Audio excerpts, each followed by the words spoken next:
Very good morning.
So welcome for today's game between US as well as England, and I would like to intro my co-commentator Mr. Rash has joined yet again a deadliest as well as a combo which has been you guys are waiting for. I hope so. And US, in fact, US have won the toss and they just elect to bat first. How will you take on this decision, sir? Yeah, morning Akash, morning everybody from the VB Nest Stadium here in Chennai with this crucial top of the table clash in Group A. England sitting on top, 3 wins out of 3. The USA, 3 wins out of 4, a narrow loss to Canada in the first match, and the USA off the mark. Single out to deep extra cover. Yeah, it's going to be a good game, this one. Good game. It's Ajit who has got off the mark in his third ball. It's Jason Count who's been bowling from pavilion end, who has just started the over for England. What's the talk would be, sir? What's the talk is actually the target for US you guys want to put out as a bowling team? Yeah, I think England have got to knuckle down in the first 10 overs, try and limit the USA to maybe 35 runs if they can. They'll be happy with that. The USA will look to make a fast start, get the runs on the board. It's going to be a very, very good game, this. England have started well in all their matches. Here's Cornton again from the pavilion end. He bowls. It's always the batsman, Ahmed Merchant, outside the off stump, playing a genuine stroke taken by Steve Aston, and there's no run. It's always so exciting to see England playing out. That's what I think so. They played against Canada. That's where we just had a combo in a combo box. And also next few matches you guys have won, and you said the batter was scored another 100, right? How's out his form? That's right. And to our listeners, wherever you are in the world, good morning, good afternoon, good evening. It's very late morning in the United States, but you are more than welcome here. Here's Cornton again from the pavilion end. He bowls, and that's turned nicely into the side. Chris Durden with the fielding. Good bit of work. That's Merchant off the mark. And the first over completed. No alarms for the USA. They're 2 without loss. Good start from Jason Corn. Yes, if so, those of you who were streaming in when me and Akash were together for the England-Canada game a few days ago, and it was a very, very good game, wasn't it? Tremendous batting displays from Richard Merriman, century from Monty Douglas. Garvin Badow, the Canadian skipper, was absolutely brutal, scoring a very, very good 100 as well. Yes. If I remember rightly, catches wins matches. I still remember. You made some predictions that were wrong. Maybe today I just want to predict US. I want US to be winning this match, and they want to be so sealed off their semis. Or if US gonna lose this match, and it's going to be their arch rivals Canada going to be going to give some toughness in that table. It's going to be so interesting in the points table if you guys are winning this match. Yeah, England know, winning the ring. Basically, this is their 4th game. It's a rearranged fixture due to pitch availability. So England have only played the 3 matches so far, won all 3, won them quite convincingly as well. They strolled to victory against Zimbabwe the other day. Monty Douglas making another century. One going away really, never really troubled. Although the only disappointment for England, they had Zimbabwe at 32 for 4. Zimbabwe batted very well in the middle order to get up to 197. That won't be pleasing the England skipper. Here's Kevin Watson from the far end. In he comes. Bowls. Oh, he's gone. Ball. First wicket down for US. And it's Ahmed who has gone back to the pavilion, and it's Kevin Watson, as Mr. Rash said. In his very first ball, he starts off with a wicket. He's got off the mark with the wicket. Come on, guys. England guys are on fire. Yeah, delighted for Kevin Watson. He struggled for consistency during this tournament. He's a very, very good bowler, confidence bowler. He's just struggled in his run-up slightly. I spoke to him last night and said it was going to be his day. Ripped through the USA top order, top 5. He just smiled. He said, well, I'll give it a go. It's a fierce competitor. Delighted for him. Looked a decent ball. I think the batsman just played all the way around it, Akash. And he's off the mark in a style with a wicket in his very first ball, especially the batter Ahmed Merchant, who played so well in the first over. Need to come back to the pavilion with a single-digit score of 4 balls he faced.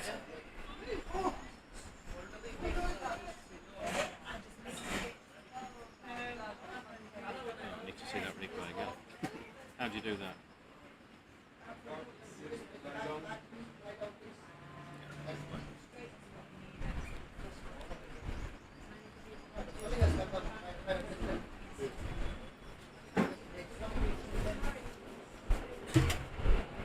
What do you think of Kevin Watson? That's what we are seeing in the replay.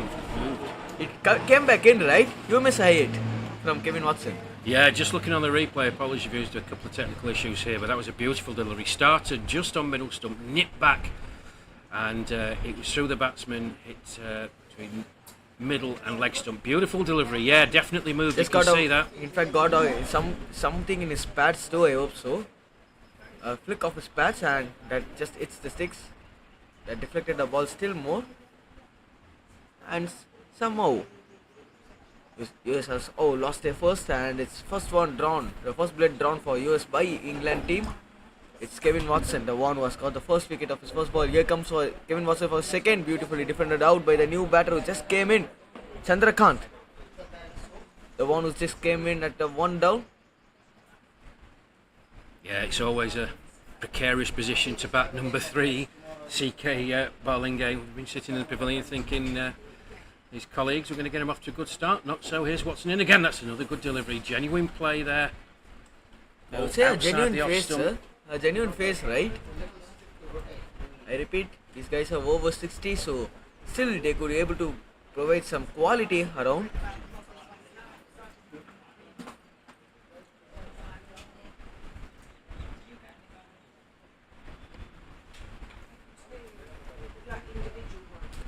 Again, played on the front foot, just got the edge of the bat, and that's how you need to get off the mark. And Chandrakant, not in the decide shot or not in the decide position you want to go, but he could collect that boundary. He's off the mark with a 4 towards third man, just a genuine edge. What do you think about it, sir? Coaches used to say you're playing, you try to play so soft, or you just slash so hard. Don't get the things in the middle. Yeah, they do say if you're gonna slash hard. That CK there, that was a genuine edge. He wasn't actually looking to play that down to third man. That was a genuine edge. Another good delivery by Kevin Watson. The wicket he got was a ball that nipped in the seam. That one nipped out. Good bowling by Kevin. Here he comes again. Bowls and defended by CK. There's no run. Kevin giving some Jimmy's remembrance. Jimmy Anderson. He's just able to move the ball in and as well as out. 2 done is 6 for 1. Yeah, good start by England. Good first over by Jason Cole. Very, very good over from Kevin Watson. I said he's a confidence player. That first over is going to give him loads of confidence. Wicket with his first delivery. Definite seam movement. You've seen one come in that got the wicket. You've seen one that's just nipped off that batsman played. Genuine edge down to the third man area. Yes, I hope so. It's Johnny Bright who has just texted out good luck pops. I hope so. He's from England, and he text when the first wicket drawn by England team. Thank you, Johnny Bright, and we all like to be getting those chats out from YouTube.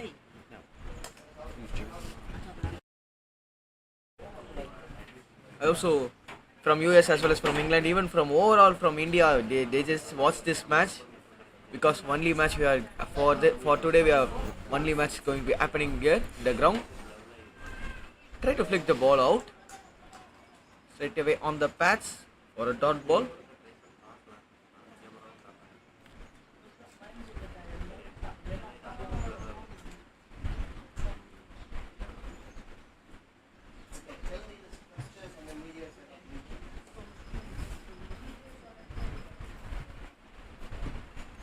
Six for 1, and Jason Count was given just 2 runs. Can we able to see another wicket from pavilion end from Jason Count?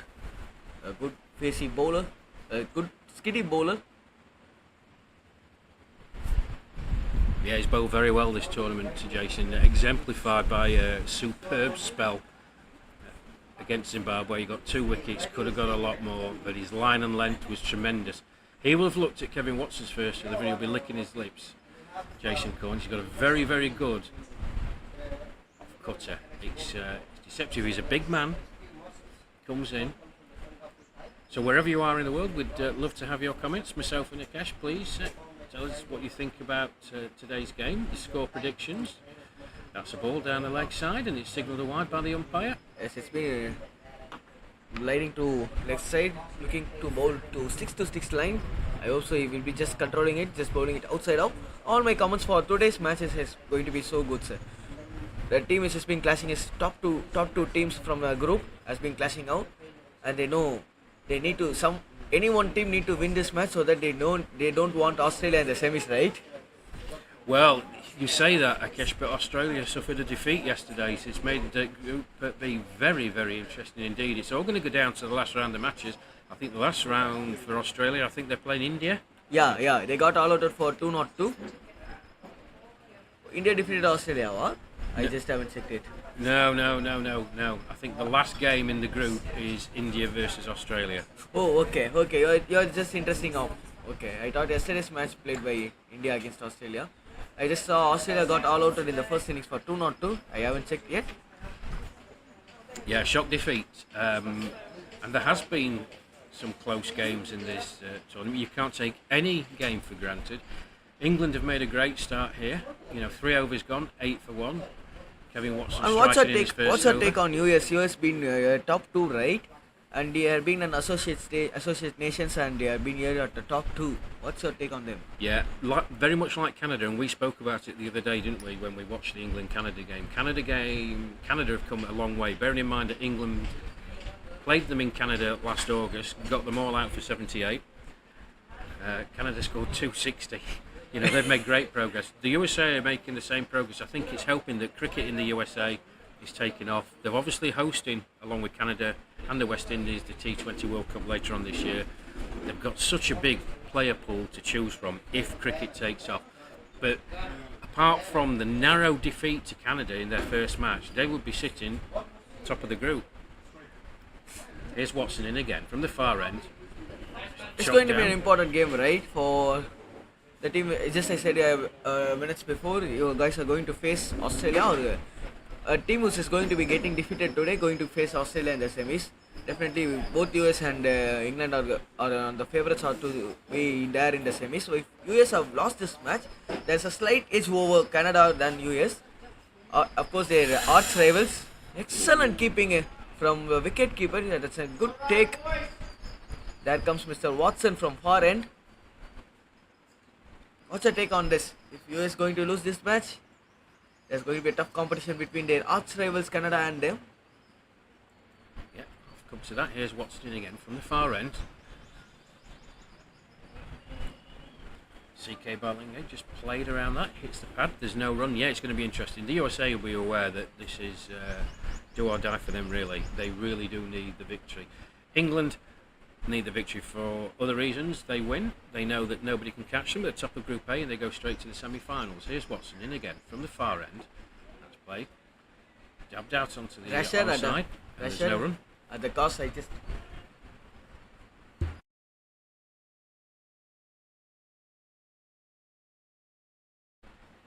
So it seems to be a Mohit Amarnath bowling from far end. That's how the resemblance of Mohit Amarnath from Watson. Right? What do you think about it? Yeah, he does have a similar action actually, doesn't he? With his running in style, it's quite bouncy, quite languid. He's a good bowler though, and as I've said, he's struggled a bit in the competition so far. Struggled for his line and length, but he looks to be absolutely on point today. Here he is again from the far end. He bowls. That's another good delivery, just defended out. Carbon copy, and it's another very, very good So for over. US, what's your advice going out to be, sir? I know you are an England supporter anyway. No, completely unbiased, I guess. You should know that. Ignore him, listeners. Troublemaking again. Okay, what's the support for US from what they need to do right now, because Mr. Chandrakant has been defending all those balls which is coming to him. Well, they've got to consolidate, haven't they? They don't want to lose another wicket early doors. You asked me how USA need to play it.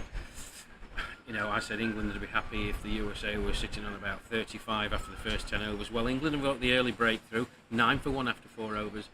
It's a period of consolidation for the US. They can't afford to lose another wicket and give these England bowlers greater hope. Although Yes, The Jason England cutting team, from- the England team will be sensing if they can get another one now, they're going to be right in amongst the USA and really put them under pressure. So as you say, here's Jason Korn. Yes, I just need to. If I am being a US captain or a US coach, I just want US team to go to just attack the bowlers. They just need to attack the bowlers because in yesterday's match we could able to see that from this ground. Zimbabwe attacked the bowlers. Zimbabwe attacked Canadian bowlers. In fact, Canadian batsmen, especially the skipper, attacked the Zimbabwe bowlers. That put them on the back foot. Even Volder yesterday, who has scored 100, he doesn't seem to be playing any sort of defense shots. He just want to attack the bowler and want to play singles of those good balls, like that. Just gliding to third man for a single. Yeah, nice shot by Jayasinghe there. Ajit. Ajit Jayasinghe just opened the face of the bat. Nicely controlled shot down to third man. USA move on to 10 for 1. Attacking is going to be always the best form of defense. That's what we talked about it in yesterday's match. So we just need to see how Chandrakant going to play. Yeah, got him. Oh, he's got him bowled. He's got him bowled, I hope so. He just wants to play a flick shot and opens.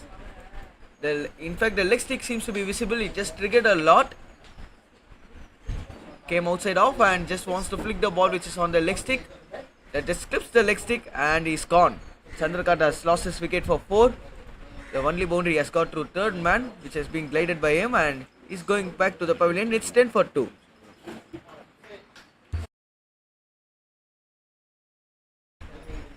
Yeah, Akash, we talked about what the USA didn't want to happen, and that was lose another wicket early and give these England bowlers more hope.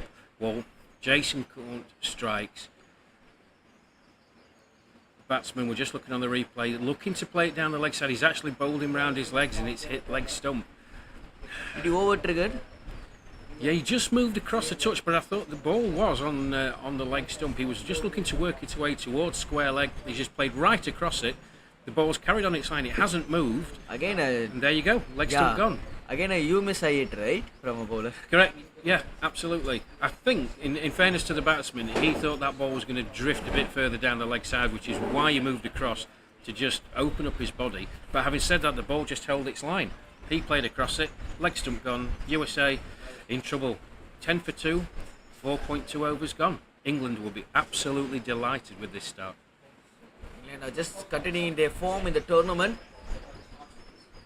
They've been bowling tremendously well, batting tremendously well, and they will be looking to bundle up US within 100 or 150 to chase it down within maybe 20 overs. If they're able to bundle up US in 150 and they could able to chase down in 20 overs, a comfortable semi-final spot is awaiting for them, so that they could avoid their arch rivals in the semis.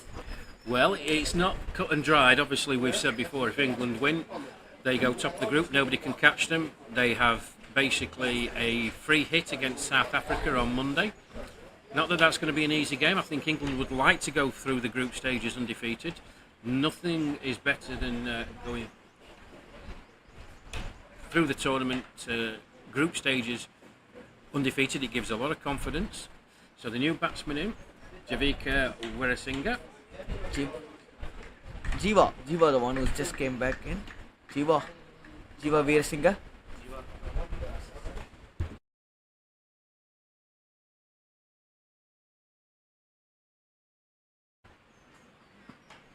Jiva, the one who just came as a 2-down batter.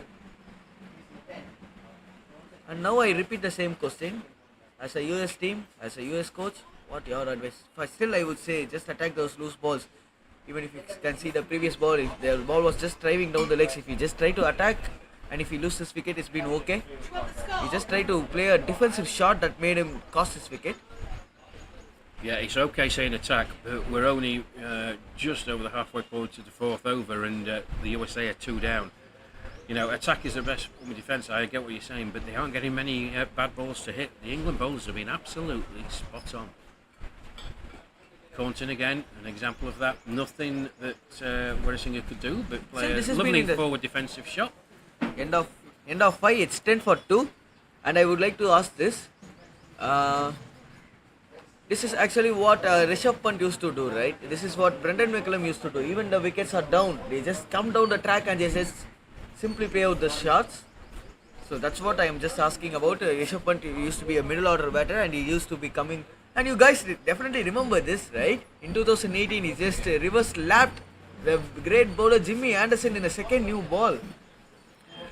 Yeah, with the greatest respect to Weerasinghe and Jayasinghe, I don't think they're in the calibre of McCullum. I get what you're saying.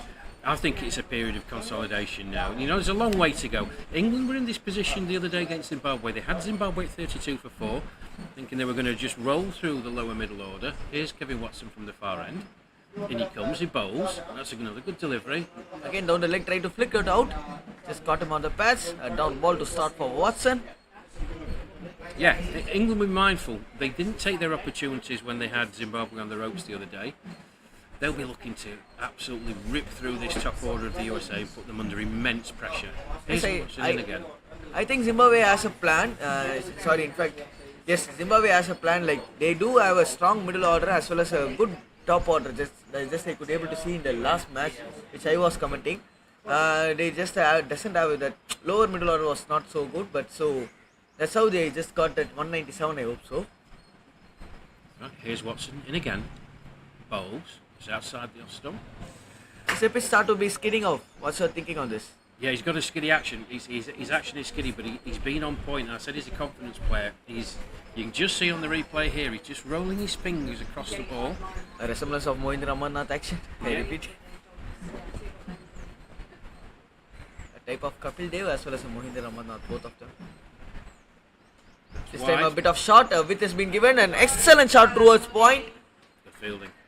A good fielding effort from the deep point fielder. Yeah, Chris Dearden stationed out there at deep point. Good bit of fielding. Another single for Jayasinghe.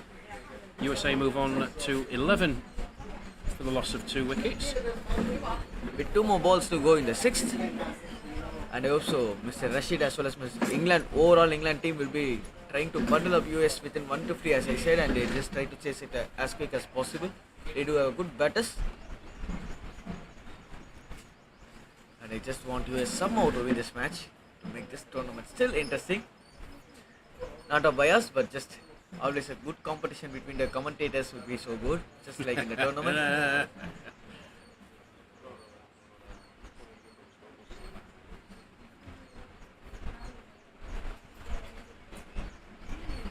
So good end to the over by Kevin Watson. Correction, it's not the end of the over. 1 more to go. Yeah, back on point.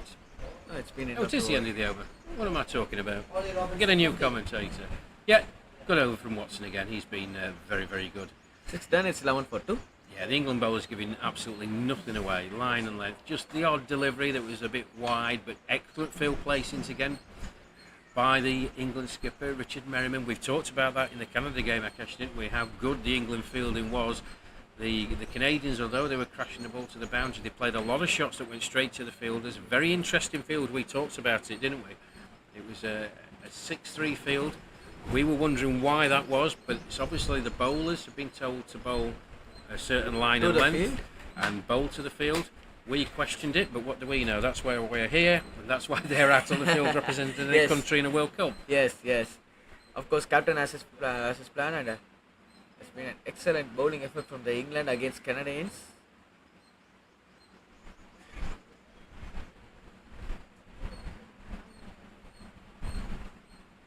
Here comes Jason Count from the pavilion end. A dot ball to start. A good forward defense from the batter.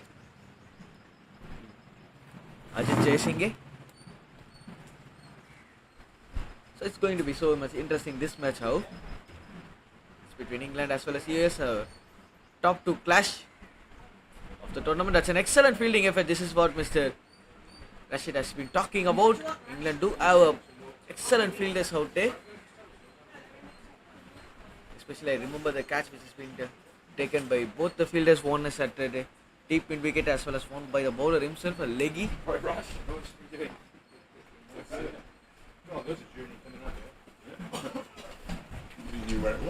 A dot, another more dot ball.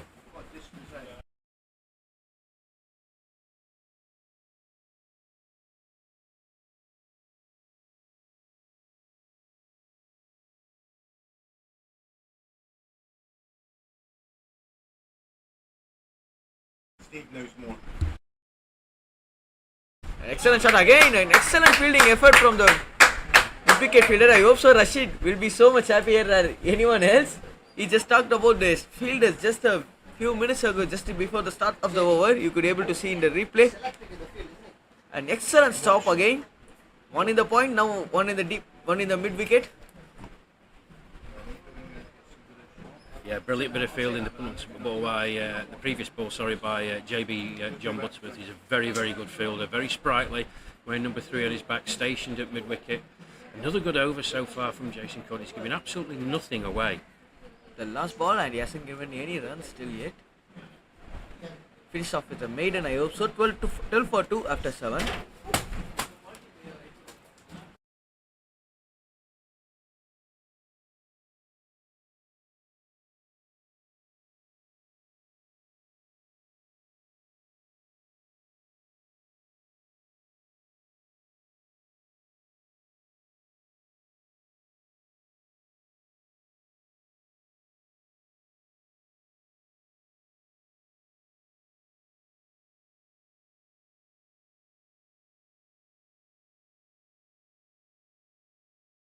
Yes, it's been Watson who's been continuing from the far way, from the far end.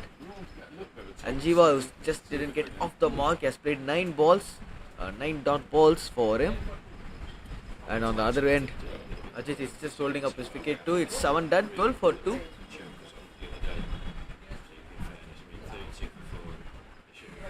Even apologies for my mistake. Single run I've been considering the last over. A good shot towards covers for a single. With that single, Jiva just cut off the mark, and it's going to be Ajit being on strike.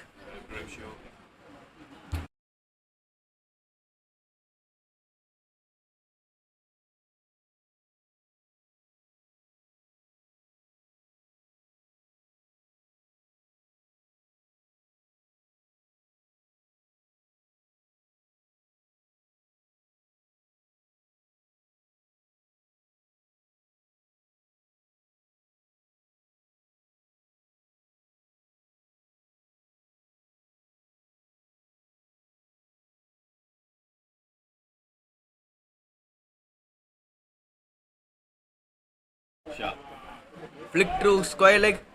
Could be able to collect the first boundary of his bat. Just he couldn't. A good fielding effort from the square leg fielder for a double. That's an excellent throw. Flat and quick. These guys are not aging up. These guys are aging in a reverse. Just I repeat.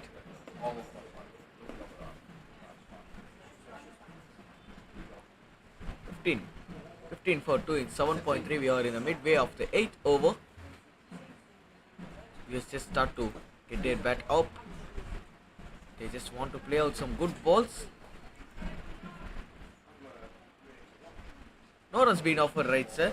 I hope so.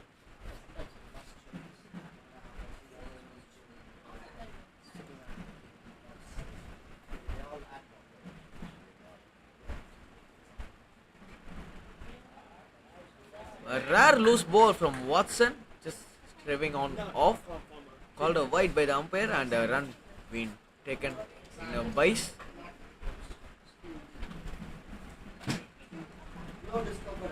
Watson do has a good face, and the balls just start to skidding off. As Mr. Rashid said, he's a skiddy type of bowler, just bowls to the length. The ball starts to skid off just like in a cement track. Not holding up on the surface. Square for a single.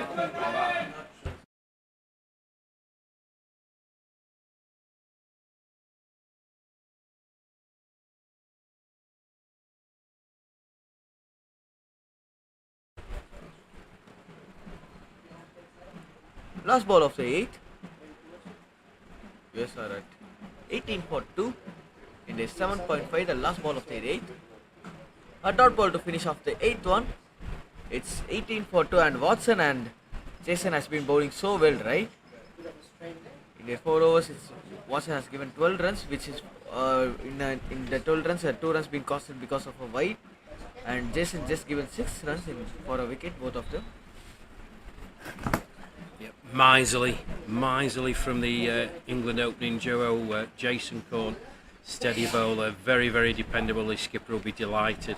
He's bowling from the pavilion end. Kevin Watson struck with his first delivery. He's been very accurate as well. Just putting the squeeze on the USA batsmen. They will know that it's imperative that they stay out there for a fair length of time, get used to the pitch, try to score runs, as Akesh says. There's no point just defending, because these England bowlers are right on it. Here's Jason Corn in again from the pavilion end. He bowls, and that's an expansive shot. It's a lovely time drive through cover. Richard Merriman, tremendous bit of fielding by the skipper, prevents a certain boundary. Absolutely excellent bit of fielding. Sir, I also have a free time in a swimming pool, right? You guys are diving on the tap, on the pitch. So good. Yeah, it's worth saying, we mentioned it the other day, didn't we? Folks, it is the over 60s World Cup. You may think this is going to be just a ploddy game between two sets of old timers. I can assure you it's not. This is competitive cricket. They are throwing themselves around the field. A bit wider from Corn. Played out to Merriman again. Deep mid off. And they scamper through for a single. Yeah, these boys are absolutely throwing themselves all over the field. Great enthusiasm.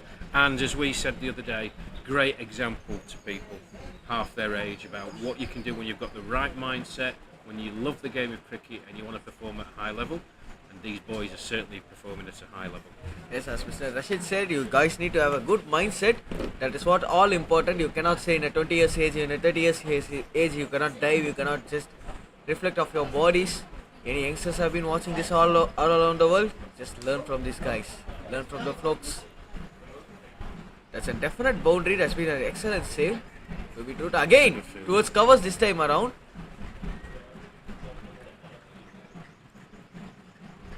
From jersey number 9, Mr. Ed Gordon.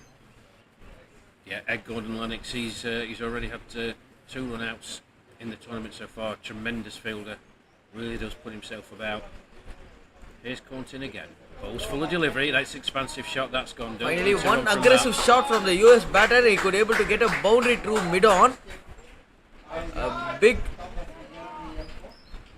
shot straight away. Ball was just on the slot, and he could all do this. Just put out his bat. He knows there is no use of playing the ball in the ground. They are just going to feel it. So it's been going to be in the air. Yeah, a rare bad delivery from Jason Corn, halfway down the track, right in the slot as you say, and it was dispatched beautifully. Again over pitched, driven back straight to the bowler, 25 for 2 after 9.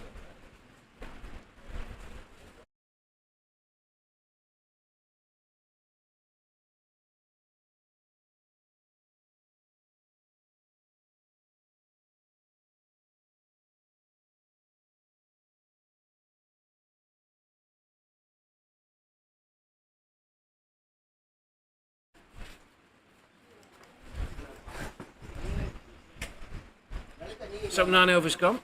USA rebuilding after the loss of those 2 early wickets. 25 to 2 after 9. It's going to be Kevin Watson to continue from the far end.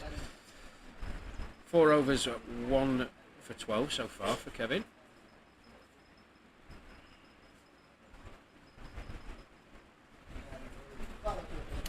So, in he comes. Bowls. He's got him. It's another wicket for Kevin Watson. Well, the batsman, you can see he's exceptionally disappointed. Ajit Jayasinghe was just trying to give himself some room to play that ball on the off stump, expose the stumps, falling straight from Kevin Watson. That's another wicket gone. USA in real trouble here. 25 for 3, second wicket of the day for Kevin Watson. Yeah, just watching on the replay, he's not going to be happy with that at all, Jayasinghe. He's just tried to give himself some room, moves to the leg side, the ball is nice and full and straight. He misses, Kevin Watson hits, and he has to go for 11 off 18 deliveries. Test team. India test team. Brings Wayne Copeland out to the middle, wearing 65 on his back. Now, those of you who were with us at the England-Zimbabwe game will know that the Gloucester seniors have been out on tour here in India, playing 4 matches in Mumbai, T20 matches back-to-back. That takes some doing. And I'm absolutely delighted that Steve and Simon, who were with us the other day, have come down to support the England team. Steve's alongside me. Steve, welcome to Thanks, BB Ash. Nest. Welcome to the combo, sir, Mr. Steve. Thank you very much.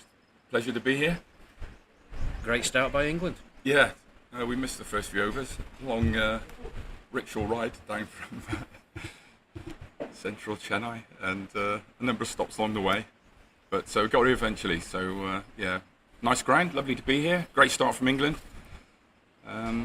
Hopefully continue the way they started. Yeah, absolutely. Kevin Watson, he is a confidence bowler. He's not bowled particularly well during this tournament. It's a rhythm thing with him.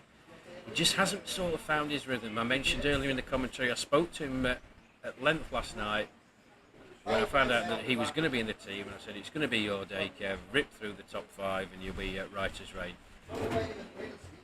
You got it spot on. Got it spot on, yes. Unbiased, of course, listeners. Unbiased, of course. Akash, my co-commentator, he is just behind me. Yes, still I go with US. He's definitely got... I just want to ask you, sir, Mr. Steve. A team like US, a team like Zimbabwe, a team like Canada, if they come into the semis and they just make their nations proud, and they could able to make their right now playing cricket, they could make them proud, and that's what the motivation is all about, right? Just what Afghanistan has done right now. Yeah, and I think clearly in England we've got a lot more numbers from a senior participation point of view, but I think spreading the cricket word around the world with seniors cricket, like with juniors cricket, the more people that are involved, then the wider we spread the influence. So it's great to see all those non-traditional cricket countries in an event like this and being competitive, and let's hope that long continues. Cricket's facing some tough time at the moment, and the more people that we can get involved, and the more we can spread the word of how great it is to be involved in this game, then so much the better. Yes, cricket has been innovated by the country England, and it's been an excellent innovations have been done throughout the coming years out too. So just I want to ask you this: does T20 cricket affecting the actual cricket thing? Because I want to ask this question to an England person who was the one who has been invented cricket, right? Yep. So does T20 cricket makes the cricket to be dying a bit? Yeah, I think we're at a key crossroads at the moment in England with the game, because the true cricket fan, Test cricket is still the pinnacle, but with the financial implications and rewards on offer from T20, then already we've seen top class players commit to the white ball game and turn their back on potentially playing in Test cricket. And I think you can see the influence of that in club cricket as well, in the way that people bat. So even the calendar in England, the 4-day game has been pushed to the beginning of the season, and at the end of the season it's almost shunted to the periphery, and almost the message is that it's of less importance. So I think it's really, really important. We've seen some great Test matches over the last couple of years, and I think we need to be careful we don't alienate the core cricket fan by just chasing more money and more TV response from the short form game. Yes, so it's a very, very difficult equation to balance, I think, Rash. Sorry. No, absolutely, Steve. Great to hear your thoughts. I agree 100%. Just to give you an update, folks, you didn't miss anything that over. Another very, very good over from Kevin Watson. 5 overs, 1 for 13 he stands at the moment. It's going to be a change at the pavilion end. Looks like it's going to be Jim Phillips to come on. Our first change for the day, for the innings, 25 for 3 US on, and it's Wayne, as well as Siva has been batting up. And I want to ask this out of context, just out of cricket. How are you enjoying Chennai, sir? Fantastic time. Everywhere we've been in India the last 3 weeks has been amazing. The hospitality, the welcome, it's been second to none. We've had an absolutely great time. Absolutely love it. If you're a cricket fan, then India's the place to come. Without a doubt, Akash. We worship cricket right here. Yeah. Absolutely, absolutely. Still move for some more fans. And your favorite food in Chennai or your favorite place Oh, as well as favourite food? Yeah. I mean, that's like asking you to choose your favourite child. I mean, there's just so much good food to be enjoyed, and everywhere we've been, the food has been fantastic. Yeah.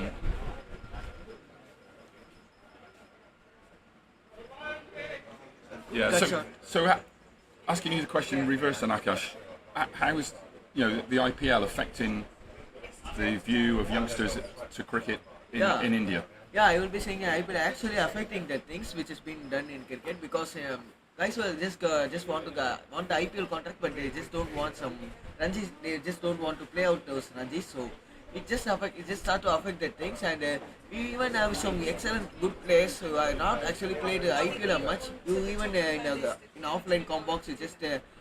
When I mentioned my name, you talked about Akashdeep, right? Yeah, Akashdeep is such an excellent bowler, but he hasn't proved yet in an IPL. So that's what I think IPL is just start to affect our things. Even Ishan Kishan, if you could see, he could play an excellent batting, an excellent guy who's in a white ball, but I haven't seen him much in the red ball format. So I just want teams to be done. Red ball format need to be selected in a red ball format thing, right? Domestic, like you guys need to be have some good average in Ranji. Even Wasim Jafar has an excellent, he's a legend in Ranji in domestic season for India, but haven't represented India for a longer time. That's how the IPL thing makes a good shot. Sorry, you just take over. A good shot towards backward square for a boundary. Yeah, nice shot from Wayne Copeland there. Jim Phillips just straying down the leg side. Copeland on it like a flash. Lovely sweep. Brings him 4. I think from what we've seen, I think India could probably put out about 6 or 7 test teams that would be competitive across the world. Yeah, sir, Probably the same even more in T20. Yeah, The amount of talent is incredible. Yeah, even I could just select some states which could compete with India, sir. There are some states called Tamil Nadu. Tamil Nadu state team for Ranji has been so good. Karnataka has been unbeatable in a Ranji side. Mumbai has been unbeatable in a Ranji side. If overall India they just played against only a state, it will be so good to see too. Just for you're saying right, for competitions it will be so good. We could even be able to see some Irani trophies. The rest of India used to play against a team which has been winning. Yeah, I would like to mention this team to Saurashtra's captain Mr. Jaydev Unadkat. It's also been a so good team. Even Jaydev Unadkat is having an excellent domestic stats, but it's not proven yet in the IPL. So that's how it's just feel people's thought of only a guy who's been playing in IPL is actually a guy who's been playing good. And a guy is not performing in IPL is not so good. Even Siraj before 2 years or 3 years ago, they just trolled him in RCB for leaking some runs. But actually, the Test cricket has changed his bowling. I hope so. That's what actually the Test cricket brings into the table in cricketers' mind. Well, that's the end of the Jim Phillips over. 6 from it. Nice shot from Wayne Copeland to finish the over. Doing good.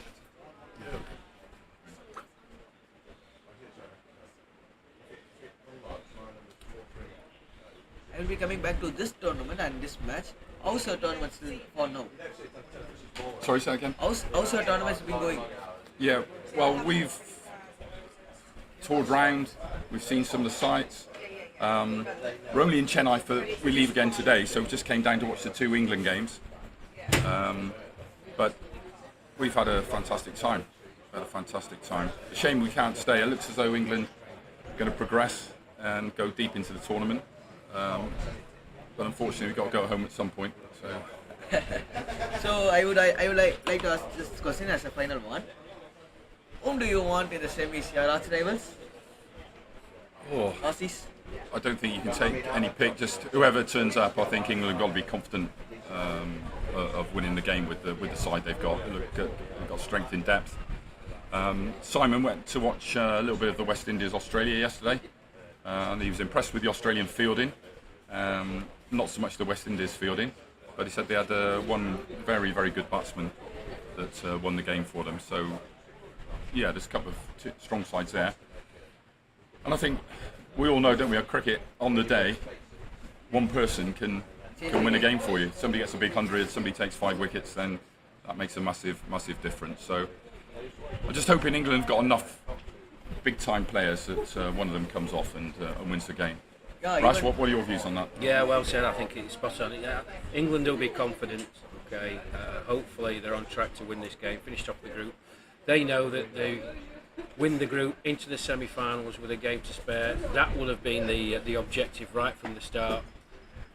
They won't mind who they get in the semi-final at all. They're going to play whoever it is. That team will have got there on their merits. It's a very, very tough group in Group B. It's just Nick Newman, new bowler from the far end. As he comes in, he bowls. And it's played back down to him, and there's no room. Rashad, I just want to ask this. Left-hander is on strike. Why a left arm spinning? Yeah, Nick Newman, we talked about it in the Canada match, didn't we?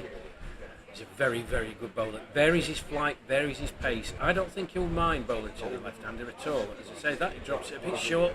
On ball. Copeland looking to play that, giving himself room, misses it. Good take by Steve Aston, and there's no run. Yeah, he won't be fazed by bowling to a left-hander. I think he'll actually relish it. He's a really, really fierce competitor. And he comes again, he bowls. Flighty delivery, just played back down to him, and there's no run. And then just coming back to the bit about the tournament, I mean, if you're going to win competitions, you've got to beat the best sides at some point, haven't you? So whenever you face them. Yeah, I would like to add a point to you. Best batsman, best bowler wins you matches. I always feel the best fielder wins you tournaments, right? So you guys have got those qualities too, straight away. Yep. I mean, England have got some good fielders, without a doubt, and that makes a difference in seniors cricket, as we all know. And when in any game you hold your catches, that makes a massive difference. You can't afford to give good players a life or two.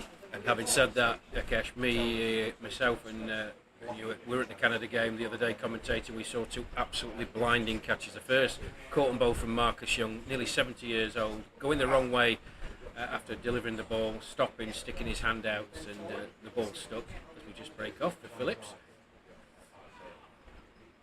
I remember this Phillips too. He's been bowling so tight too. Right side, one who's been bowling so tight against Canadians. And from other end, from the far end, you have been commenting in that match. Yeah, and just to finish off, Marcus Young's catch, but he was bettered by the one from Jason Cohen. Here's Phillips in again, bowls. Backwards, just dabbed out to mid-wicket. JB, John Wadsworth does the fielding, and there's no run. Jason Cohen, who's stationed at deep mid-wicket. Terence Holder, very powerful player, absolutely smashed it. Here's Phillips in again, bowls, it's forward. Played out into the onside, and there's no run. It was going straight to Jason Cohen, who looked up initially to indicate that he'd seen the ball, then was waving his arms about to say that he couldn't see it because it was in the sun. All around the ground, you could see the trajectory of the ball. It was going to land straight on his head. Here's Phillips in again. That's just pushed out again and defended, and there's no run. And at the last second, he half-turned, stuck a great big bear claw out, and the ball stuck. We went absolutely crazy, didn't we, Akesh? We've never seen anything like it. Yes, I remember that. Mr. Rashid who's been talking so much, right? He's been talking so continuously, right? He's shocked a bit, and he just a minute he just didn't speak anything. I was speaking about it, and he's just in a minute he got stunned. Come on, guys, how are you joking us like that? His reaction was. But it was a time that England needed wickets, and as Steve says, catches. It's the old phrase, catches win your matches, and it certainly did in that game. It's a nice shot. Yes, that's made the captain to be playing a rash shot too. I remember the match. That part of the game was just made the captain to play a rash shot, and he's got out in the next 3 to 4 overs. Who has been batting so well, who scored a century in the match. Canadian captain. Yeah. And there's no better way of slowing the run rate, is it, than taking wickets? And that's exactly what happened, Steve. It put the stranglehold on what was a very, very good run chase by the Canadian team. At one point, the England boys, you could see their body language. We mentioned it in commentary. The shoulders were starting to go down, misfielding, miscommunication in the field, overthrows, from some very, very reliable and excellent fielders. And the tide was turning.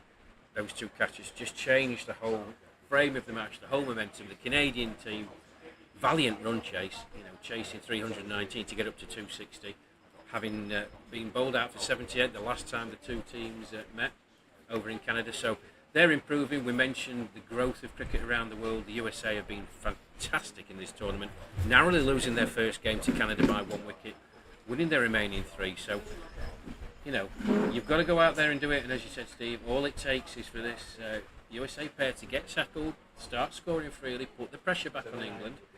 To break off, Nick Newman. Left arm into a right hander. Beautifully played to sweepers for a single. Video.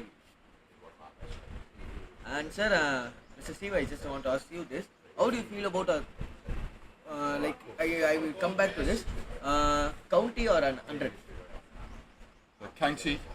Yeah, you will go with county, right? County or an 100? 100 being the tournament which is just introduced right now. The right? 100. Yeah. Yeah, the 100 divides cricket fans in England, especially in our part of the world, in Gloucestershire, where there's no 100 franchise. They expected us to travel across the Severn Bridge and support Welsh Fire. Well, it's never happening. There's not a lot of chance of that. And I think the whole essence of sport for me is our team playing against your team. That's right, absolutely. We've got so there's much. no opponent team, right? Yeah, we've got so much history. So much history in the game in England, you know, like Gloucestershire, Somerset, or Yorkshire, Lancashire. You know, there's real rivalries that add some real spice to the game. And with the 100, that's been removed, and it's more like exhibition cricket, which is still good to watch, but it's not got the same edge for me that the county game has got. I don't know, Rash, what's your views on that? Yeah, absolutely. I couldn't agree more. I mean, I'm from Sheffield, obviously Yorkshire. My team, although I do have a spot for Gloucestershire. My dad was good mates with Zahir Abbas and Sadiq Mohammed back in the day. Oh, really? Yeah. I remember them. Two legends. Remember them coming up when they played Yorkshire, staying at our house and throwing cricket balls at them in the back garden, nearly breaking my hand as they forward defence the ball back to me at 800 miles an hour. Oh, yeah, very it envious. is. You need very that envious. rivalry. The 100. Yeah, it's just crammed into the English domestic season. It doesn't have any sort of rhyme or reason or purpose, in my point of view. But there we go. The administrators of the game think it's going to work. They want to get more youngsters involved in cricket, and it's a format that they think is going to work and take off. I'm not convinced myself. That's the end of another over. So They had all of those ingredients in the T20 Blast, I think. If they just pumped the money into that. yeah, they did. Absolutely. But just coming back, I'm very envious. You had Zaya and Sadiq coming round to your house because they were in part of an excellent Gloucestershire's Mike team Proctor. with Mike Proctor, who obviously sadly passed Yes, away yes, last actually, week. I could be able to feel what you guys are talking to. That's what actually IPL brings into the India. It just divides us in 2 to 3 months. I used to support Mumbai, and there are guys who used to support Chennai, and there are guys who used to support Delhi, Gujarat. So that divides the things, and that's made us to fight. But they just forget we are all Indians. Yeah. Just on a point that you two were talking about, the bedrock of the English game has always been the county game. The county system now is in such disarray. There are players who just break off the Phillips from the pavilion end. There's an appeal for caught behind. Not a stronger one.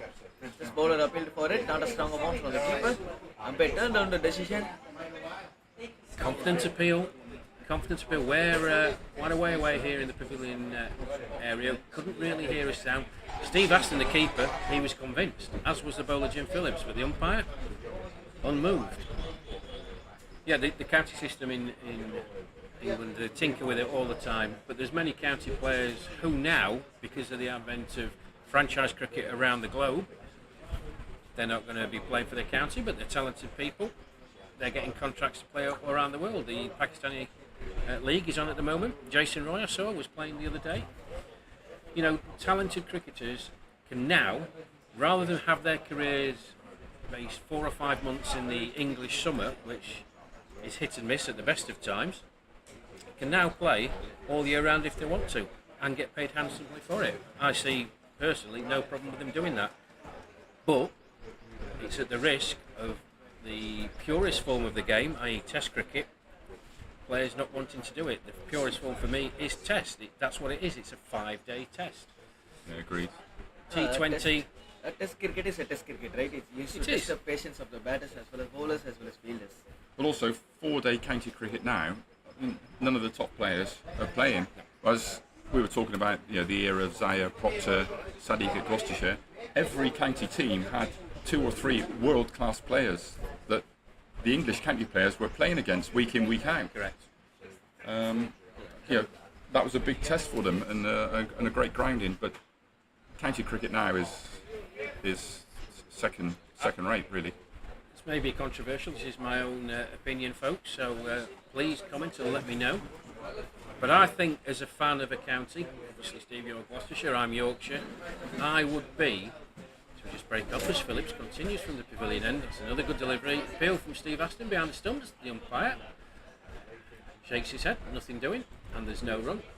If you're a supporter of those county teams, and for example Lancashire with Jimmy Anderson, tremendous bowler that he is, how many times has he actually turned out for Lancashire in the last 10 years? Yeah. You want to see one of the greatest bowlers of any generation play for your local team, Lancashire. I don't know, half dozen, maybe a bit more, but you're cheated as a fan. You're cheated as somebody who's supporting that county. You want to see the best players, as Steve says, in days gone past. County grounds that you used to go to on a wet and windy Thursday, 6 people there and a dog, but you were seeing quality test players on both sides. That just doesn't happen anymore. Even I would like to have some more adding to your points here. There are Indian legends who play county cricket. Zahir Khan, Ravishankar Ashwin, as well as Harbhajan Singh. I just named a few. Sachin? Even Sachin, yeah. Yeah. I just forget it. Even Sachin has played. Just like you have been saying, world-class players playing for a local team. It's always going to be some confidence for those local players just watching them out, right? Yeah. Well, we had one India overseas player. That was Javagal Srinath. Yeah, Srinath. He had a season for us. He was unbelievable, and he took 9 wickets in one innings in a county championship game. Yeah. Break up, great folks. player. Drinks being taken here. 15 overs gone. Good start by England. USA rebuilding 35-3 they are. So sir, and I want to ask you this. You have been playing cricket for some good years. And Many years, yeah. And you'll be knowing some Chennai players, right? You will be knowing some Chennai players, right? Who have been represented India, or they will be coming there and they have been played some county crickets too. Any Chennai players who turned out to be your like your favorites? That's what I just want to make. Rohit Sharma plays for No, Super Chennai. Kings. No, not Super Kings. I'm talking about Chennai, local Chennai players. I don't know. Do you know about Krishnamachari Srikanth? Or Srikanth, yes. Yeah, from your area I'm just talking about. Yeah, I wouldn't know where they came from in India. Yeah. So Srikanth was from Chennai. Yeah. You Krishnamachari tell me, Srikanth. what other great India players would have And been from Lakshman Chennai? Sivaramakrishnan, LS, Oh, and yeah. our very own late PB Chandrasekhar. Chandrasekhar. Yeah, he's the one who's actually owning this ground, and Oh, okay. and it's been maintained by Mrs. Chandrasekhar right now, and he unfortunately just died in the 2019, I hope so. So VB Chandrasekhar the Great, and as well as LS Mr. Lakshman Sivaramakrishnan and Krishnamachari Srikanth. Have you played along with them, or have you actually just saw along with them as your opponents, and your thoughts on them? Well, I mean, Chandrasekhar is a great bowler, wasn't he? One of the all-time greats. I remember watching him playing Test matches. I mean, India had very good spin attack. Yeah. When I was a boy growing up watching cricket, India had great spin bowlers: Bisham Bedi, Chandrasekhar, Venkat. Yeah. But then Kapil Dev came along, Yeah. and I think he started to revolutionise things from an Indian point of view. 1983 World Cup, they won't forget it. Yeah, and that had a big impact, didn't it? Yeah. And then India have just grown and grown in strength from there on. And now, Just were underdogs in 1983 World Cup. They just don't want to win a single match. They just want to go and enjoy the cricket that made them to win the World Cup. Yeah. That's how actually pressure need to be handled, right? I mean, the final was an incredible victory. I mean, massive underdogs, weren't they, for that? Nobody expected that, but that was a great victory. Yeah, and any cricketer who's been watching this match live, under 19 or an under 23 guy, or even myself an under 23 guy, and I want your advice for them from this match perspective, like over senior guys have been playing, right? Yeah. And I want your advice for them to go ahead in their cricket. For the younger Yeah. under 23 Indian guys, lads.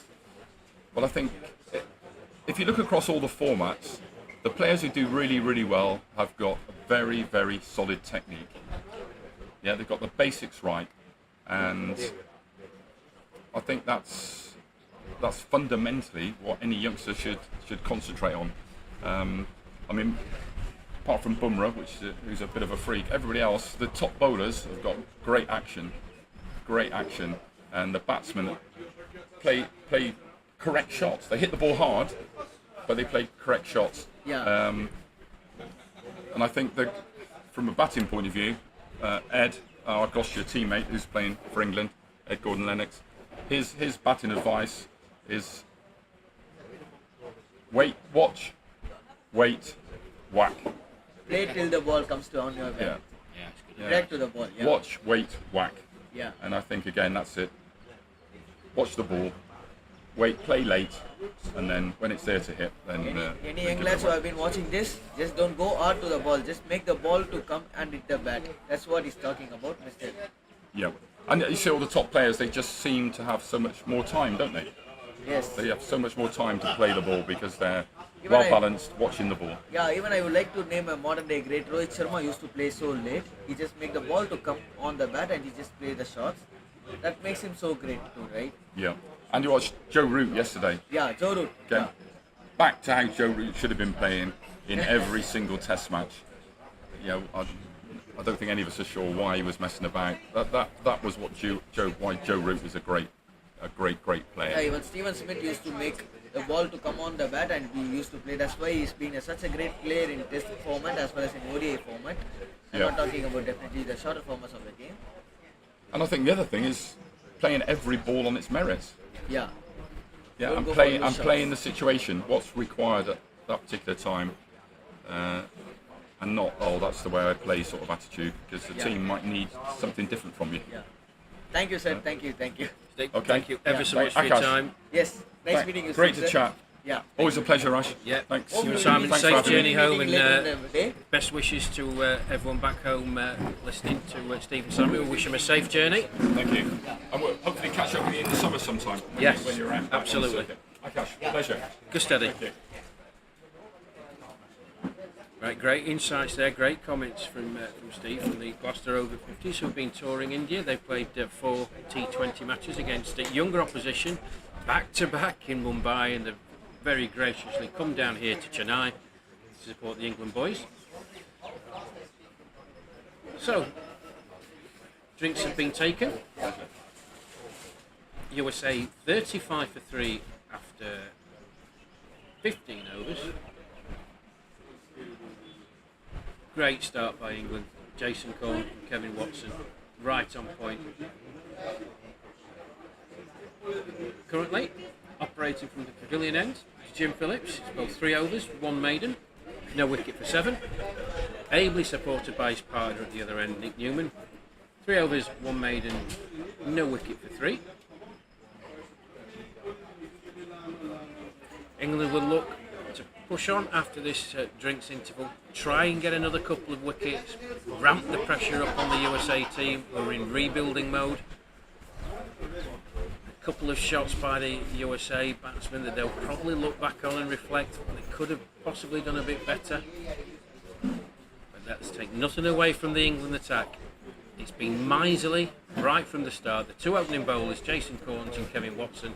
Watson striking with his first delivery, a beautiful delivery on the middle stump, pitched, nipped in, hit the leg stump. Excellent delivery.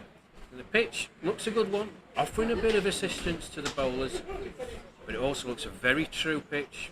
Bounce looks good. So, it's going to be Wayne Copeland, batting at the pavilion end, to take strike. Nick Newman, continuing from the far end, USA 35 for 3. Yeah.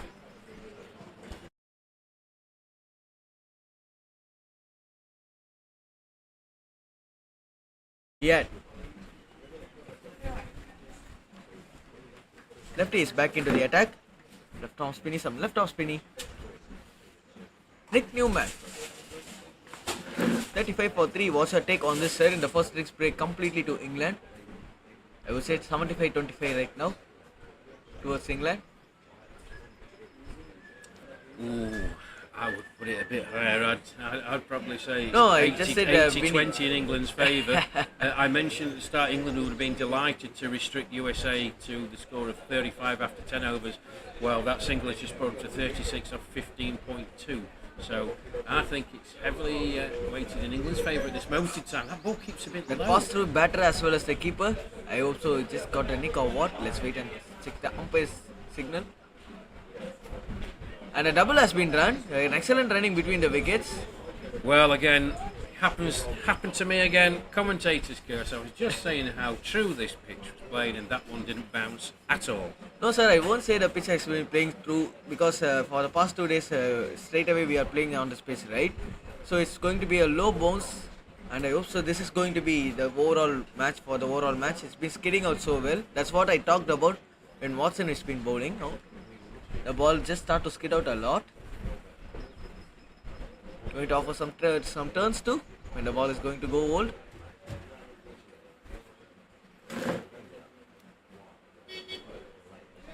A good forward defense. Straight back to the bowler. Yeah, he's giving nothing away, Nick Newman. That ball that squirted away, it was a genuine edge. Looking on the replay, got a bit of turn. He'll be happy with that. Beaten. Again pass through.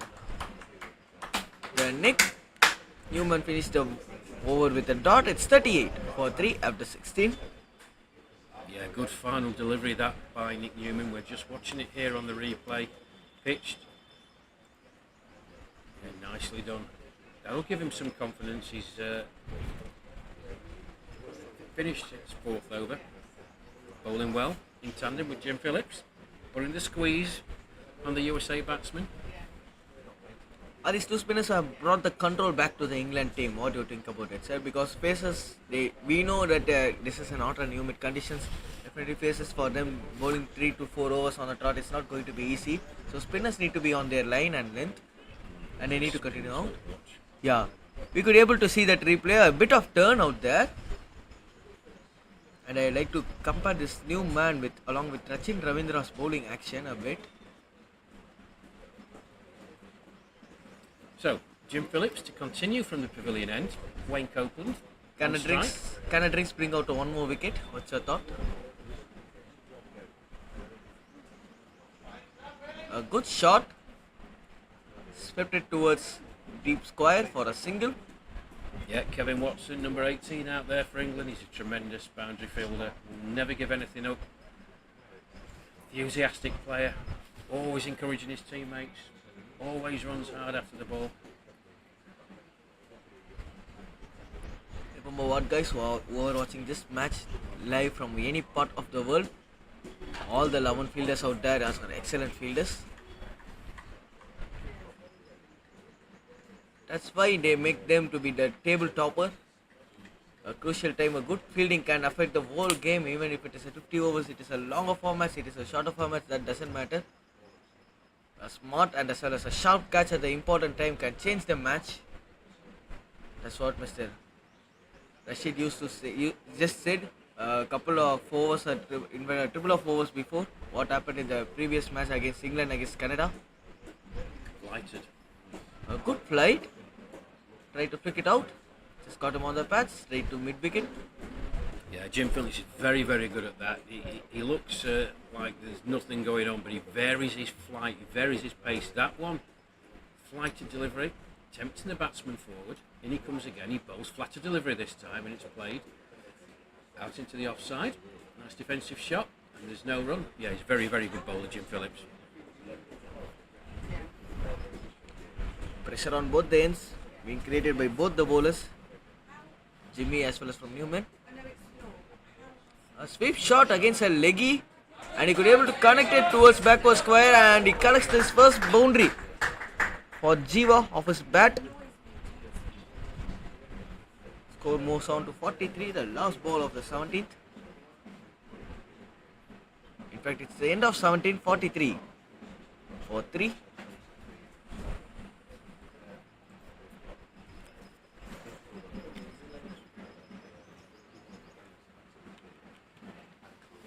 Lovely sweep shot from Weresinger there. Phillips just straying shy, just straying from his line, which has been impeccable. That one was going towards leg stump. Weresinger onto it in a flash. Lovely controlled sweep shot. And it raced away for 4. USA, welcome boundary for them. 43 for 3 after 17. Nick Newman to continue from the far end. I just want to ask this to you, sir. That's how a sweep should be played, right? He just went under the ball and just swept it away. A cut shot towards backward point. A fielder being placed out there. Watson, I hope so. A single out there. Yeah, you're spot on, Akash. That was a beautifully played sweep shot. Absolutely out of the coaching manual. Saw it early, got into position nice and early, down on one knee. Beautifully controlled, rolled his wrist over the ball, and it flew away to the boundary for 4. Very good shot. Here's Newman in again. He bowls. Let's just play back down the wicket by Weresinger. And I would like to add a point as well as an advice while you guys are playing out sweep shots. You guys are going to try some sweep shots. Just wear your helmet. Just don't wear a cap, and playing some sweep shots has always been risky. Yeah, it's a good point, Akash. Although, as we're looking out there, both the USA players are wearing baseball hats. No helmets. Yeah, the pitch is actually not offering some balls, so they just want some ads on now. Quicker delivery from Newman. Seems to be an arm ball too, coming back into the righty. Yeah, good delivery by Newman. Looked like the arm ball to me, Akash. I agree with you. The batsman was fooled by that, was trying to play that out towards the cover region. Good delivery by Newman. In he comes again. He bowls. More flight on that. Nothing that the batsman can do. Ball Offer a to finish defensive off. stroke. Dot ball. Yet another dot ball. So, one more ball, in fact, for the 18 to become onto the completion. I hope so. Newman has been bowling over within 2 minutes, sir. So quick. And these guys are just cruising through the overs at the moment. 44 for 3 after 18. Yeah, another excellent over from Nick Newman, right on point. Got one at the early part of the innings that was hit uppishly towards backward point. No real chance of a catch. But England continuing to shackles on the USA. Welcome boundary in the previous over after bowling of Jim Phillips. But really, the USA still up against it. 44 for 3 after 18. Can England make this breakthrough? So yes guys, wherever you are watching this from the world, we will be liking you to have a chat and just have your suggestions of the match as well as of your commentary, of our live streaming, of our organizing. It will be always so good to hear this from you.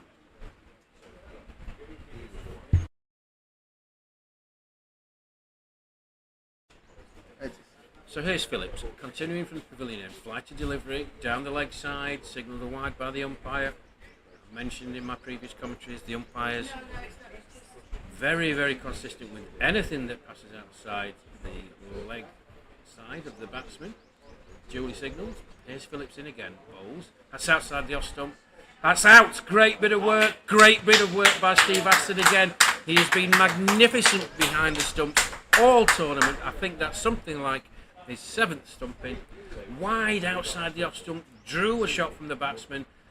Aston followed it, caught the ball cleanly, bails off in a flash. 4 down for the USA. Tremendous bit of work by Steve Aston behind the stumps. Phillips gets his wicket. USA 45 for 4. Our USA just start to struggle a bit. And there's Silva getting into the batting track, and it's Wayne who has lost his wicket for 9 of 22 with a boundary. And I hope so you guys are just enjoying this live. And Ish has just said cross bat CK, and Cricket 6 side has just talked about JV. I don't know who he is. Would be a fan of JV, I hope so. Yeah, he's got a lot of fans around the world, is JB.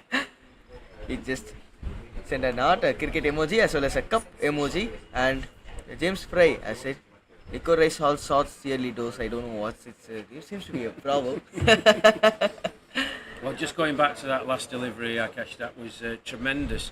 flight to delivery, bit of drift from Jim Phillips, drew the batsman into a shot. Steve Aston, well, he has been unbelievably good this tournament. Another victim, another stumping victim for him. But he was on it like a flash. You know, the ball was wide, he had to move, gathered cleanly, and in one movement the bails were off. Square leg umpire, no hesitation in giving that out. USA in a real hole, 45 for 4. I repeat, sir, yesterday in the same moment, Canada was at 77 for 4 in a similar type of overs just after the first drinks break, and Canada could post a big total. Can be able to see a replica from their arch rivals. Well, they're going to have to do something special, but for our viewers, don't forget that England have a leading wicket taker in the tournament lurking in the field, Marcus Young, nearly 70 years old, tremendous leg spinner. 70 years young, He's been practically unplayable this tournament. He's still to come for England, as well as the raft of other bowlers they've got. But it's been a stranglehold by Phillips and Newman. Here's Phillips in again, he bowls. That's just padded out by the new batsman. Pravangate De Silva offered no shot, and there's no run.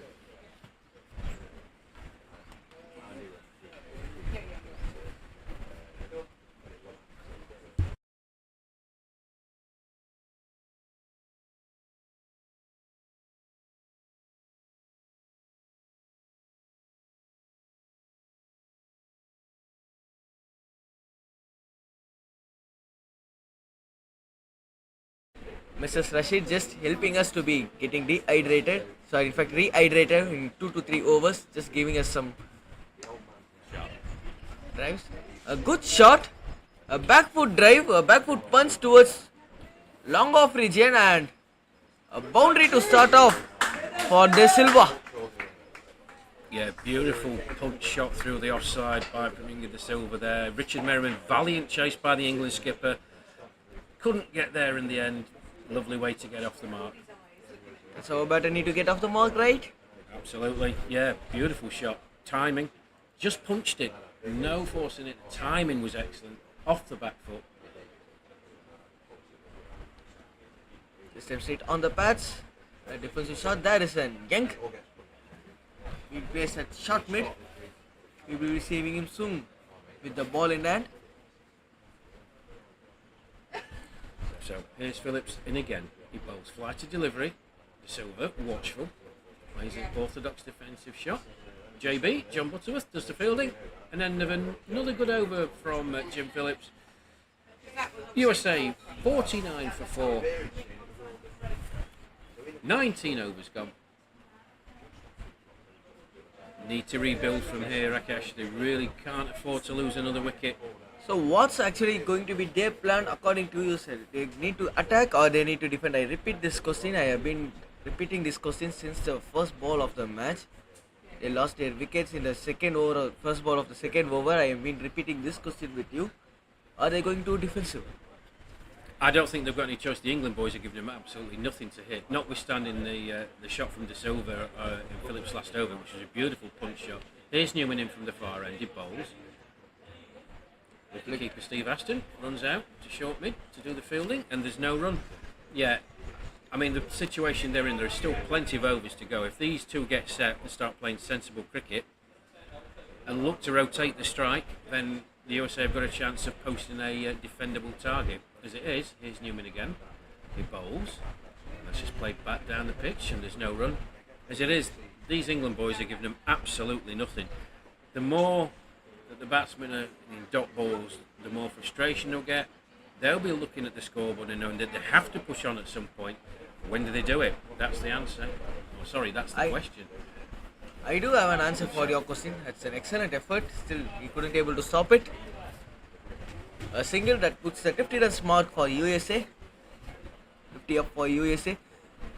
And I will be answering your question in a one-line sentence, sir. I want these batters to have some quick singles between the wickets.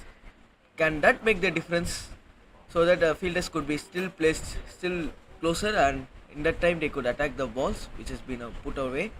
Yeah, absolutely. I mean, art of good cricket, isn't it? Trying to rotate the strike. You want to try and put the England fielders under pressure. They've been under no pressure whatsoever during this innings. There's a break off. As Newman comes in again, bowls. That's nicely played out into the offside. Quick single run. Maybe like that. That's what I'm talking about. You saw a classic example there. That was just pushed out into the offside. The England skipper Richard Merriman didn't have far to travel. Slight misfield. From the fielder, and the batsman scamper through for a single. Here's Newman again. Bowls. Pushed out this side onto the onside. Gordon Lennox does the fielding, and there's no run. You have to rotate the strike, put the fielders under pressure. At the moment, the England fielders are under no pressure whatsoever. Having said that, the England bowlers are not giving the USA much to hit. Yeah, that's correct. But still, as a batter, I would say playing some soft shots, a genuine edge. Can be able to see a double out there. Yes, they could be able to run a double. Yeah, chased down by Nick Gaywood there. It was genuine edge again from Nick Newman. You can see him head on his hands. Watching the replay, that was a genuine edge. No slip in place. You're a great advocate of having a slip in place, Akash, aren't you? I know we talked about that in the last match that we were commentating together. No slip in place for England. Still they are attacking, sir. Still they are just making the batters to having their questions in their mind. Attacking the sticks a lot. We saw a rare poor ball from Newman, the last one. Just been striving outside off. 53 for 4 after 20.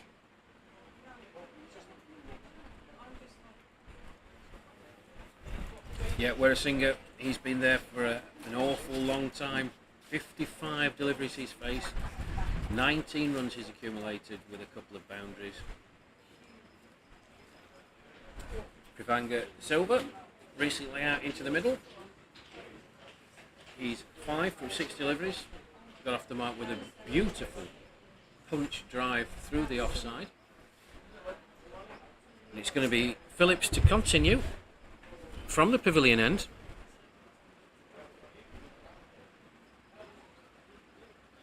Backward square, square leg, short mid wicket, wide mid on.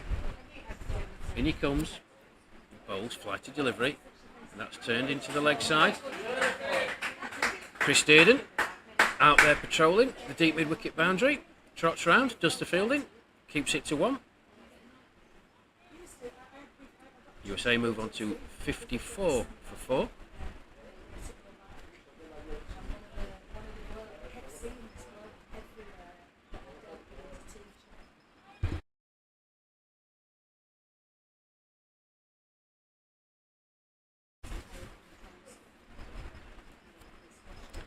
So here's Phillips, in again, he bowls, batsman looks to turn it down the leg side, nothing doing there, hits the pad, and there's no run.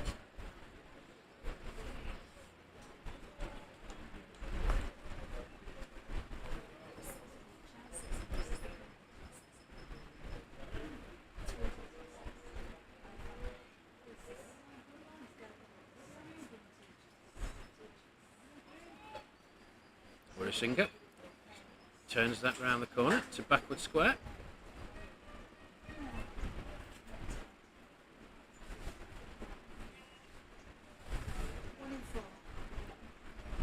So Phillips in again, bowls outside the off stump.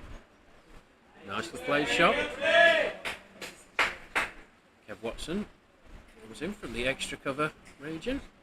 Fields. Another single to the total.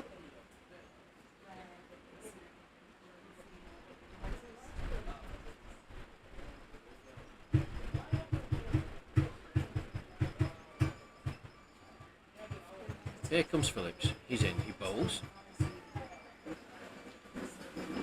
Chopped down into the cover region. Ed Gordon Lennox, the England vice captain, does the fielding.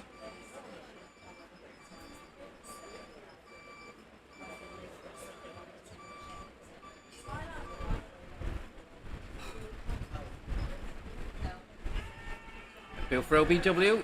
He's been given. He's been given. Well, from our position here in the pavilion, it looked a very, very straight delivery from Jim Phillips. Batsman didn't really look to be playing a shot. Hit him absolutely in front from my point of view, and the umpire had no hesitation in raising his finger. We'll just watch it on the replay, folks. Also, Rashid would be so much happy. Just myself, Akash, being joining in the com box. He will be so much happy of the team down right now. Yeah, Looks to be plum. It is a plum. yeah. Looking on the replay, Akash, that's plumb. He's Yeah. right in front. He's going to be very, very disappointed with that. It was a straight delivery. Didn't seem to move. Didn't seem to turn. Wicket to wicket. Jim Phillips. I said he varies his flight. That one was a flatter delivery. Batsman looking to turn it into the leg side. Played all the way around it. Shiva has been batting so well. Comes back to the pavilion for 20 with 2 boundaries in 59 balls. USA need to be building their partnership away right now. They are just losing up wickets in 2 to 3 overs. Yeah, another wicket gone shortly after the drinks break. The 6 overs from the drinks break, England have really put the clamps on the USA. 56 for 5 they are now in 21. It's going to be a tough ask for them to post something that's going to be a competitive score.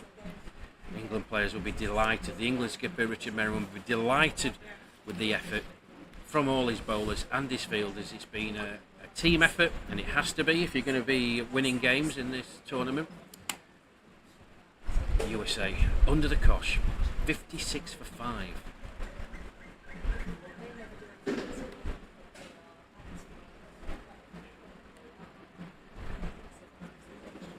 Dev Ramran is the new batter coming here to play at number 7. As a 6th down batter is here, Dev Ramran. And Des Silva will be on strike to face out the next over, right? And it's Nick Newman who's been continuing out. And this is what I'm talking about. These bowlers, these guys are just cruising through USA's batting lineup. So USA need to find a way to come out of the shell. They themselves have got themselves into a shell. Playing a lot of dot balls, this could do a team. Yes? Yeah, I think you're an advocate of it, aren't you, Akash? You want the batsmen to attack and put the England bowlers out of their rhythm and create some discord in the field, but the England boys are just really not giving anything away. That's a nice looking shot into the offside. A quick single. A quick single towards mid-off. A good driven shot. So this is what I'm talking about, sir. I'm not just talking about only a big shots can do the job. A big shot with 5 dots, no use of it. They need to make some singles out here. Yeah, we talked about it, Akash. It's a really good point that you make, and I hope all the viewers, I'm sure they will agree. USA have got to do something. They've got to do something positive. At the moment, they're doing nothing positive. England are having their way with them. Fielder comes into silly mid-off. A shortish covers, if I'm not wrong. Yes, it's a shortish covers. So more pressure building on the USA batsman. They can see a man very close in on the offside. That's the skipper, Richard Merriman. And he's bowling so quick. He's just finishing off his over within 2 minutes. He's already done and dusted off of his over. A cut shot. That's an excellent fielding effort again from cover point fielder for a single. JB. JB, in fact, he will be just making sure it's just a single, and all his fans all around the world will be happy. They'll be delighted with that, Akash, yeah. Very sprightly is JB John Butterworth. Very, very good fielder. But Nick Newman, he said, rushing through his overs, not giving the batsman time to settle. And as we say that, commentators curse again. Aborts his run up. He has given just 13 runs in 5.4 balls. That is something tremendous, right? Absolutely. An economy of just 2. Another dot ball. Yes, another dot ball.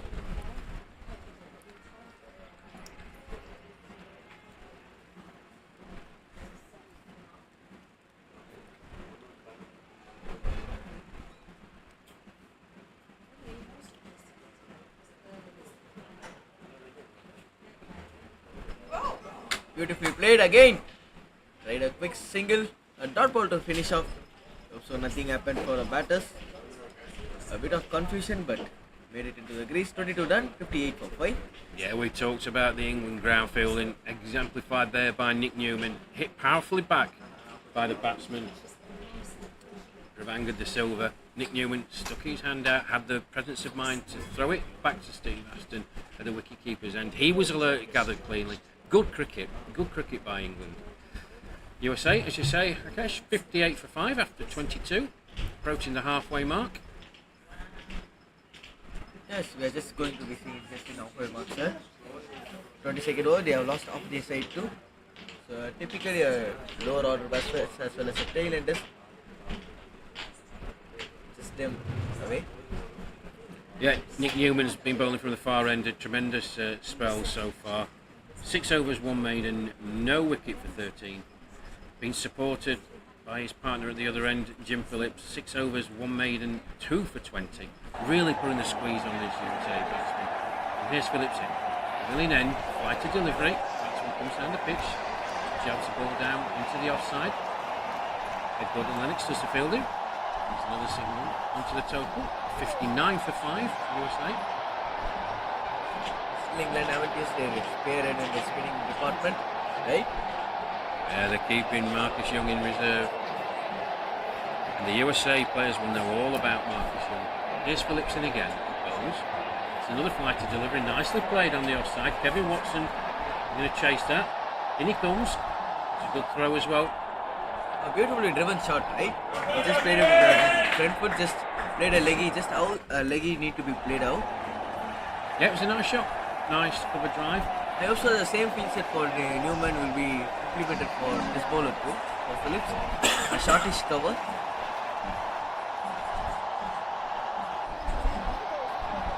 It's not placed right now. This will be a googly for me. A single towards 5. It's been called a leg bite from the umpire. Yeah, I'd like to see England really go for the jugular here. Talked about how they missed an opportunity when they had Zimbabwe 32 for 4 in the previous match. Well, they've got the USA right on the ropes here, 61 for 5. I'd like to see some fielders in close, challenge the USA batsmen to go big, hold wicket to wicket. They miss, you hit. That's what I'm talking about from the first, sir. That's what actually from new ball bowler Watson as well as Mr. Jason Count has been doing, right? Bowling sleeper sticks, just you miss it. And that's what actually Newman is also trying to do. He's just giving very odd balls on the off. He's just making the batter to play.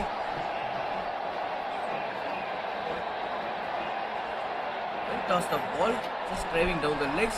Will be called a wide or what? Let's just check him for umpire's decision. He'll be running a double.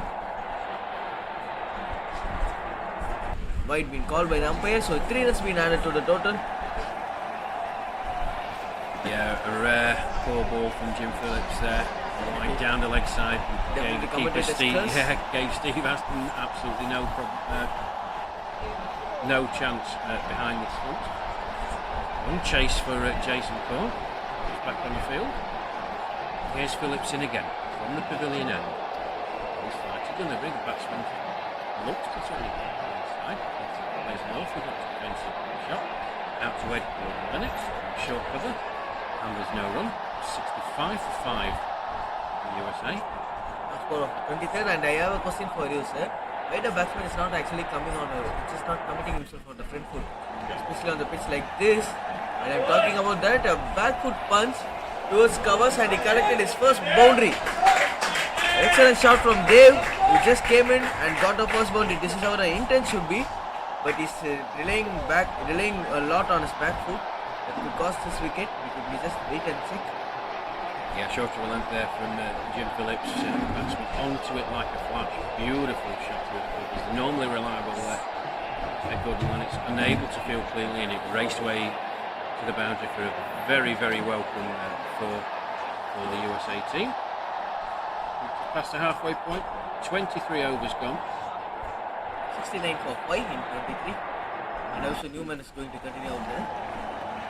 These two guys are bowling their spells without a break. It's been a big thing.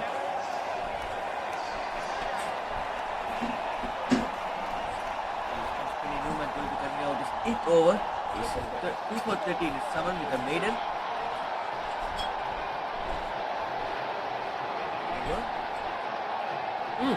I He chipped on to the sticks, I hope so. And that's a shocked reaction from the batsman as well as from the keeper.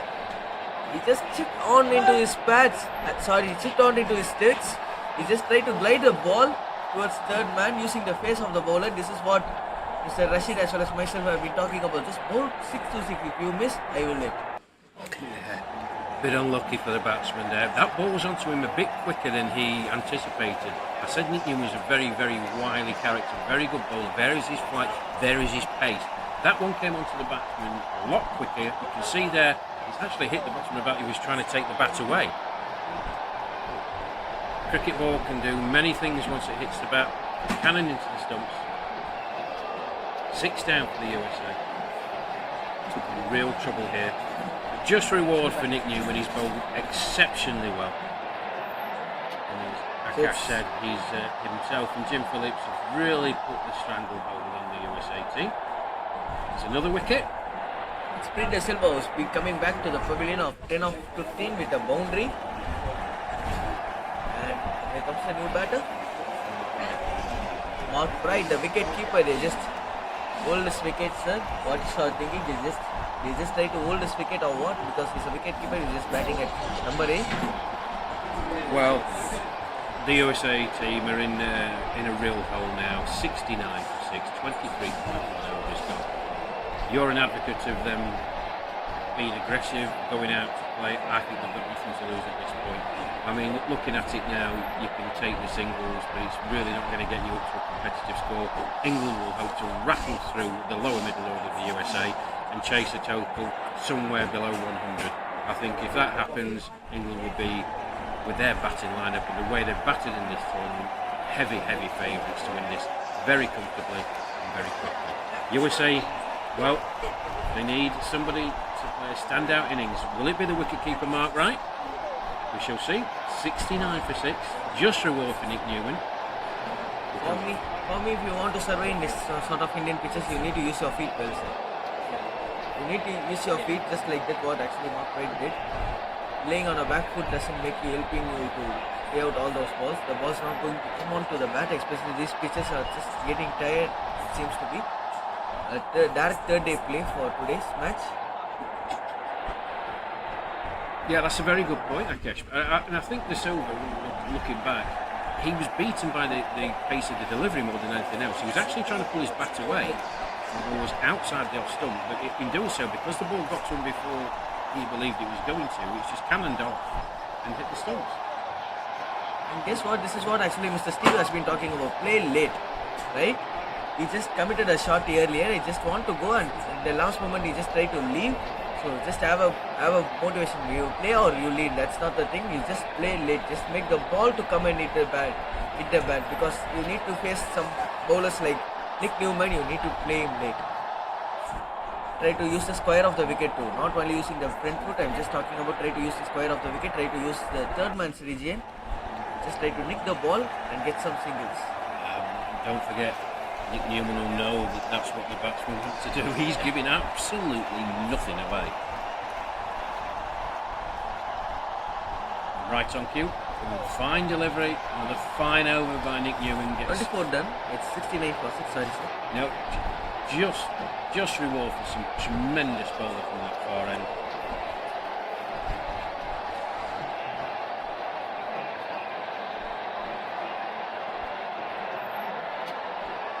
So I've been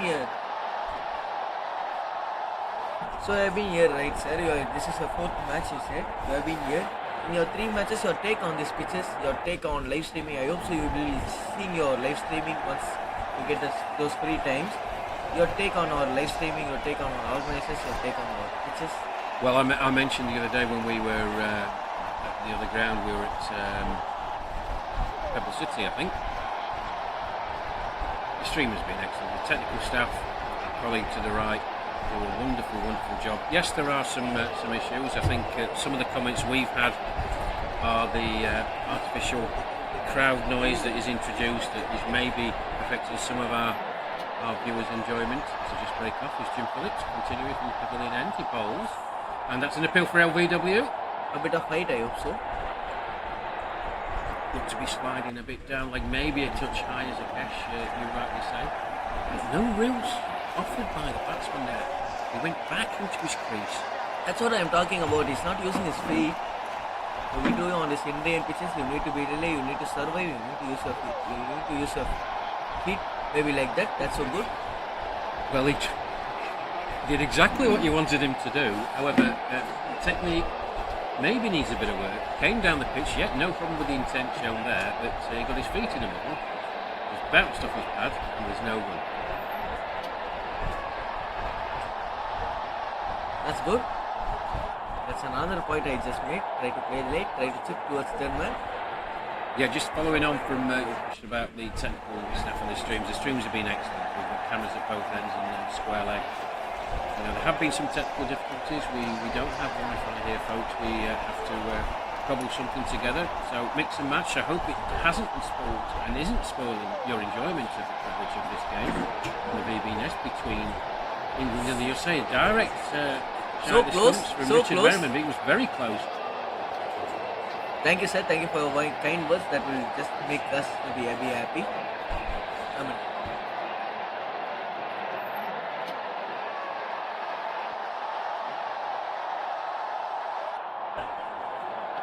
There were two cameramans who've been just for you, Mani Karthik as well as Dayalan,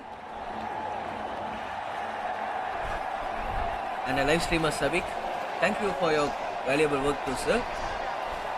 Yeah, echo that, Kesh Savik. Thank you very much indeed. He's a technical wizard to our right, and both cameraman. There's Phillips in again, bowls. On the patch. An interesting field set, right? There's a short mid. It seems to be a silly mid on right now. We do check the. I was talking about the short covers being placed in for Newman, but here they just swapped up fielder. Silly mid on being placed for a leggy. That's so still interesting. Yeah, we talked about it, didn't we, in our previous commentary together. He thinks outside the box, there's a skipper, Richard Merriman. He puts fielders in places where you wouldn't, as a batter, normally expect him to be. And it just creates a bit of doubt in the batsman's mind. Now, we've played cricket. I've played cricket for a bit longer than you, my friend. And it does, when you know what a bowler's doing, and you look at the field and you think, well, what's that? Why is that fielder there? It just puts doubt in your mind. Yeah, I would like to compare Richie Merriman with a great Mahendra Singh Dhoni, definitely. That's what he used to do, right? He did. Here's Newman in again with bowls. Let's use the face. It's a wide delivery, unable to be gathered by Driving Steve down. Aston. Driving down the leg, and it seems to be 2. So 3 more runs being added without a ball being bowled. I would like to come to the point. That's what Dhoni used to do. He suddenly used to have two covers. Suddenly he used to take out the covers. Suddenly he used to take out a mid-on. You used to have a straightish mid-off or a mid-on for a batter like Pollard.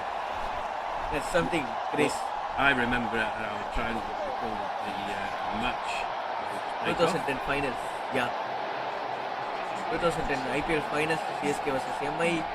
Pollard was been batting some craze, but suddenly he just placed Matthew Wade and he was very straightish mid-off, and Pollard just played a shot, exact shot what actually made him to play.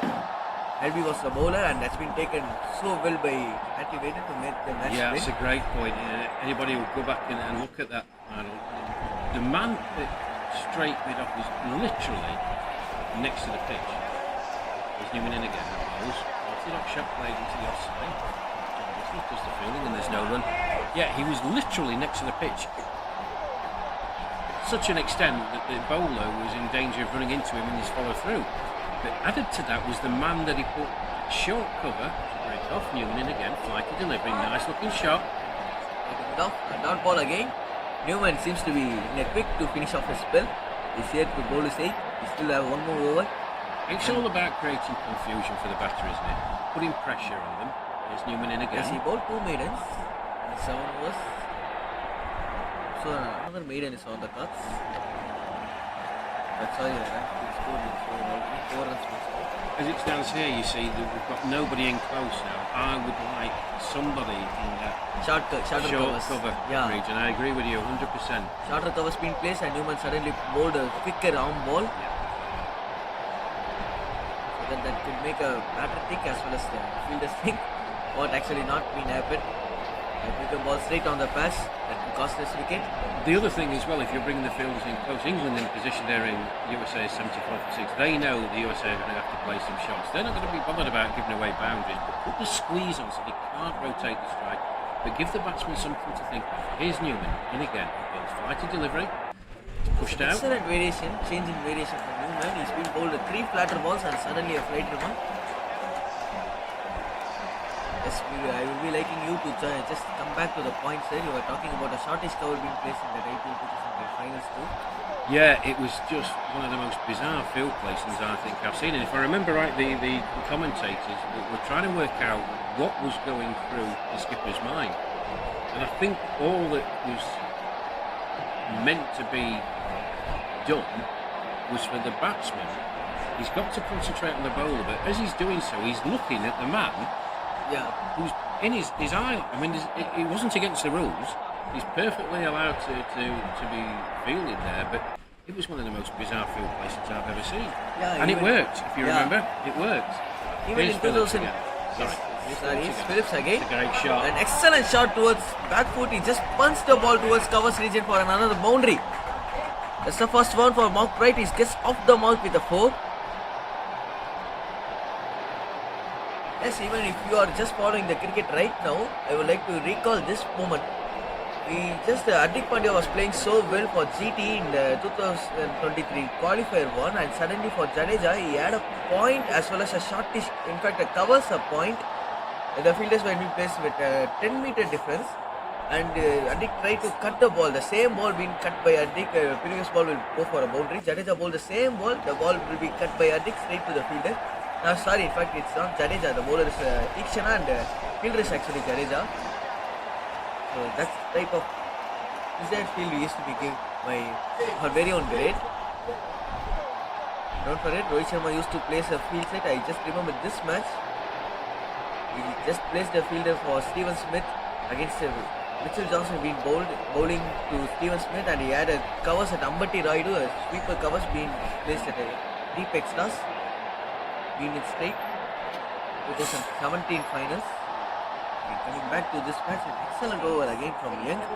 Sorry, Dave Ramdan moving backwards, trying to play an expansive cover drive. He played a beautiful cover shot. So what's your thinking actually? Dave, Dave's the one who's been batting so much on the back foot. He's relying so much on the back foot. Again, an excellent shot. Covers fielder just try to stop it, but yet another boundary. Can this two boundaries can change the fortune for US? Yeah, well, much needed boundaries. 2 in the over, 2 delightful shots through the cover area from Dave Ramdan. Tried it with the ball before, got himself into a bit of a tangle, but that one was absolutely crashed through the cover. Great shot. So for me, if I am a bowler, I will be thinking a ball which is I will make him to play out on the front foot.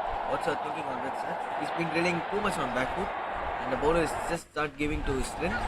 Well, it's length. I mean, if Jim Phillips, who's bowled particularly well, he'll have seen those two. Those two balls have just been back of a length. If it was me, I'd be looking for a fuller length, trying to get him to go backwards in his crease.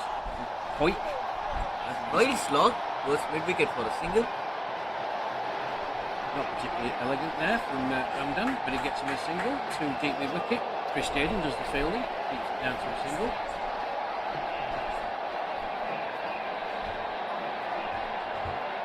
Last ball of the 27th. We have 3 more overs for our second innings. 83 for 6 after 27. Yeah, good over there from the USA's point of view. 2 very, very nice shots by Dave Ramdan. Hit very, very hard through the cover. Valiant effort, those occasions by Gordon Lennox. Didn't shirk his responsibilities at cover. Unfortunately, the ball was just hit too powerfully. Past him. I would like to thank Ash. He said that she's hearing our commentary from California. I hope so. It's been an early morning for them. Oh, it's going to be very early. I think, yes, in the middle of the night, isn't it, in California? Let's try and work it out. It's 5.5 hours to the UK, and it's 8 hours. Thank you for your kind words, Ish. Yeah, thanks, Ish. Thank you for taking the time to message, and thank you to everybody who takes the time to send the comments in. We do read them all. We are aware of some of the issues that you have highlighted. some of this is out of our control. It's the tournament organisers who have decided that they want this type of format. But I hope our commentary is coming through loud and clear, and any technical issues aren't spoiling your enjoyment of the game. There's Nick Newman, he's bowled tremendously well from that far end. To continue, in he comes. Delivery. The quicker one that just made the batter to be on back foot with an extra bounce. He just flicked towards mid-wicket for a single. Yeah, just bounced up at Dave Ramdan. That did well to play that out into the legs. I trotted through a single. A spongy bounce on the pitch. What's your take on this pitch? A spongy bounce. A tennis ball bounce suddenly to the ball. It's been tossed up well. Not the intent to play there, but just got the nick. Able to play towards third man for a single. Yeah, we've seen the odd delivery. But it'd be interesting to see what happens when England introduce Marcus Young. Throughout this tournament, he has come on just before the drinks break or just after the 30 of the drinks break. Here's Newman in again. He goes flatter delivery. And just plays that back out to him. Newman does the fielding and there's no room. Yeah, Marcus Young has come on either just before the 30 over drink break or just after. When you think Marcus Young need to be introduced? For me, if he's introduced in the next over, he could be able to complete a spell, I hope so. 9 overs from one end. Just how Newman and Phillips have been bowling out as a big shot. Just a fielder being placed at mid-wicket for a single. Yeah, I think he'll come on straight after the drinks break. Yes, and I think he will bowl straight through. He's got the capacity to do it. Can he able to finish off, sir? Because 15 overs after the drinks break, can he able to finish off this 9 overs spell? I think he will.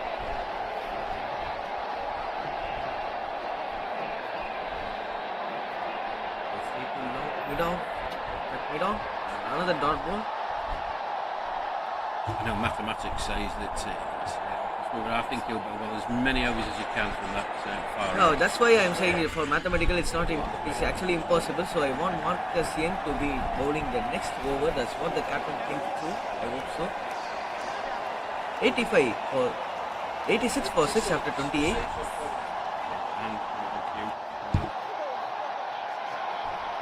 Yes, my prediction doesn't go down. Yeah. So my prediction score, folks, if you're keeping count, it's 2-1. Akesh have been waxing lyrical about Marcus Young, leading wicket taker in the tournament. He's bowled tremendously well. He's trotting out towards the deep mid-wicket area. Maybe the next over, sir. I hope so next over. Replacing Chris Dearden, who was there. And it's going to be Chris Noddy Dearden, Lancashire's finest, to bowl from the pavilion end. And if you've not seen Chris Dearden bowl before, folks, you're in for a bit of a treat. There are slow bowlers in the world.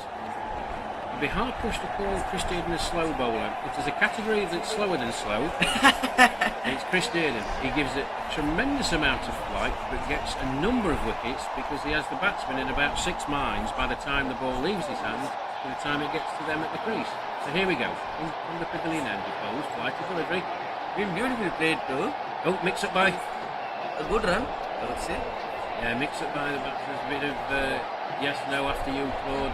Slight misfield by Jason Corn to test does this guy make to tempt a batsman to go big?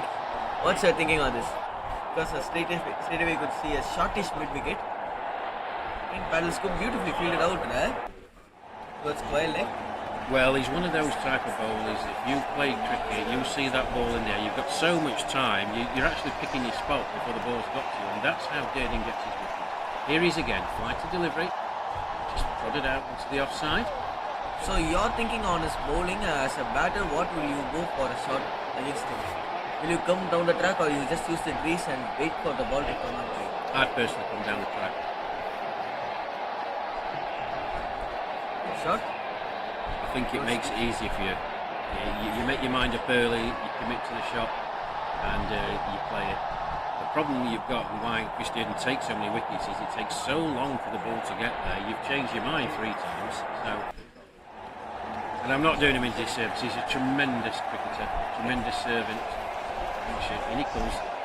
And you see that's an excellent there. fielding effort from Ed Gordon Lennox. Yes, Ed Gordon. Excellent fielding effort. That's a different boundary. He just saved it out. Saved the 3 runs for the team. But you saw there Dave Ramdan, he changed his shot twice. He was coming down, then went back, and he's getting in again. Oh, that beats him outside the off stump. Because I saw a number of bowlers in Chennai side in around city like him. Really? Just tossing out and just making me tempt to go big. And I used to lose the wicket to them. Well, he's a nightmare to play against. I hope it doesn't come across that I'm being unduly harsh on Ian. I'm not. It's a style of bowling that suits him well. He's been doing it for a number of years. He's taken a number of wickets doing it. He must be an absolute nightmare to face because you have got so much time. The ball has got so much flight. But what he does induce as well, he does have the odd ball that he does, which is flatter. And you're expecting it as a batsman to loop up in the air, and right on cue, at the far end, it's that man. Magician has just arrived. Marcus Young. Yeah, ladies and gentlemen, you're in for a treat here. Guys, wherever you are from the world, just turn on your TV, turn on your YouTube channel or Nexus channel. Just have some fun for the next 15 overs from this magician. Yeah, he's bowled unbelievably well in this tournament. Prodigious turner of the ball, genuine leg spinner, but he has two googlies. One, which I have looked at it on the replays. I'm a leg spinner myself. One's an orthodox googly. It's very difficult to pick in the mainstream anyway, but he has another one which is unplayable. I have not seen a batsman play it. I don't pick it, and even the Zimbabwe players after the match the other day said when they knew Marcus Young was coming on at the other end, they pushed the ball out and they wouldn't take a signal because they didn't want to face him. And that's the mark of respect that players have. The USA boys will know all about him. Yes, it will be so interesting other than a foreign country or a foreign place playing out, a subcontinent countries be playing this guy. Just bear in mind, folks, Marcus Young, nearly 70 years old. Not an ounce 70 of years fat on young. him. A small correction, 70 years young. Very, very athletic. Let's see how he gets on. Can he get up for one more cotton ball? Which make you to impress? What's your thought? Leg spin to start. And the pitch starts to offer some square turn out here. Well, there you go. Starts off with an absolute beauty. Welcome back Marcus Young to VB Nets. And there it is. And there it is. Welcome back Marcus Young to the VB Nets. He has got his first wicket in the ground, I hope so. I think it's another stumping for Steve Aston. If it is, well, this duo are on absolute fire. Marcus Young, your great work from Steve Aston. Yeah, stumped. Another victim for him. The magic man strikes. His second delivery. Oh, he's going to be delighted with that. Definitely you guys will be seeing a Rashid Khan all over the world. And there is Rashid Khan, a 70 years young Rashid Khan in our tournament.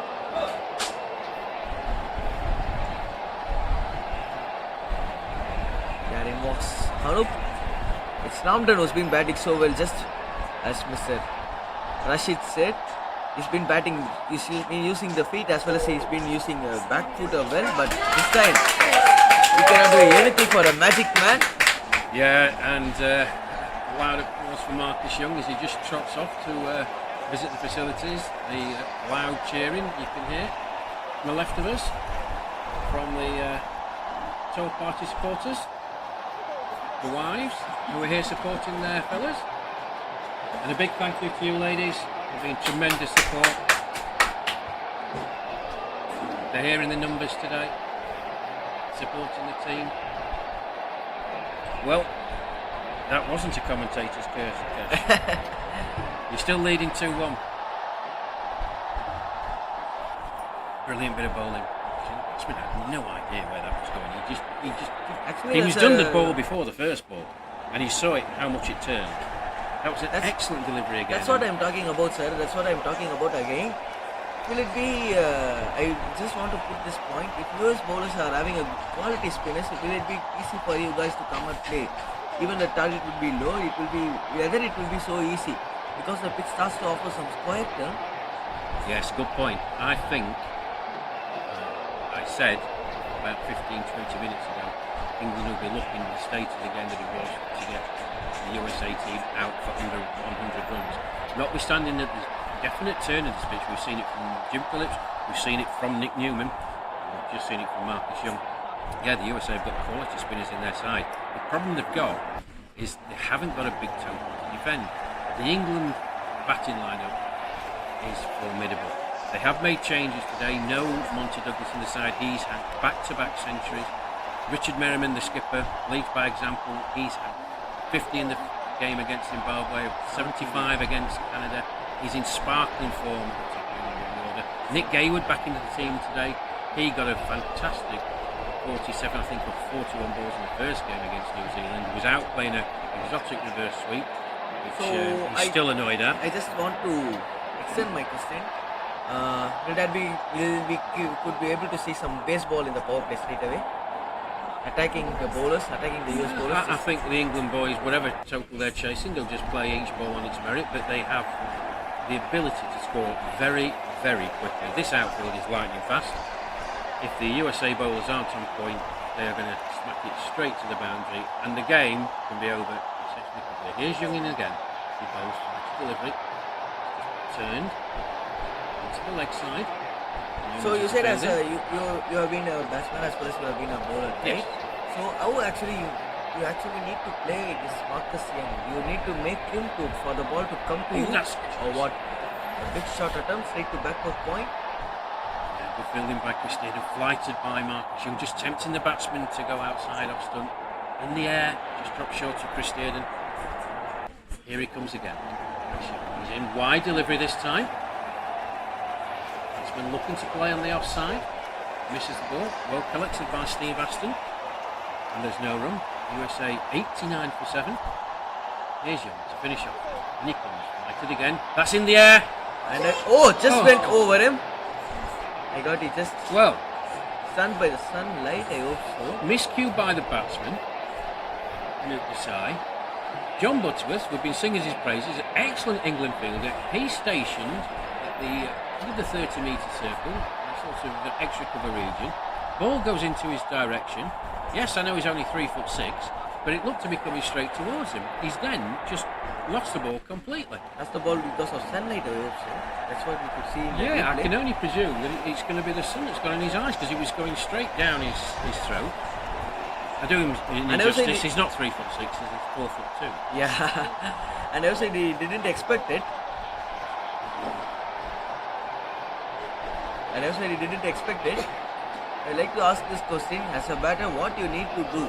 Whether you need to predetermine your shots or you need to wait and play the Marcus Young. The problem you've got now, because Marcus Young is such a very, very good bowler, he will see what you're doing and he will vary it accordingly.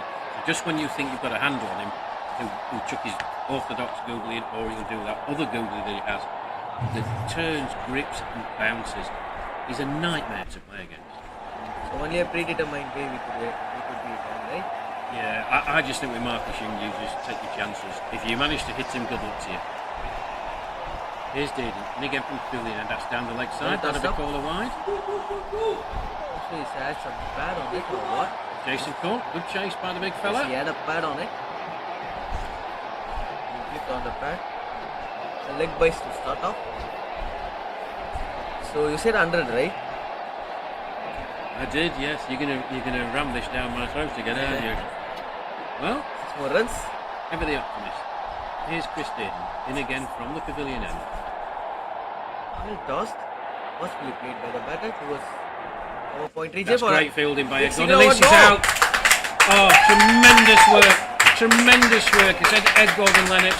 He's had a couple of deliveries that have flashed past him in the covers. That's his third run out of the tournament. Working away round to his left. Beautiful pick up and throw. Excellently gathered by the ever reliable Steve Aston. USA lose another wicket. Any laying lads who have been watching this match around, you just watch these guys fielding, guys. Come on. It's a beautiful bit of fielding. We're watching it on the replay. Moving round to his left quickly. Great pick up and throw. Great work by the keeper as well. Square leg umpire, no hesitation. USA lose another. It's 94 for 8 at the moment. And you do have 2 more wickets or 6 more runs. On your prediction? Well, I'm still going to stick for under 100. I shall buy you a drink if the USA go over 100. But they're in real trouble now. Real trouble now.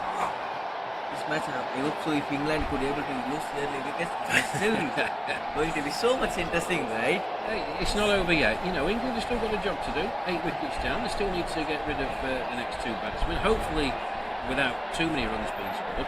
But they've still got to go out and apply themselves and bat. If the score is 100, 120, they'll be delighted with that, of course. It means that they can bat sensibly. They don't have to go looking for their shots. The run rate will be very, very slim indeed, about 3 and over. You know, at this moment in time, England heavy, heavy favourites. 24 for 7 in 30.1. In fact, it's 94 for 8 in 30.2. It's right was lost his wicket for 2. In a very unfortunate way, the one last way to get out, run out. Yeah, it's unfortunate to be run out, but you've got to say it was a tremendous piece of fielding by Gordon Lennox. Excellent effort. He does have an excellent arm too. Good throw straight to keeper. And all he need to do is just to take the bails off.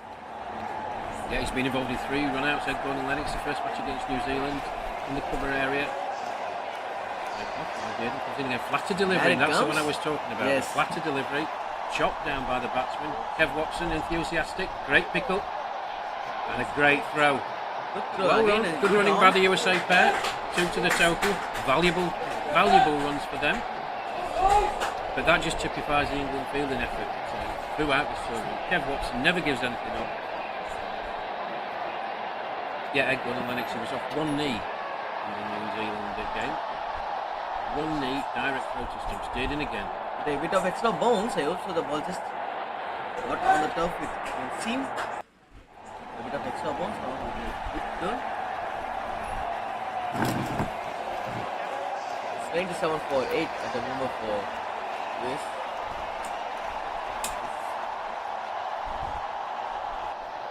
31 overs.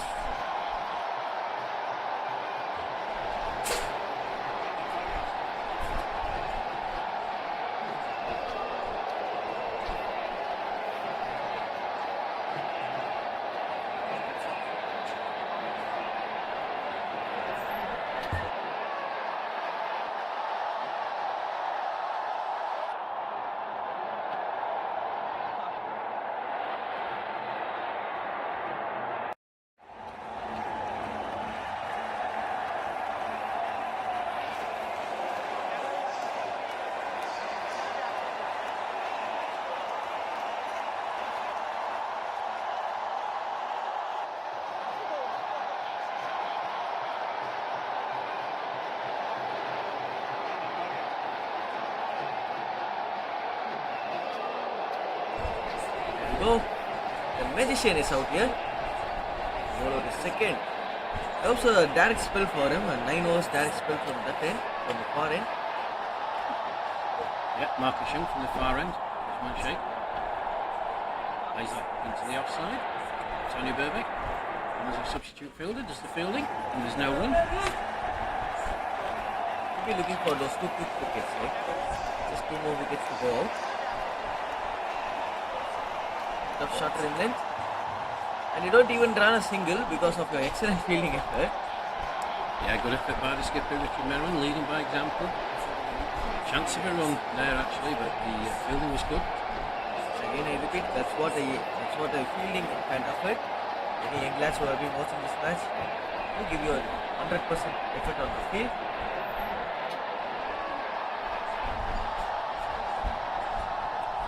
I fancy a Google here. I don't know about you. Let's see. I suppose this is a quicker one. Yeah, it's his arm ball. Quick delivery. It was his arm ball from Marcus. Seems to be seam of ball.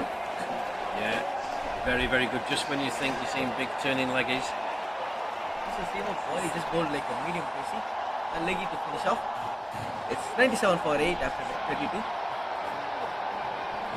Yeah, got over again from Marcus Young, full of variation. Quickly. Big turning leg spin in that over as well. He really is a tremendous, tremendous bowler. So the USA, 32 overs gone, in a bit of a hole. 97 for 8. All those who have got up early in the States. Expansive shot. That was a great bit of fielding. Nick Hayward there in the deep. A bit of intent shown there. There's one shake into strike. Here's David on the pavilion end. Goes down the leg side. What's the umpire going to give? Yeah. It's a wide.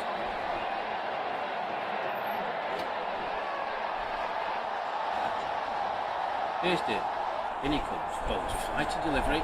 Shake. Rocks back. Flat backs it into the offside. Kev Watson trots in from his position. Extra cover boundary. Single to the total.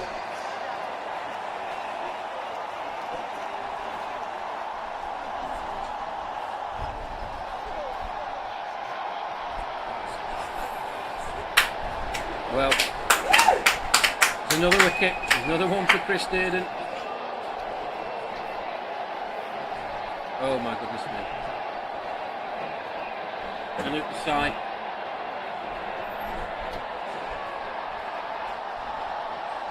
Well, I can't fault his intent, folks, but it was nowhere near that delivery. Down the pitch, big swing, outside the off stump. Steve Aston, reliable, whips the bells off. Another stumping for him, another wicket for Chris Dearden. USA 100 for 9. One more last wicket on the exact score which is predicted by Mr. Well, I can't fault the side for that. You know, the situation that the USA find themselves in, they had to score something. I don't think 100 or 110 is going to be enough personally, but you never know. The USA boys might come out. Sterling effort in the field, but definitely said, you know, cricket is always a funny game. Definitely plays some funniest spot. Almost. yeah, one thing the England boys they've got to ensure now, they need this last wicket. Let's hope that it happens quite quickly. But when they go out to bat, they've got to be focused. They've got to be disciplined. They may not be chasing a lot. The run rate is inconsequential if it's 110, 120, but they've got to bat properly. The USA, they're a team of fighters. They've shown in this tournament. They've been in sticky holes before, and they've come back very, very well. Yeah. So, you know, it's not all over Also, yet. just your slowest bowler has got his wicket by just testing the temperament of the batsman, right? Well, it was there. It took so long to get to him. Here's Dearden in again. Bowls.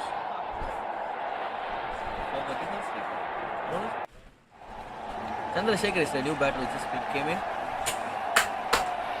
typical tail end that will be true. A quicker one.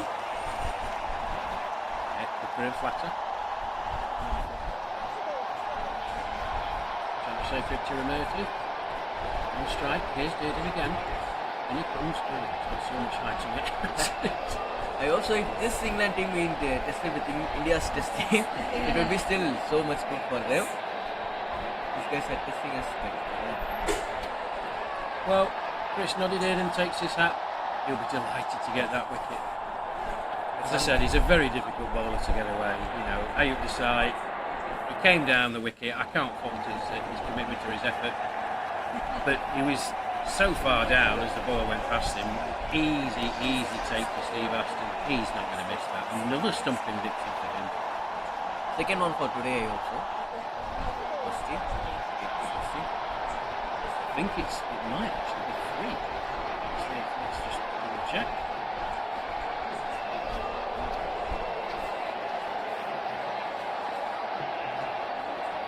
Yes, it's 3. You are right. Yeah. It's 3. Another 3. 3 in the previous game. I think he's up to something like 8 or 9 dismissals now. I hope so. He likes the number 3. He just don't want only a batter to be a victim for his wicket. There comes the magician. Siang. 2 overs, 1 for 4 till now with a maiden.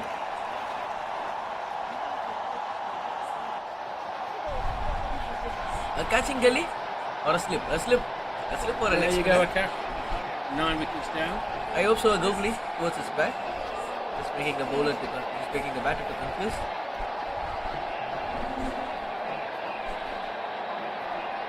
Googly is coming up, guys. Wherever you are watching this live, I predicted Googly is be coming up.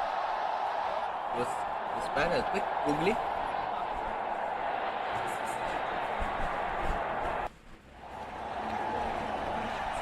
Could that be his traditional or his untraditional one? I don't know what it is. Yeah, there you go. Shot is gone, but will have been tossed. Bit of shot. A single that makes Chandrasekhar right now to be on strike. A typical tail-ender. What can he able to do?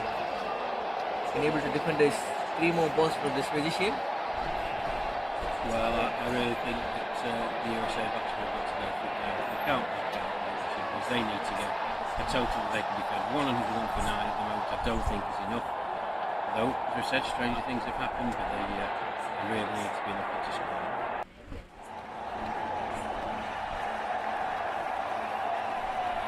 Flip through a wicket from Bob.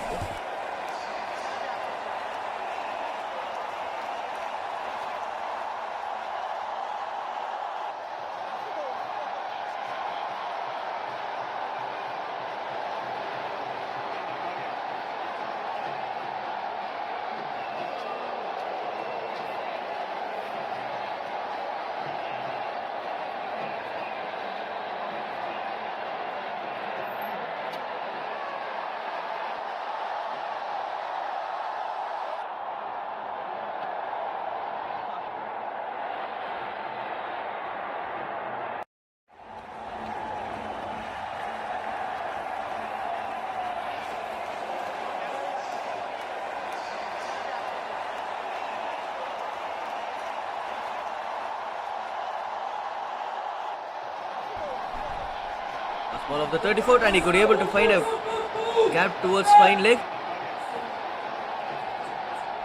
And deep back was fine leg. In fact, single to finish off. It's 104 for 9 and 34. Yeah, valuable runs from the USA here. Last wicket pair in. 34 overs gone.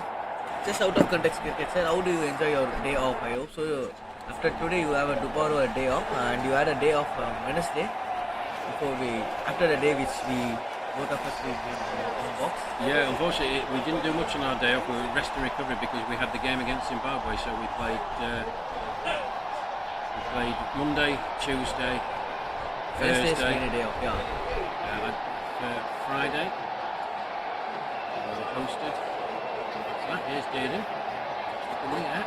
That happens to be offside and there's no one. Yes, we went on a temple visit yesterday. Very enjoyable afternoon, and then we were hosted by Dr. Silver at his residence. Drinks and some food. Very nice indeed. Here's Dearden again. Which temple, sir? Which temple?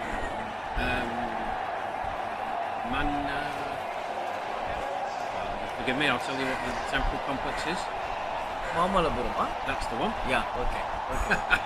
And a very enjoyable day it was. I would like to thank live streamer. Your name is right?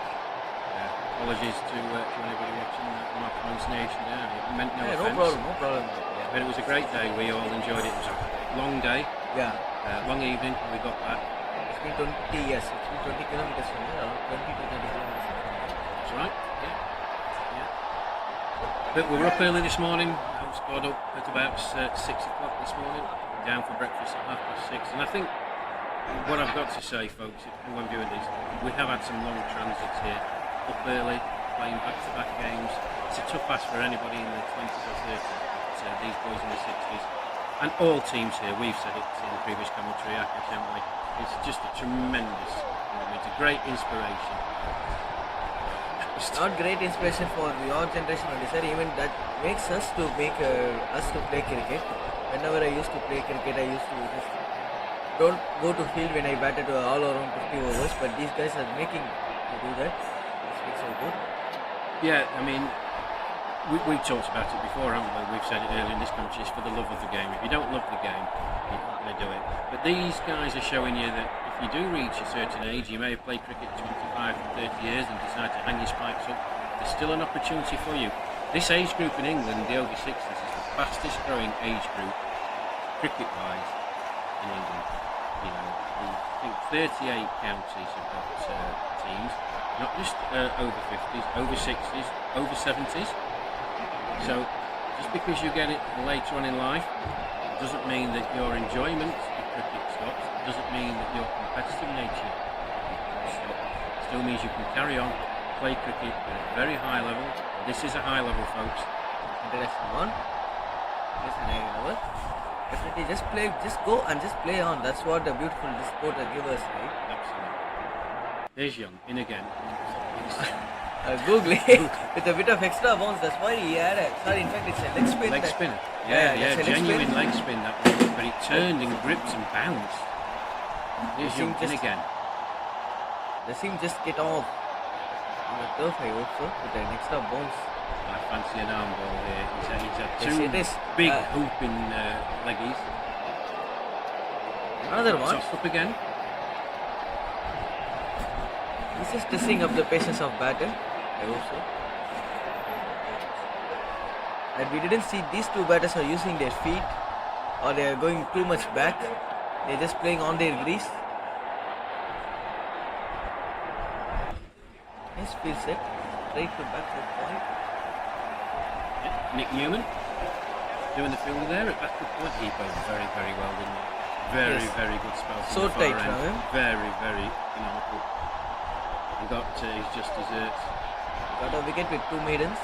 8-9 overs. Oh, a bit of extra bounce that he just directed the ball. Good shot from the batter to be true. Be able to run at 2. Excellent fielding effort. Well backed up. Excellent fielding effort. JB, John Butterworth there, backing up. Also, his fans will be so much happy too still. Yeah, any John Butterworth fans out there watching this stream, please get in touch with us.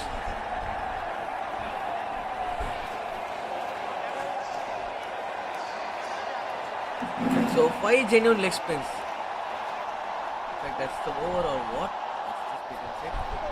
Yes, that's the over. 6 genuine leg spins to finish off the 36. It's 107 for 9.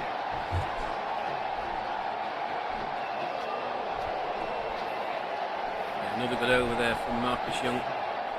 Right on point. England won't mind these singles at this stage of the innings. USA, 9 overs to go. What total can they reach? They'll be hoping to get up to at least 150 to give themselves something to bowl at. Chris Dearden, continuing from the pavilion end.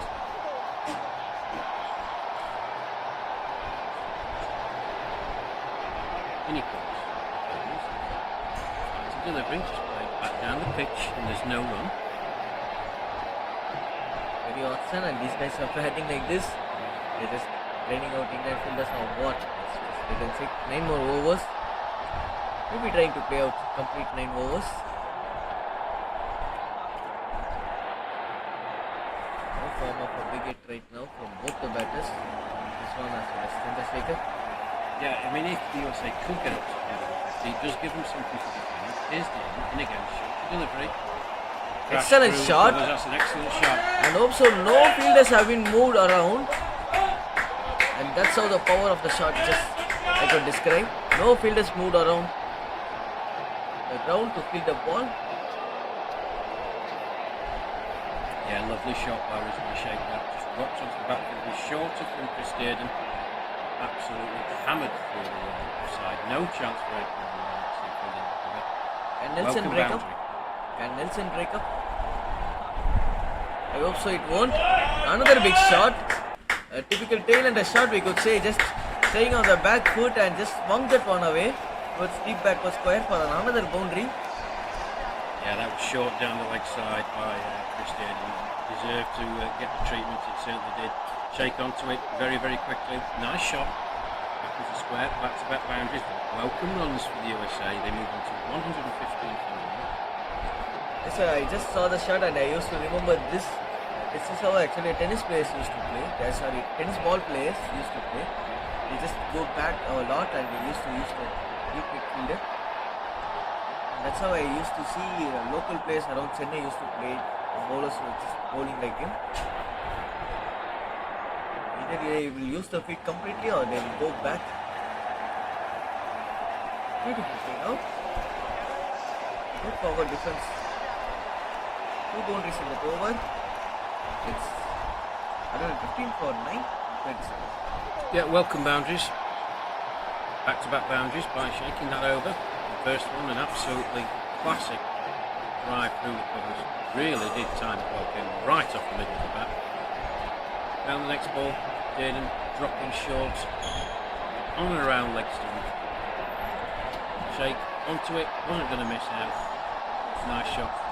Hurtled away to the square leg boundary. 4. 115 for 9. 37 overs gone. Valuable runs for the USA. Marcus Young. Continue from the far end. And he comes. Bowls. Outside the off stump. Good bit of fielding by Chris Dearden.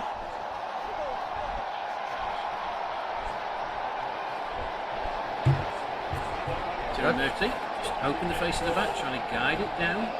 Oh, that's a genuine edge! He just had a squirey slip right in the last over. I don't know why Marcus Sain just need to have him on a finish way.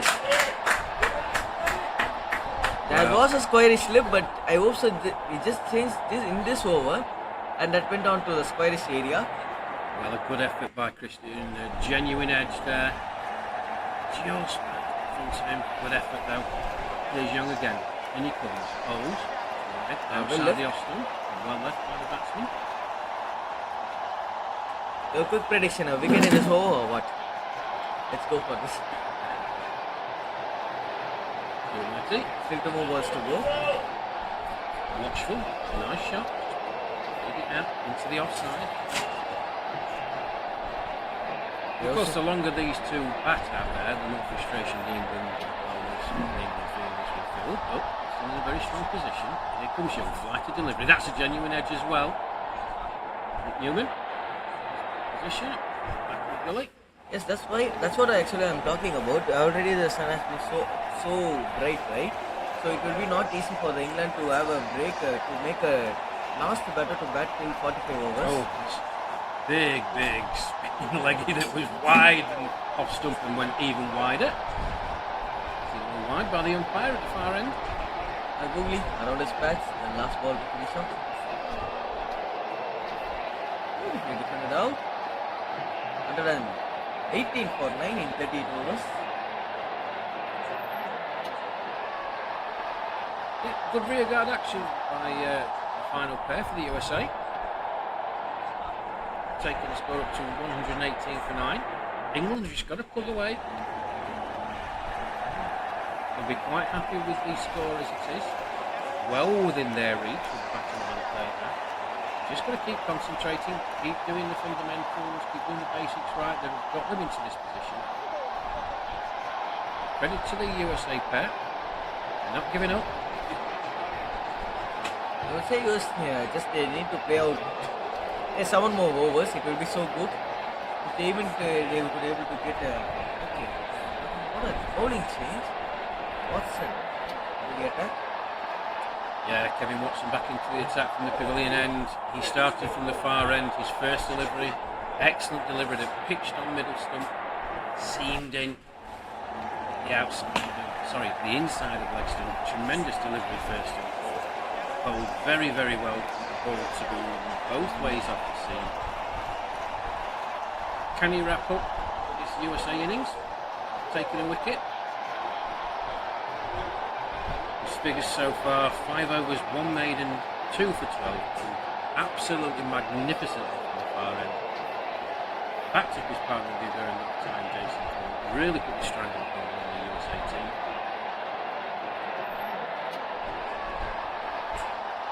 See, the change of ends has the same effect.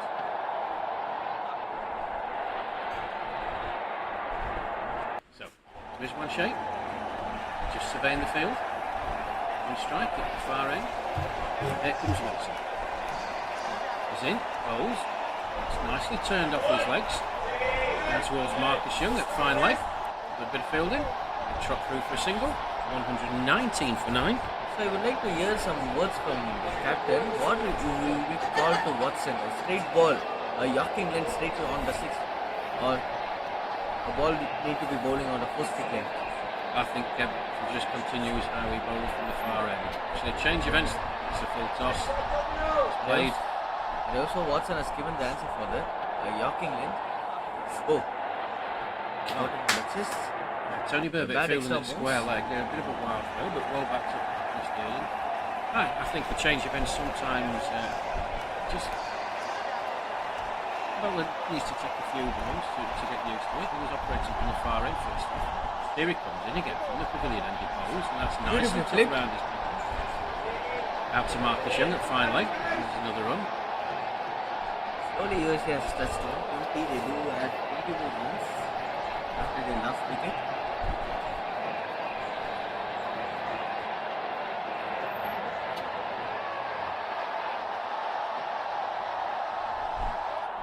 I think that's Plum or what? No. Umpire says it's just driving down the leg. It seems to be Well. so close. Well, that was an exceptionally confident appeal by Kevin Watson and the rest of the England team. The umpire indicated it is down. that he thought it was going down leg side. Sorry, it is down. Sorry, it is down. Sorry for the interruption, sir. It is down. We just had a replay right here. It's down.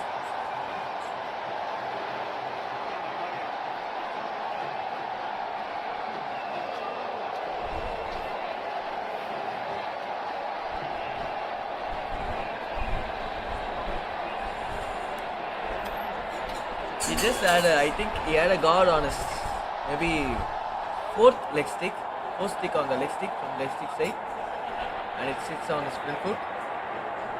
That's some of the excellent way of escaping to, right? You have a bit of wings. It's 39 done, 121 for 9, and maiden for Watson. Yeah, I think that's a marginal call. Which I was just watching the replay, that OBW appeal. Just did it awkward. Yeah, he did. The umpire, he's closer than us. We've got the benefit of replay, but he's out there in the middle. He judged it to be knocked out. USA 121 for 9. 39 overs gone. We can bat the remaining 6 overs out and get close to 150, as I said. I think they'll feel that in the context of the game, that's a very good effort. Do you think Certainly they will gives them something to defend. Sorry, sir. Do you feel they will be able to get 150, 30 more runs in the next 6 overs? They need to play at 6 per over, at least 5 per over, but they're not trying to do. So unlucky. Oh, mix-up. and it seems to be close, and it has been given out. Another unfortunate play. The last wicket has gone in a run-out way. 122 is the score scored by US, and they got all out for that. Yeah, that was a genuine edge. It went down towards the third man area. Nick Newman, as he's done all game, full commitment, chased the ball. The shout was 2 from the batsman.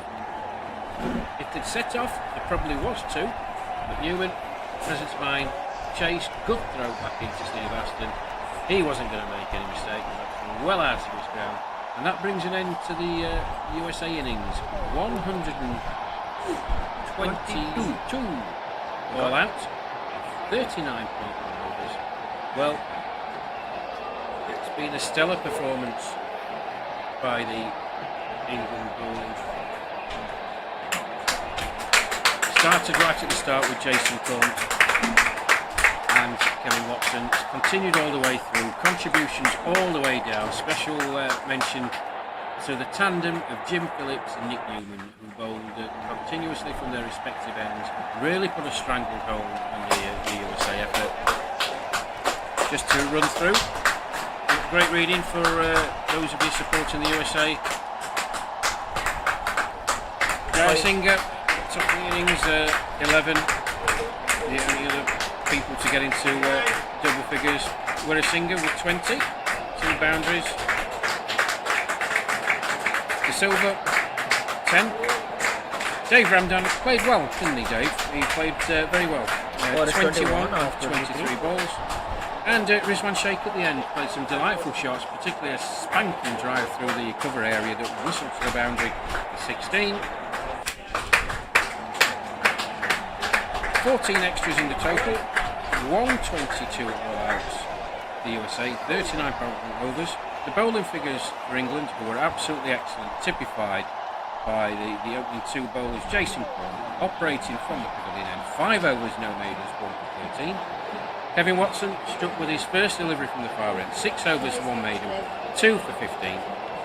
And I mentioned the tandem of Jim Phillips and Nick Newman really put the squeeze on the USA team. Fantastic effort from both of them.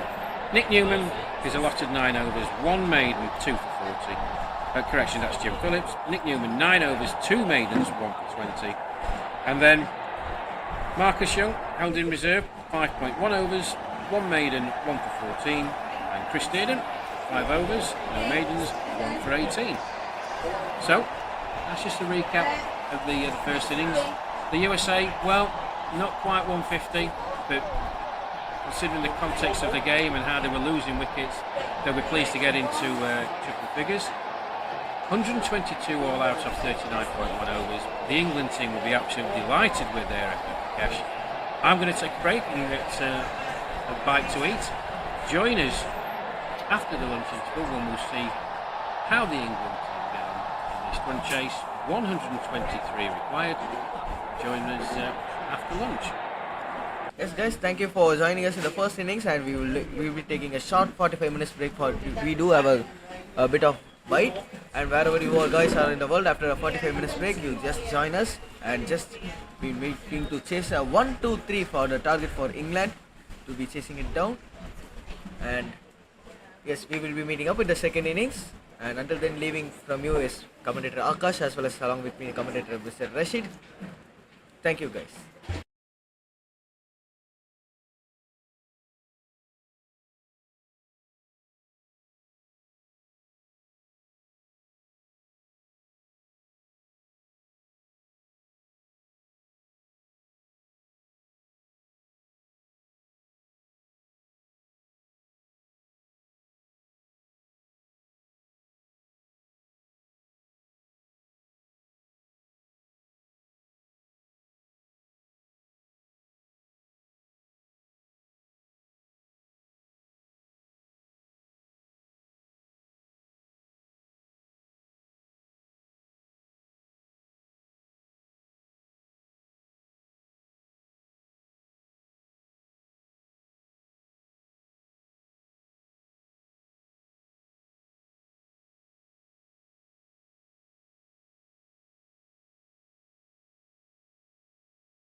Yeah.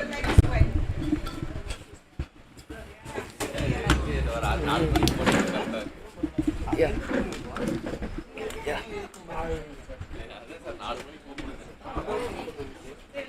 Well, welcome back everybody to the VB Nest Stadium here in Chennai for this Group A match between England and the USA. Thank you for joining us. My name is Rash Mahmood. I'm the England commentator. Joining me in the commentary box is Akash Vignesh. You'll hear AK in a couple of minutes. So for those who've just joined us, you're more than welcome. England, stellar performance in the field first off, restricting the USA to 122 all out of 39.1 overs. Contributions by all the bowlers. Pick of them, in my opinion, Kevin Watson, 6 overs, 1 maiden, 2 for 15. All 6 of the England bowlers got a wicket. Shout out to the England stumper, Steve Aston. Another 3 stumpings today takes him to 12 dismissals in this tournament. Marcus Young, another wicket for him, makes him the leading wicket scorer on 10, or wicket taker, should I say. So, the England boys are out. Skipper Richard Merriman taking strike at the far end. Nick Gaywood, his strike partner. Akash, lovely to see you back. Fed and watered. So very good afternoon, sir, and a very good afternoon to all the guys who have been seeing here from India, as well as I hope so there is some evening or morning from any part of the world. Very good of that time, and I hope so Mr. Rash has some good bites of his lunch. Certainly did. Anoop Desai to start from the pavilion end. In he comes, he bowls. That's wide down the leg side. That's going to run away to the boundary for 4. Not a good start from the USA. 4 wide Sorry, signal. very harsh and very sorry to say. Yes, on their shoulders down. Straight away a wide, as well as a boundary to start. Are their shoulders down? It's going to be a difficult task. From 122, it's not a great score. England only have to go at 2.73 runs and over. It's well within their reach of the batting lineup. They have their back all the way down, 1 to 11. You know, the USA have really got to hope that the England batters feel that this is a done deal and getting a bit complacent. Here's Desai, in again from the pavilion end. Down the leg side again, signalled another wide.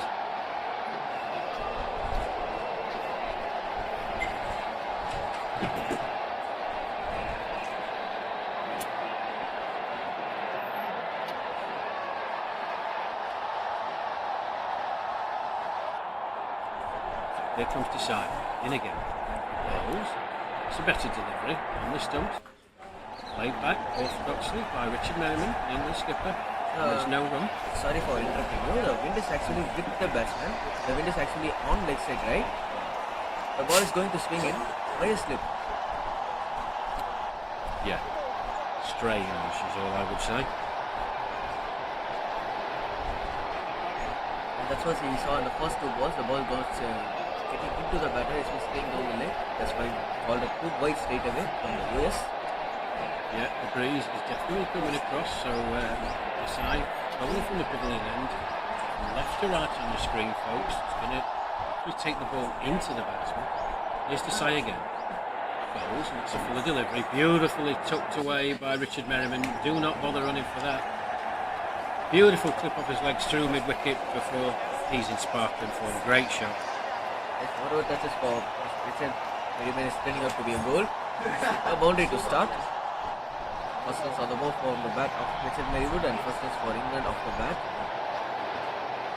And they got off to a good start. They just already picked up with 10 runs within 3 balls.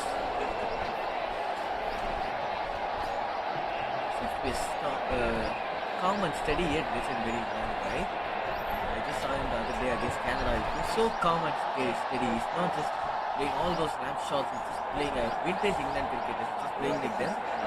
Yeah, he took a backseat to Monty Douglas, didn't he, that game that we commentated on, Akash. But then he accelerated as well. He's a wonderful batsman. Here's Desai, and again. The pads, playing under the pads, and not ball free to keeper. Yeah, in that Canada game, he was more than happy to watch Monty Douglas thrash the Canadian ball into all parts of the ground.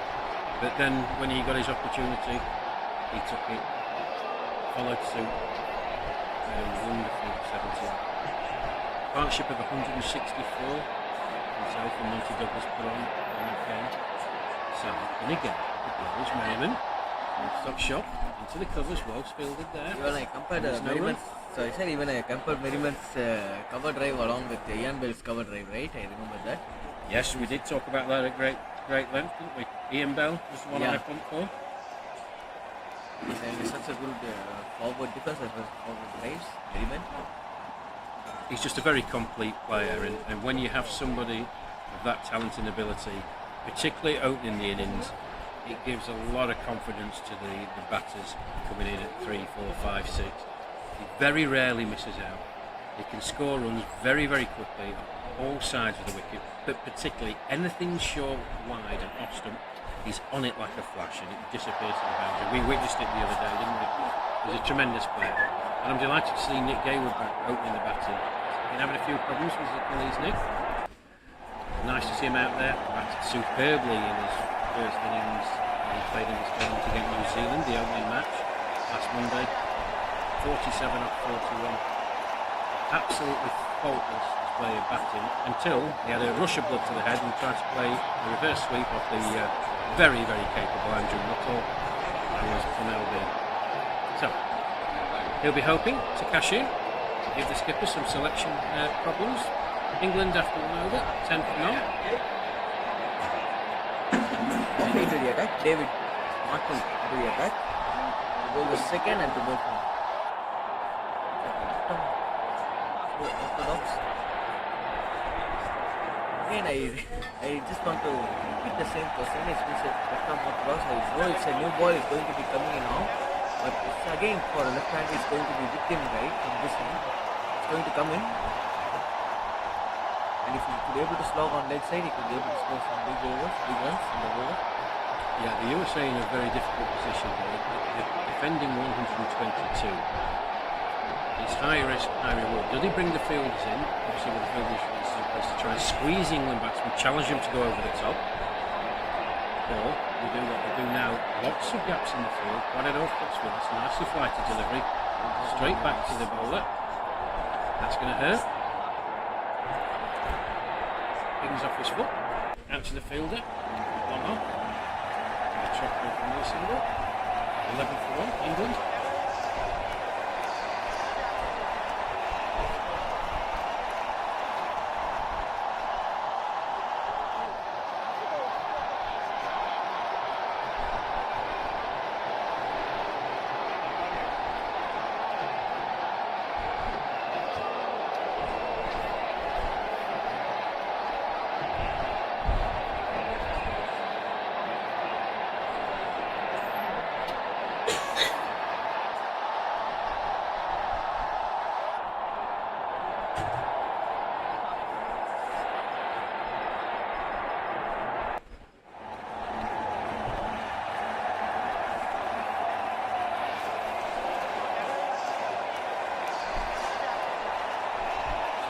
Playing proceedings. Here's Martin from the far end. He plays. Goes flighted delivery. And a shot from there. Eased into the front. Well fielded there. That's 12 without loss.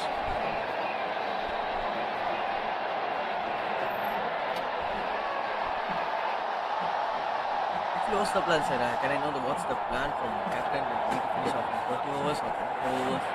Sort of plan or just to go with the flow? I think go with the flow. I mean, as I said, 2.73 runs over. For this talented England batting lineup is nothing at all.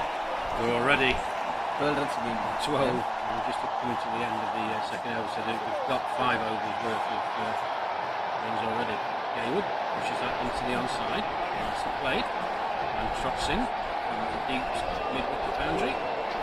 Through for another single, and the end of the over. 2 overs gone, England 13 without loss.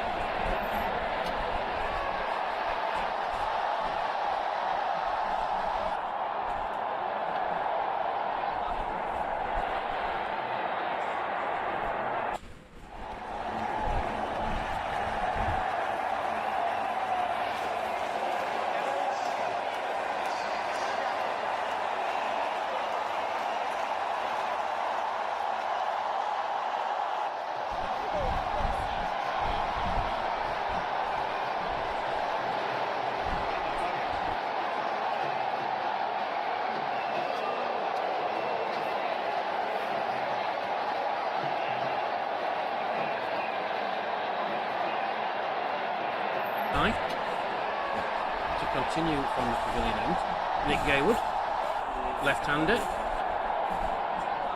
taking strike at the far end, adjustment to the field, man at cover going to the extra cover boundary, and man moves in from the deep square.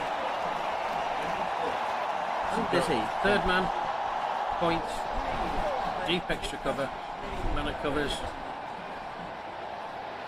wide long off, wide mid on, square leg, and man at deep, long on, cycles forward. Gaywood pushes out onto the offside. Wayne Copeland with the fielding, and there's no run.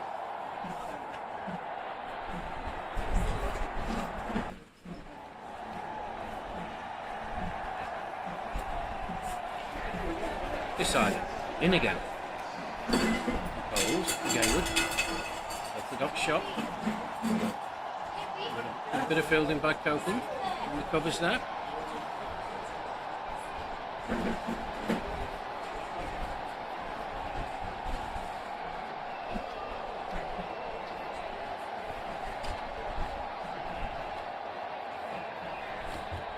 Let's hit over left handy.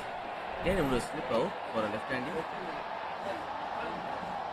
Staying on the patch. Hit to mid on drive to mid on for single.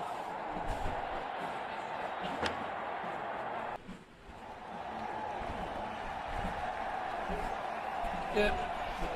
Just pushed out by Nick Gaywood. I'd like to see a bit more urgency in the field from the USA boys. I know they must be a bit disappointed only posting 122. They know they're up against it, but I'd like to see a bit more urgency, a bit more chatter in the field. Let's G each other up, just try and make the breakthrough, put this England team under some pressure. Here's the Desai again, and he comes. Bowles, Merriman is backwards, the appeal for LBW, looks a bit high. That's what the umpires feel too. Just turn down the appeal from the bowling team. From the bowling perspective, what they need to do, they just need to give some dots. Just we spoke yesterday, they need to build on pressure by bowling some dots. That's what the England bowlers have done.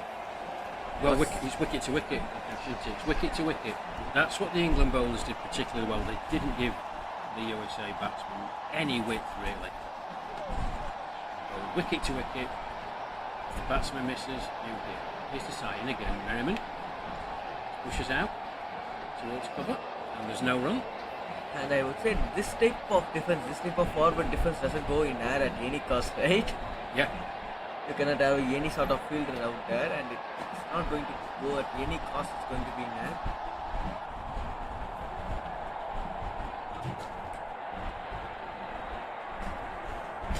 Our very own great Rahul Dravid used to play some sort of shots like this. Playing the shot with the pitch. This is how actually coach used to say. You need to play a defense which shouldn't go beyond that next practicing pitch.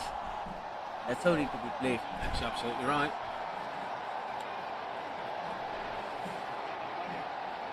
So 3 overs gone. England narrowly going on their way. No real problems so far. Not really been asked a question. 14 without loss. Merriman on 5. Nick Gaywood on 3. Okay guys, just I read a comment in YouTube. You said that crowd noise is much more, and we have corrected that. So you guys hope you guys just enjoying our commentary as well as live cricket around here. We are right here in VB Nest from Chennai. Here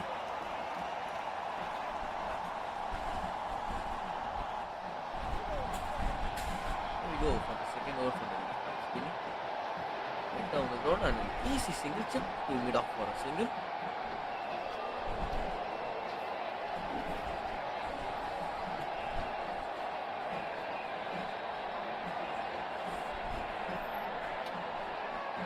No rash shots will make them to go through rash. Am I right? No rash shots at the moment. Yeah, no, don't need to. Martel, obviously, he's going to have to adjust his line. I think players are going to know that left hand, right hand combination always difficult for the bowler. Here's Martel, and again from the far end, Merriman pushes forward, out into the offside. Wirasinger, the captain, does the fielding, and there's no run.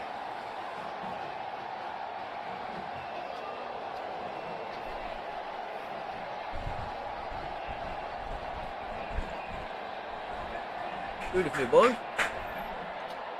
It's a straight back.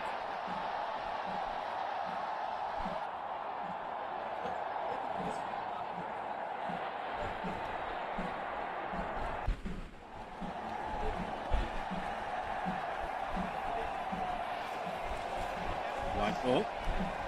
Played up by Merriman, however.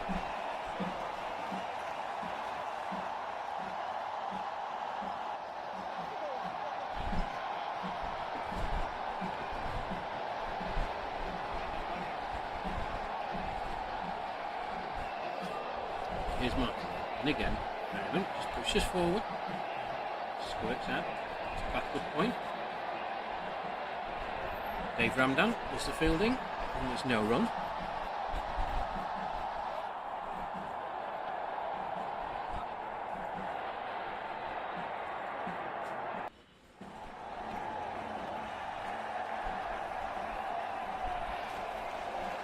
Beautiful ball and well forward defender again. Straight to toss. No has been added.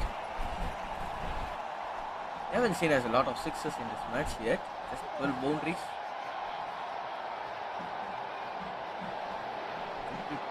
Yesterday's match.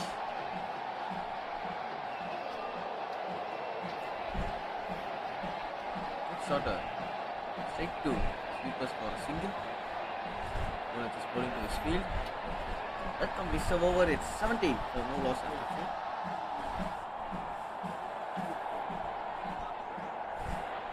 Yeah, no great alarms. The England pair thus far.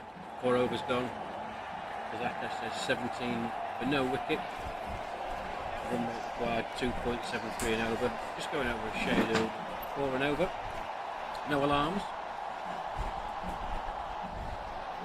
It's going to be Anoop Desai to continue from the pavilion end. Bowling to Richard Merriman. He's on 6 not out. Yes, as Rashi said, there's no sort of talks inside the field.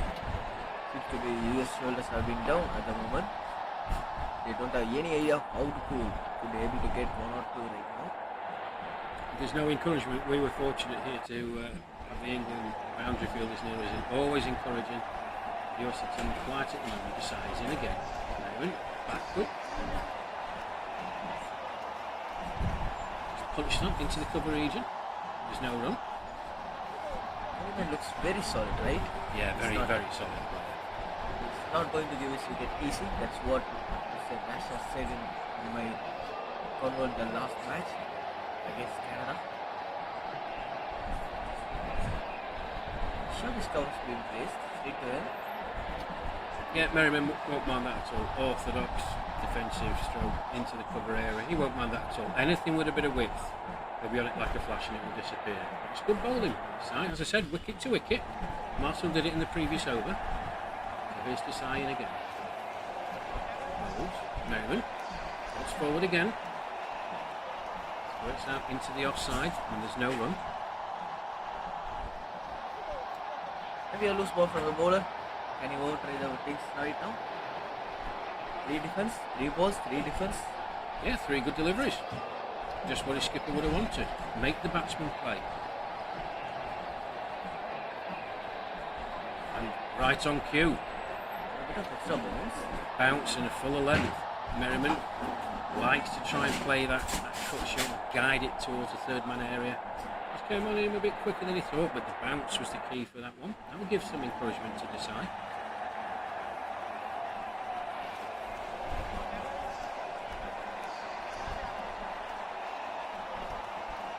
Flipped it down to mid off. Oh, And misfield. just been Went past through his legs and the first, in fact, the second boundary for Merriman, who's been so calm and just punishing those loose balls. That's what I'm talking about. Can bowl it to be a looser one, and this seems to be a looser ball. Yeah, CK Barlinger there. Tried to stop it with his foot. Got it all wrong. Raced away for 4. 21 for no wicket. England decide to continue. In he comes from the pavilion end. Bowles, Merriman's back. There you go. Right on cue. Width outside the off stump. Absolutely delightful timing by the England skipper. Didn't hit it with any pace whatsoever. It's just pure timing. Races away to the boundary for 4. England 25 without loss after 5 overs. We just went under the target of 100, 98 to win more. Oh, is it a no ball? It is a no ball. No ball called by the umpire, and he just signals it to be a free hit. Already Merriman playing like a free hit. Well, your first 6 of the innings might come up here. Free hit, the England skipper. Maybe after a Here we match. go. Good fielding.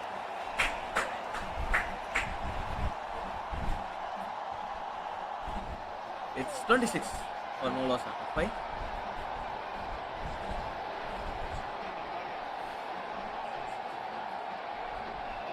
Yeah, Richard Merriman off that free hit went for the expansive shot through the cover area. Well fielded there.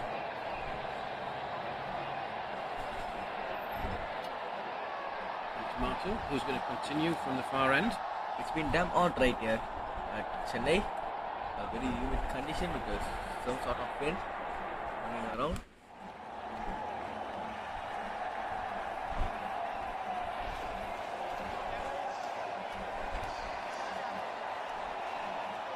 But out of the context pressure, I just want to ask this. Your favorite Chennai food which you just did? Oh, that is very difficult. I'll give that some thought and I will come back to you at the end of the over. Martin, in from the far end, bowls, flight to delivery, Gilwood just punches it back down the ground. It's a long off, shots through for a single. 27 without loss. Let's start to push through US at the moment. It doesn't seem to be they are playing against the second team in the table. US went all wrong for today.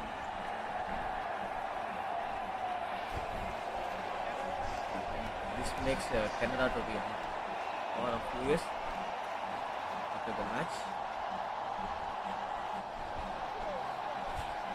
Yeah, I think the USA team would have been under no illusions that this was going to be a strong test for them.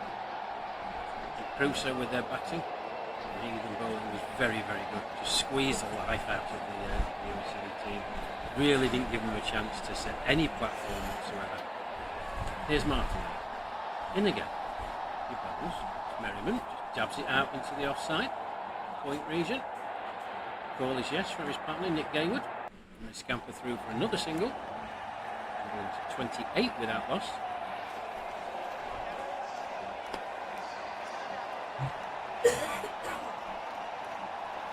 You said you have a lot of options to say your favorite food, sir.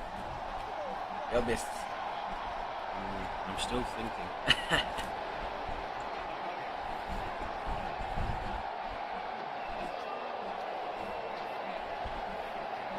Martin. In again. Gaywood. Shoulders arms to the ball outside the Austin. Left from Gaywood.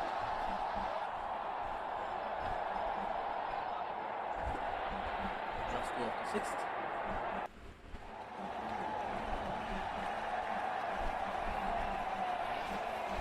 Well tossed. Let's take back to the bowler, another dot ball.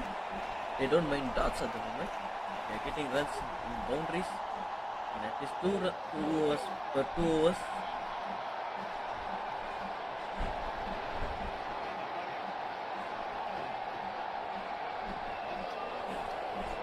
Just like that, maybe a first 6 or what? Just crash into the boundary cushions or bounce before the boundary cushion, so it's been called a boundary. 32 for no loss after 6. Yeah, lovely shot from Nick Gaywood now is a very accomplished batter. Another one, the England team, who can accumulate runs very, very quickly. Slightly shorter from Martel there. Gaywood on it like a fish, swiveled, and hurtling towards the mid-wicket boundary for 4. Nice shot. England 32 without loss after 6 overs.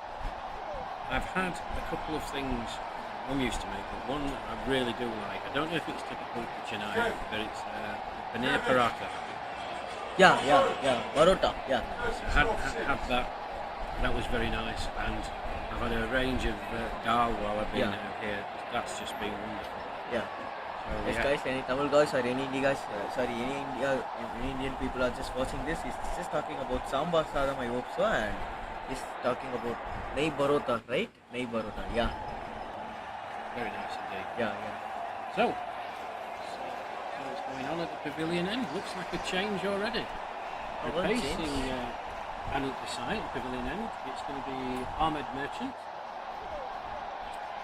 He'll be bowling to Richie Merriman, England skipper. He's on 15. 24 deliveries with 3 boundaries. His partner, Nick Gaywood. 9 off 13 with a boundary.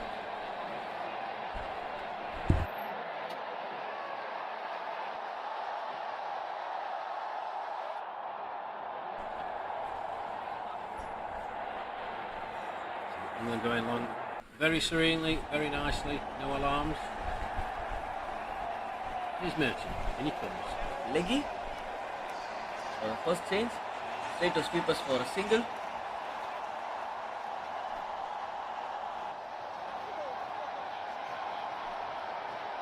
Very tall bowler, so I hope so he will give a lot of flight. Don't bowl a lot of flatter ones. It's going to be interesting. A leggy to a left-hander. Yes, just making a change in the field here. He's moving the side in front of us, sort of a wide mid-off area. He's got cover with Copeland. Yeah, and that's the line he's going to be bowling. He's going to be looking at in and around the stump, trying to induce a shot from Nick Gaywood into the cover ridge where It's strange, Copeland right? is, and Desai is practically behind him. Yeah, I hope so. It's so strange because he seems to be bowling some googlies or some off spins for a left-handy. That type of field set he's just having here. A deep mid wicket as well as a very wide-ish long off. And as we speak, more changes to the field. So it's going to go across the lefty. Why not a slip? Yeah, I would say stick a slip in, but I'm not the USA captain. Here's Merchant, in again, bowls. Forward defends, back down the pitch, and there's no run.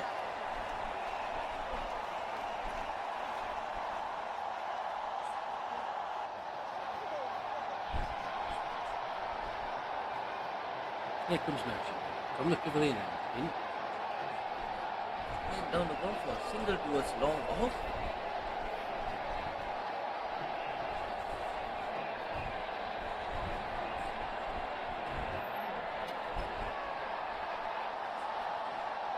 There is a sweepers as well as a long off, similar way, wide-ish long off for a right-hander.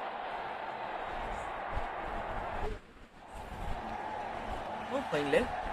Flatter ball coming down the leg, just backing through fine. Be a good option.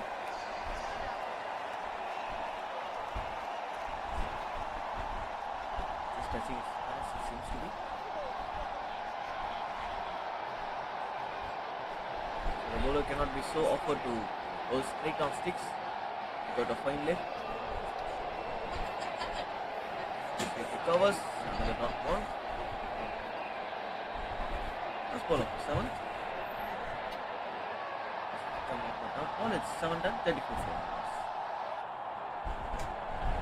Yeah, some strange field placings in that over actually. I'm fully with you. If you're going to do that, then certainly give your bowler a chance. The field settings were a bit strange. I know it's difficult when you've got a left-hand, right-hand combination, but as you said, Yes, even if a left hand right hand combination, we cannot have a strange field play. Or a left hand is just having a very squarish long off. That's being so strange. With a shortish covers in.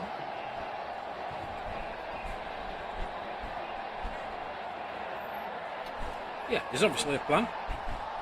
The USA captain, Javika Warasinga, will have instructed his bowlers to alter that plan. It may look a bit strange to us, but it's what they've been instructed to do. It's going to be David Martel to continue from the far end. In he comes to Nick Gaywood. So close, a well yacht delivery, but beautifully blocked by the batter. Yeah, Gaywood looking to turn that on to the onside. Ball was a bit fuller that time. Squirted out into the offside and there's no run. Used to be so quick for me.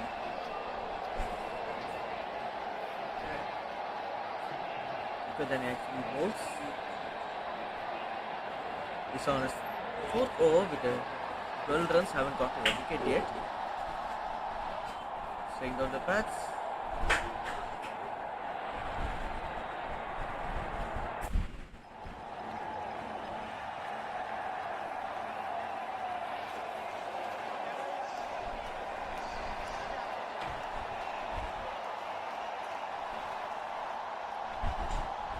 And quick. Yeah, well bowled. I was talking about make the batsman play, go wicket to wicket.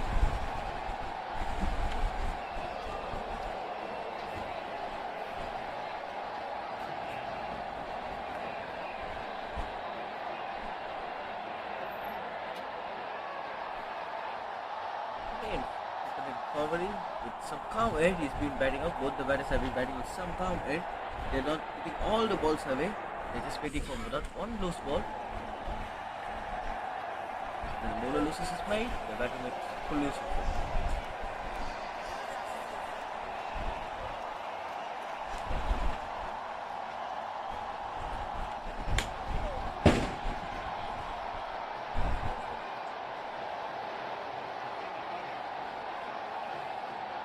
So Martin again to complete his over on the far. He's in. Haywood, defensive. She's out into the cover area. And there's no one. Good over from Martin. That's a maiden, I hope so. We rolled a maiden out there. Yes, this. 34 for no loss, which is the score up today.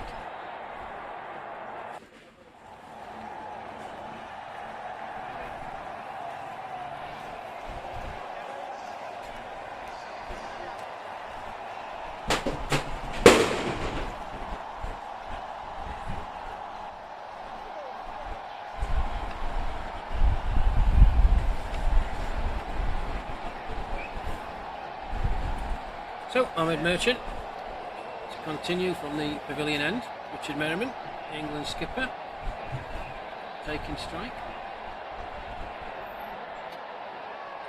Here's Merchant. And he comes bowled. Quick delivery. Forward defensive by Merriman. Push back to the bowler and there's no run.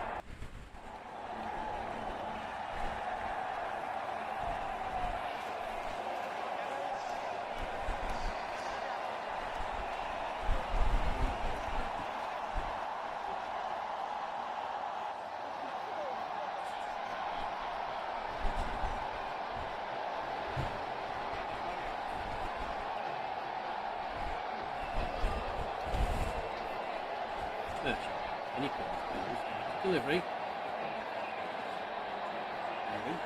Pushes out to the offside. Chance for a bit of fielding out there. Good return. Keeps it to 1.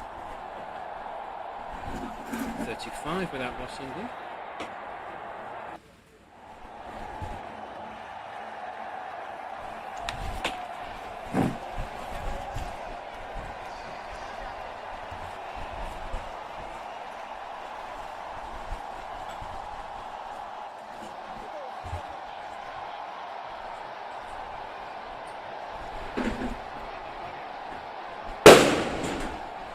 In again to Gaywood. Lays it down. It's a long off region. And at the side does the fielding. And they trot through for another single. 36 without loss, England.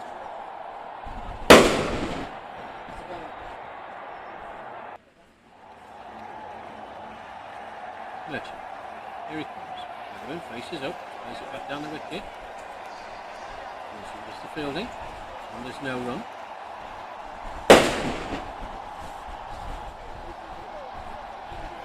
I'll leave you in the capable hands of my co-commentator, Akash Big Nash. Okay, all yours. Yes, it's been nice. Last serve is 36 for an Indian line. And they're just closing through this match in a slow and steady way. They just not losing their mind, the batters. They have been batting in a so slowish way. Here we go for the first ball there. The toss when he coming from the side. On the far way. Straight on the ball, straight to him. And another dot ball. And David Martin, the bowler, left off spinny, he's been playing so well, tremendously well in this innings. Very rarely he's just putting the balls on a loose area.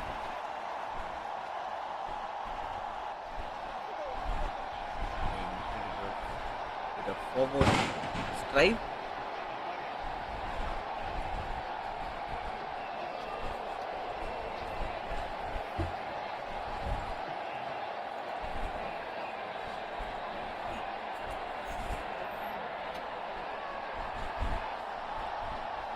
On the leg with a bit of extra bounce, that's what the batter felt.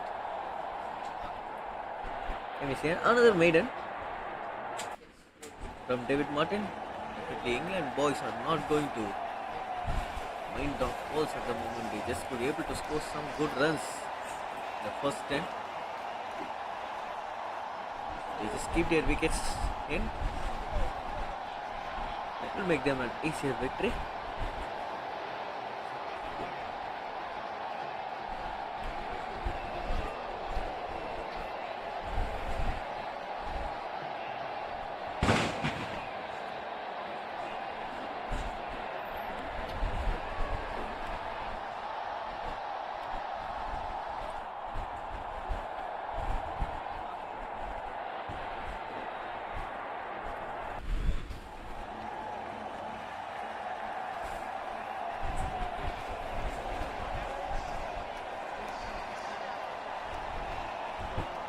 A single off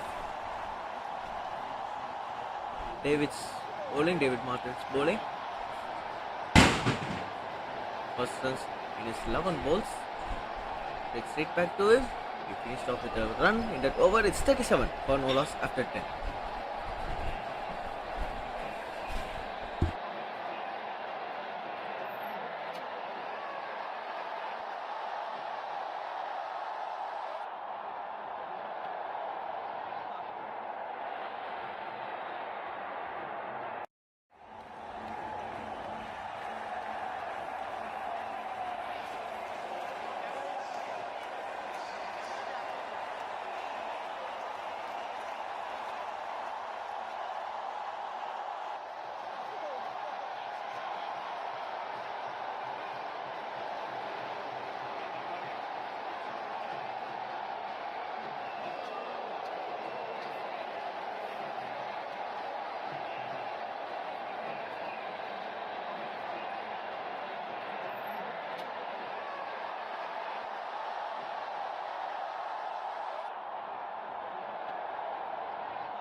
Ahmed getting out and Mr. Rash, after a good brief break, just joins me back in the box.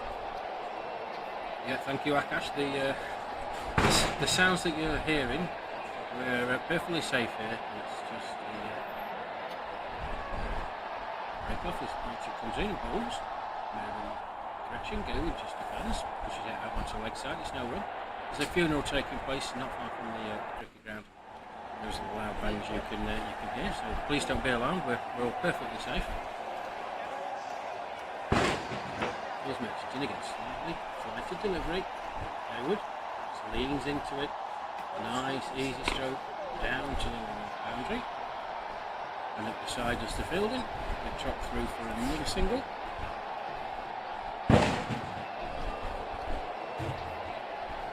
38 without loss, England. 10.5 overs gone. Chasing 123 today. Still need 86 in 208 balls. So more dots have been putting some pressure for England. They are playing dots and they are putting out those loose balls away.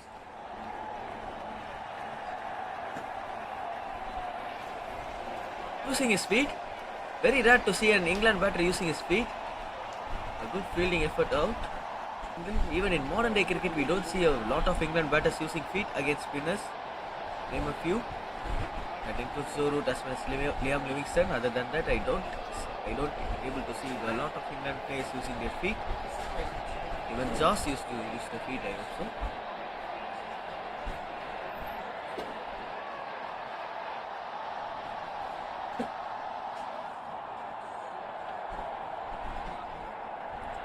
Covers for a dot ball. Some noise from US teams. Coming out. Yeah, good to hear. Good to hear. Cash, it's the first time we've had some encouragement for the bowlers, so keeping the spirits up. It's Richardson again. Bowls forward, defensive. And that's another decent over. Yes, it's 39 for no loss after 11. Yeah, good to hear that from the USA players. They know that they've got a tough task in front of them, trying to restrict this very, very talented England team. But you've got to keep encouraging yourself. You've got to keep backing yourself. Last few overs have been decent, wicket to wicket, making the batsman play. Mr. Rash is along with me, cameraman. Yeah, here we are.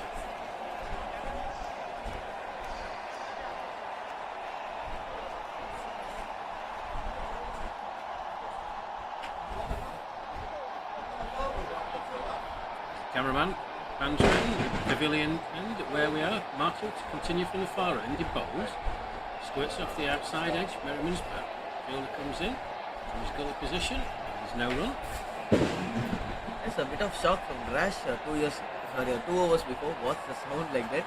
It's so common in Tamil Nadu. Yeah, it's a good job the camera wasn't on me then, because I thought I just had and as we speak, right on cue, here's Martel, full pitch delivery. Merriman just plays it out into the offside and there's no run. For me, it looks to be actually David Martin is doing some sort of control. Just Yeah, like he's bowled well. yes, just like He's one of bowled your well. left arm spinner has been done. The same job has been doing by David Martin right now.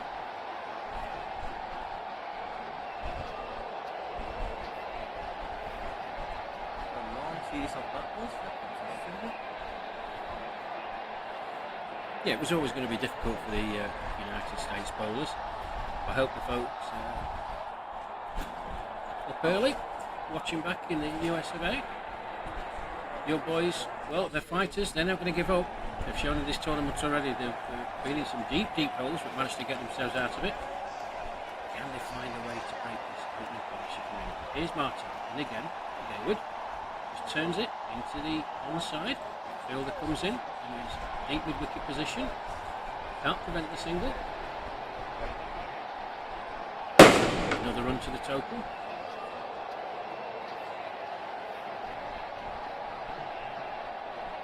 Yes, wherever you are in the world, back in England, watching the English boys, or in the United States, you're all very, very welcome.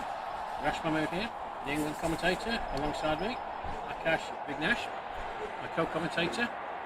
Here's Martel again, in, short, wide, Take a point. No, that's been still added.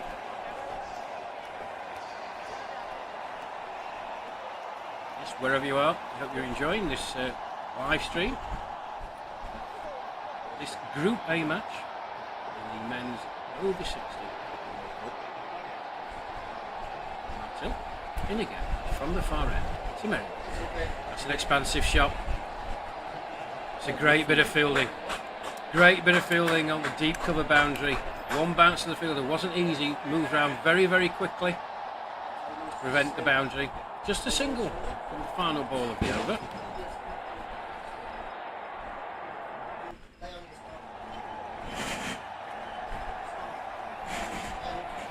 England move on to 42 without loss. 12. Nick Gaywood. 14 from 34 deliveries with one boundary. Richard Merriman, the England skipper. 20 not out, 39 deliveries with 3 boundaries. Dave Martill is bowled well from that far end. 6 overs, 1 maiden, no wicket for 16. And operating at the pavilion end, Ahmed Merchant, he's bowled well as well, wicket to wicket, not really giving anything away. 3 overs, no maidens. 3 overs for 6. For 6, excuse me. But England going along with no real alarms. They don't have to be in a rush. USA desperately searching for a breakthrough. Can they? Of course, slashing shot from Merriman, right? Even you said, sorry, in fact from Gaywood. Or Merriman. Merriman the one who has got the last ball. Yes. Merriman was played a big shot. Even they could able to get 4 boundaries. They haven't played one rash shot in those 4 boundaries. No, not at all. There's Merchant again then. Merriman. Flatter, a cricket, which to be a flipper one. Type of variation for a leggy. Six his front pan out, shoulders, arms, lets the ball go past the bat. And there's no run. Merchant to Merriman. Orthodox defensive shot, good bowling again, not giving the batsman any whip. Nothing wrong with that whatsoever. Good cricket.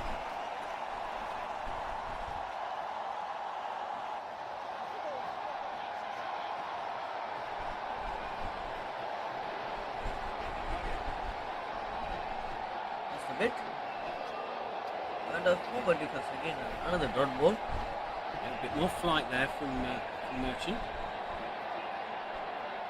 Asking questions, that's what we were talking about, wasn't it? That's what we need to ask the batsmen questions. Defending a low total, make them play every delivery.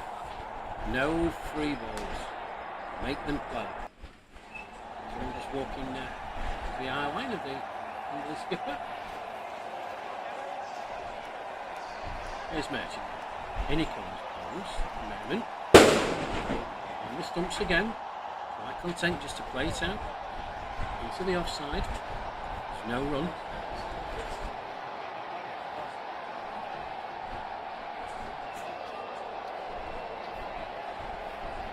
A bit of toss again, straight back to the bowler. They consider the dot balls. Can discuss the wicket. I don't think so. Even the dot balls are not costing too much for England. The recommended rate is just a 2.5. A maiden for Ahmed Merchant. And for 6 it is 4 and it's 13 done. 42 for now. Another good over by Merchant. Nothing wrong with that at all. Bowling wicket to wicket. Not giving the England batsman Richard Merriman any whip. We know how strong he is. Both sides of the wicket, but particularly anything short or wide outside the off stump will be on it like a flash. Tremendous cutter of the ball. But England going along steadily. No dramas. 42 without loss after 13. Looks like there might be a conflict at the far end. Changes to the field being made.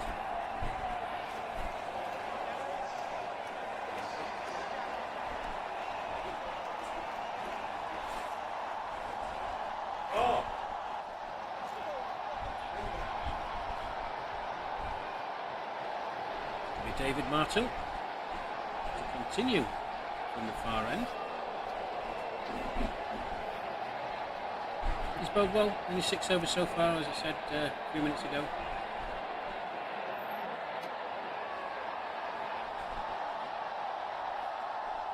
Correction, it is a change with that confab. It's like it's a new bowler.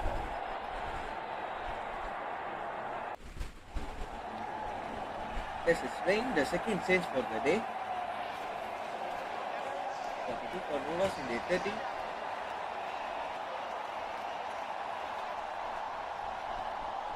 My apologies, Wayne Copeland replacing David Martell on the far end. He's going to be bowling to Nick Gaywood. In he comes, bowls.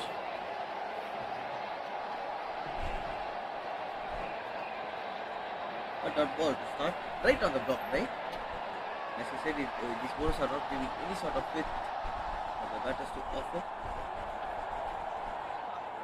Simple stump line, keeping it simple. Much more dot balls bringing the pressure on. This time around, driven to mid off for a single.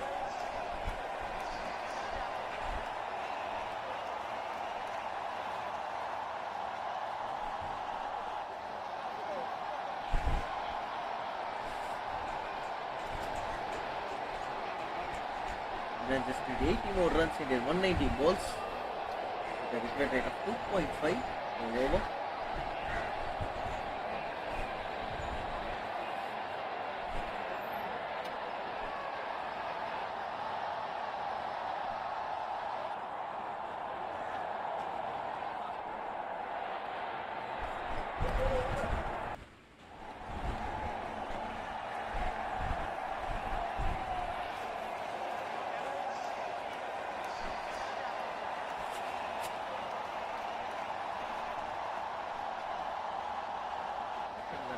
Yet another dot ball.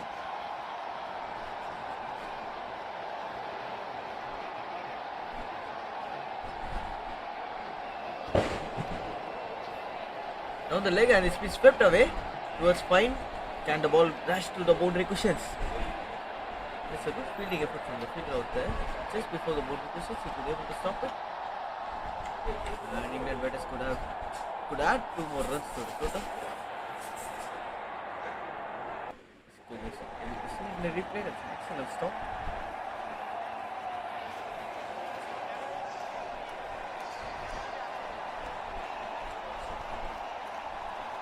Played along the long, straight to mid off for a single.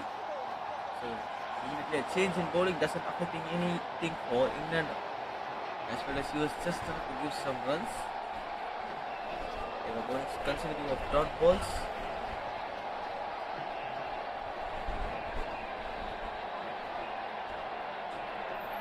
Last ball of the 14. Can we able to see a boundary?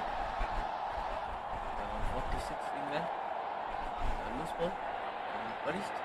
Has been bowled well. So it's been put out. 46 for no loss after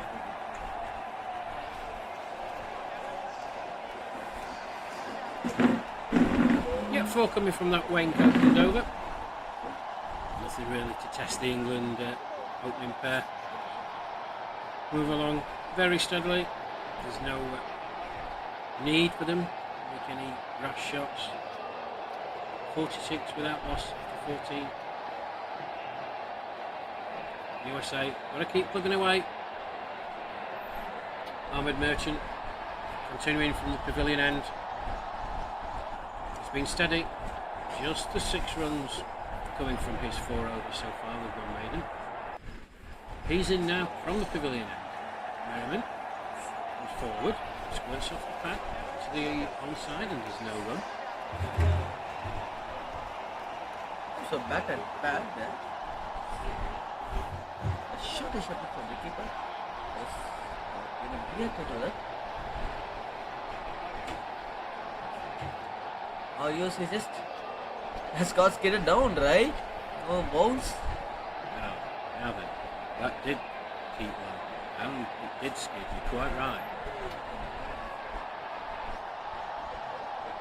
Does England have any sort of special practice? They do have a special practice, I know, for bouncy tracks, right? You guys used to have that sort of tracks, and you used to like what could I say there? Like you could export or something. The center wicket you could just adjust for flat tracks or for bouncy tracks, right? Do you have the same way to prepare in India? I just want to ask this in general, not for this match. We mentioned it in commentary in the Canada match. I don't think you can prepare for Indian pitches. Mentioned it again. Sorry, can you come again? I don't think you can prepare for Indian pitches back home in England. You know, Okay. bear in mind the winter months. There's no outdoor facilities. It's all indoor, artificial, Okay. matting. It's difficult. I mean, the boys have come out here. I think they've adapted really, really well to the conditions. And now actually the England people are just preparing mentally now. They know that they need to play.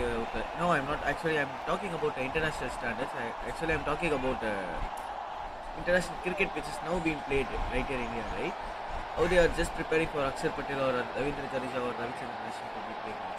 Well, I think that's a slightly different matter, but we talked about it earlier on, and we were talking with Steve, one of the Gloucester seniors, because there's so much cricket played around the world. The batsmen are now used to conditions all over the world. It doesn't faze them. They're used to them. They play them more regularly than they used to do. But you're talking about two absolutely world spinners in Ashwin. How do you prepare for them? I don't know. I think you've just got to watch every ball, play it on its merits, and hope that you make good contact. So that's 15 overs gone. No dramas for England thus far.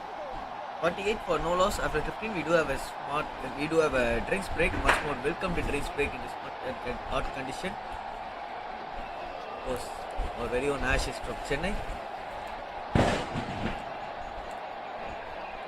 Whenever Ashwin has been there, right? Any left-hander would just used to shake his leg out. Oh my God, there comes Ashwin.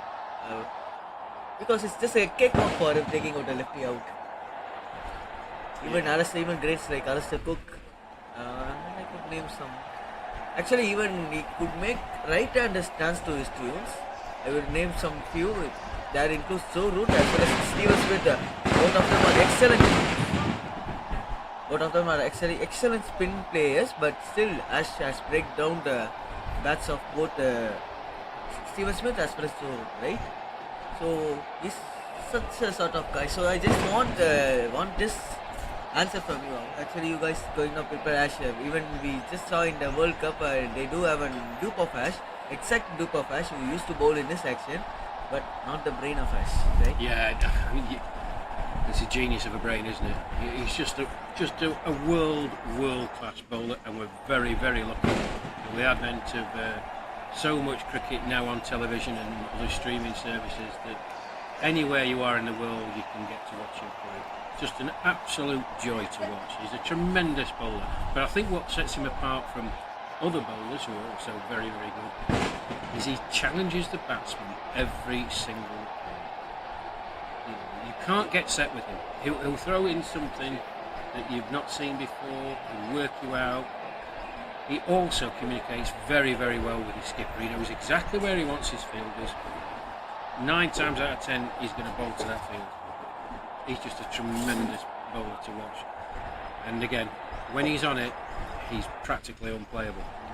Yeah, he started off with under the captaincy of Mahendra Singh Dhoni, of course. Yes. And Dhoni was given him a bunch of chances in CSK. When he was with CSK, he used to bowl to Chris Gayle in 2000. Don't forget, when he was first brought into the team, Akash, you'll know this better than me, there was a lot of people in the Indian media, and particularly around the cricket circles, who were saying he shouldn't have been given his chance. He got in, if I remember rightly, and I'm trying to think of the spinner who was injured. Yeah, I would like to name, actually, he was just taken over Harbhajan Singh. And yes, it was actually the media was saying, why not Harbhajan Singh, why you need Ash?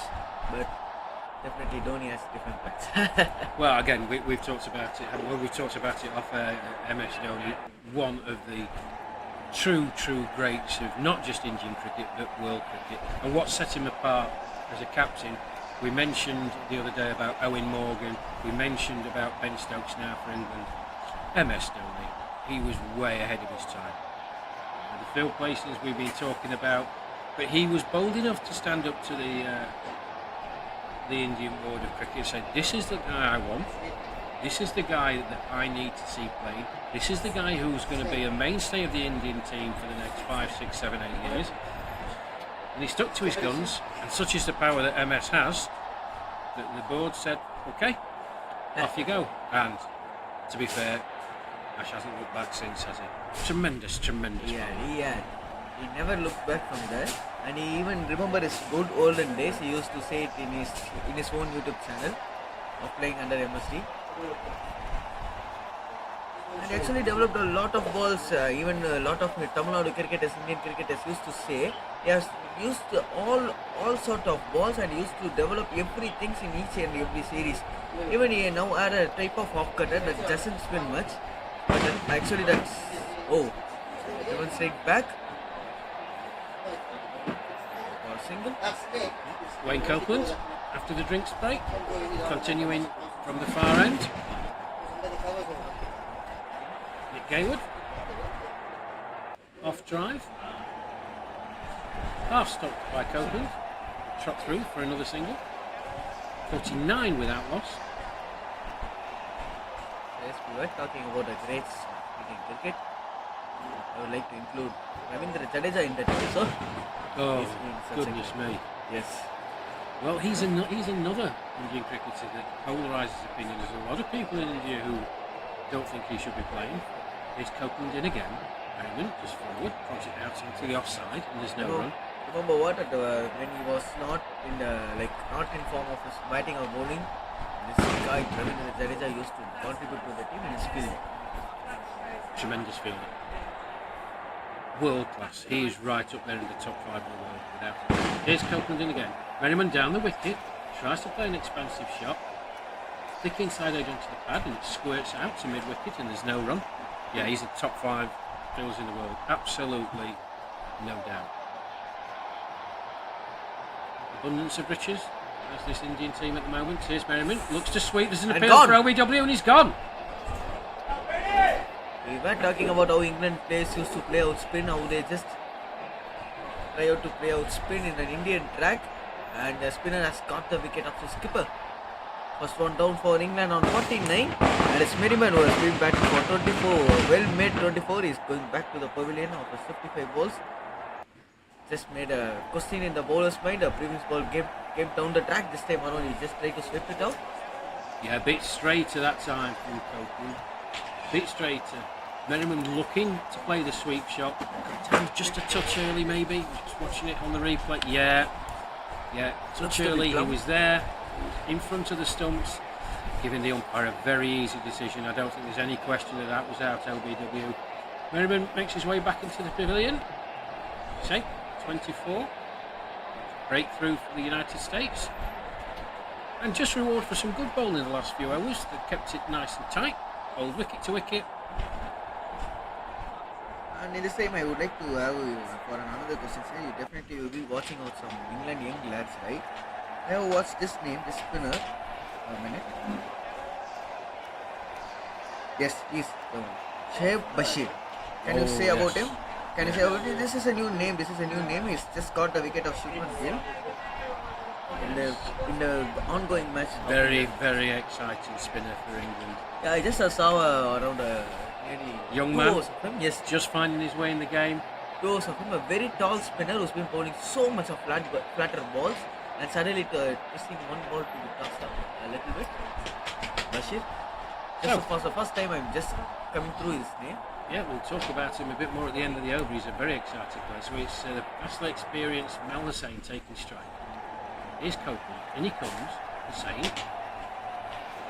Off the mark for first delivery. Pushes out into the offside. And that's the England 50 up. 50 for 1. In the 15th over. Last ball of the 16th.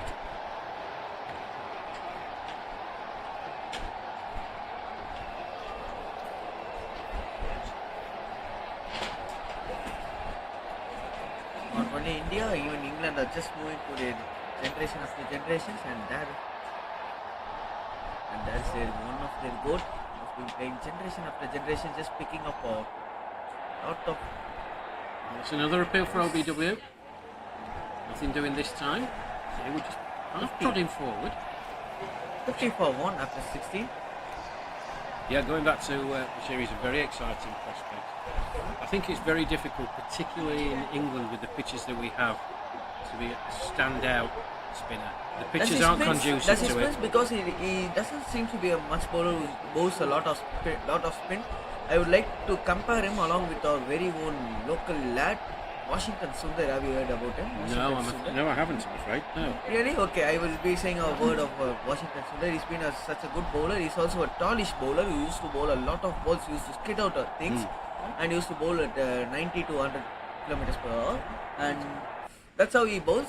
That's how actually Bashir to bowls. That's why I'm asking whether he used to bowl a lot of loopy balls or flatter ones on your times. I think he's still trying to find his way, particularly out here in India. Trying to experiment, it isn't sometimes the best thing. He's just got to have a plan in mind and stick to it. As he gets older, as he gets more experience, as he plays around the world on different sports conditions, I think he's got all the hallmarks to be an absolutely top-class bowler. But he needs the opportunities. He doesn't need to be disappointed. He just needs to continue to work. But it's a great opportunity for him to come out with this touring side, experience the conditions in India, and let's see how he gets on. Ahmed Merchant continuing from the pavilion end. Mel Hussain on strike. Here's Merchant, and he comes, he bowls. Hussain just a flick up towards square for single. And I would like to have a hear about Jimmy Anderson. What makes him to be motivated to be playing still? He's on 41 of his age. I have absolutely no idea. Having said that, we're talking about these boys in the 60s playing. It's the love of the game, isn't it? Jimmy Anderson can still operate at an extremely high level. 42 years of age, still running in. Let's just be kind and say, flattish wickets here in India. Doesn't faze him. I think he's taken a wicket today, actually. Yes, he has got Rohit Sharma for 2. And that's the question of media too. This guy is still running at 41-42. Misfield there. Nick Hayward just punches that. Man at short mid on. An interesting thing is actually his batting coach actually is Team England's test coach. Brendan McCullum has debuted after Jimmy Anderson and he became a coach, right? Yeah, he's absolutely frightening. He's been in the game a long time. And he has got the likes, of course he has got the likes of Sachin as Virat Kohli and Shubman Gill, or 3 generation good batters. Hope you will be hearing this from somewhere else and you will be happy of hearing this. Here's Merchant then, in again, he blows. Hussain again, just pushes out into the onside. Good running, good batting by Hussain.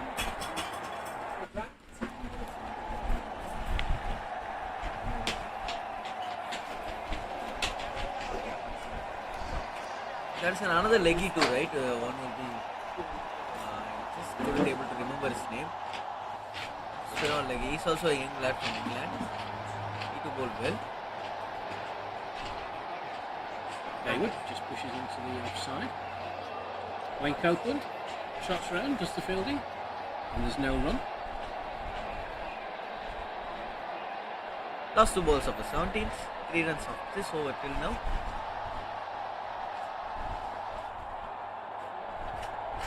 So the field seems to be spread out after a drinks. So some sort of easy runs have been coming out.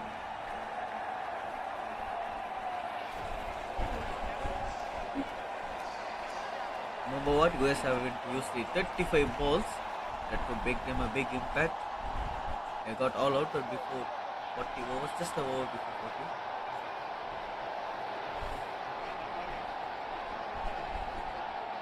And forward defense to finish off. It's 54 for 1 in 17. I think what we've also seen, just going back to spinners and the young spinners emerging in the forms of the game, particularly in the IPL. Skippers aren't afraid to bowl their spinners first off. That's something that is relatively new, but it gives the spinners a lot of confidence. Yeah, I just want to take your point at the moment. The thing is, actually, you said that you don't know about Washington Sundar, right? He used to bowl in the power play just like Ash. IPL, he has started his IPL journey for RPS in 2017. He was there with RCB till 2021 and he was playing for SRS at the moment in IPL. A very own young lad. Break off. Copeland continuing from the far end. Nick Gaywood. Back. Punches that into the cover region. Strolls through for a single.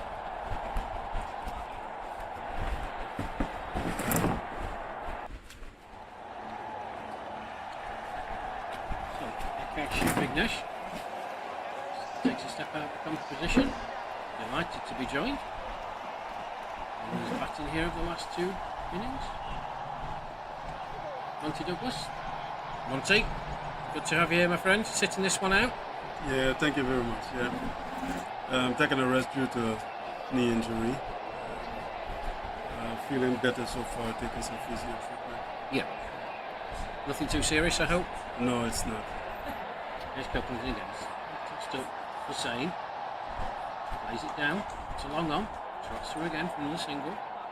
Monty sir, I want to ask you this question. You scored 200s in your last 3 and you are aging above 60. Right? 65. 65. Yeah. Sweet 65. Right? And 200s in your last 3 innings is not a joke. And of course your young lads will be watching this. Do you think they get motivated by this? What's your thought on that? Well, I already Don't been mix up here. Hussain sent back. Yes, I already been motivated. The World Cup of itself, you know, it's not me scoring 100 or consecutive hundreds. I've already motivated and I'm up for this competition. I feel good within myself, mentally and physically. I prepare myself, you know, and I know to myself with these wickets with the Gatti, this is the first time I'm playing against such a hard concrete wicket. So the bowlers, they don't affect me. I just continue batting the way how it is bat, and it's just what carry me through. Yeah, to be true, your batting just reminds me of a great Blue Blitzes. Does it make the bowlers to settle down? That's what your technique too. You'd take being compared to Viv Richards any day of the week, Monty, won't you? Yes, you gotta take a tarty when you're batting, especially against these bowlers. I don't let the bowlers get on top of me. I always be on top of the bowlers. Regardless whether you're bowling fast or medium or spin bowlers, that's how I like it. Yeah, and that's been noticeable certainly in your last 2 innings, Monty, which have been absolutely tremendous knocks. The innings against Canada where you and Richie Merriman put on 164 was an absolute delight. Myself, I was lucky enough to be commentating. Akash was with me in the commentary position and we absolutely enjoyed every single minute of your innings. You just looked to be in such a zone. There was nothing that was going to faze you, and you hit the ball hard to all parts of the ground. What's it like when you're playing like that? Do you get lapses of concentration, or are you just so fixed you know what you're going to do every single ball? Yeah, every time I go there to bat, I don't really look for a single and feel comfortable. I always looking for the first 4.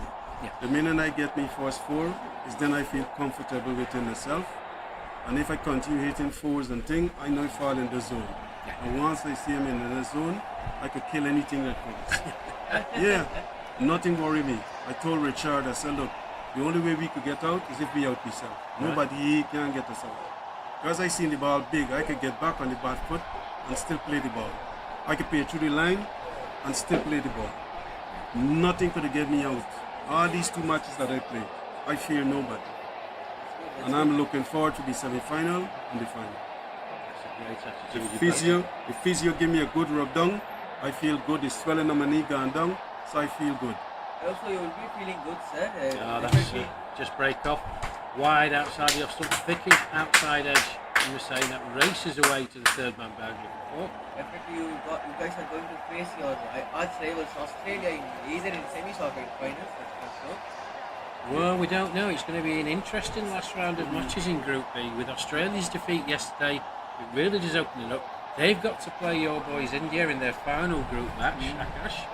Yeah, it's India, right? Hussain just pushes that out to the square leg. Drops through for another single. 61 for 1 England.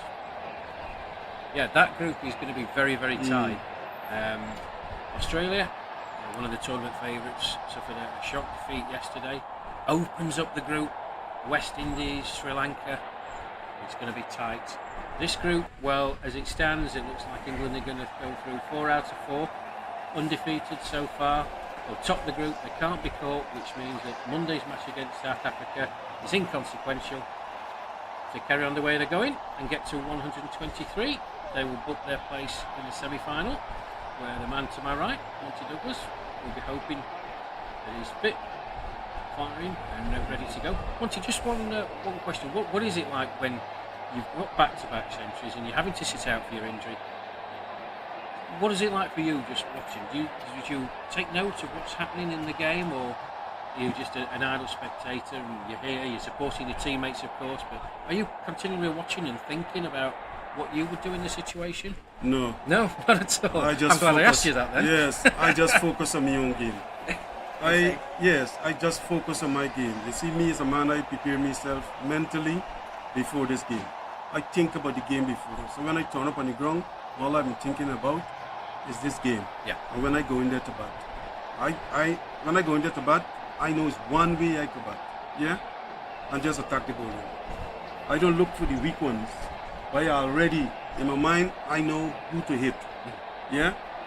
I don't play too much defensive stroke because in my mind, I want to attack. I can play defensive stroke if I can respect you.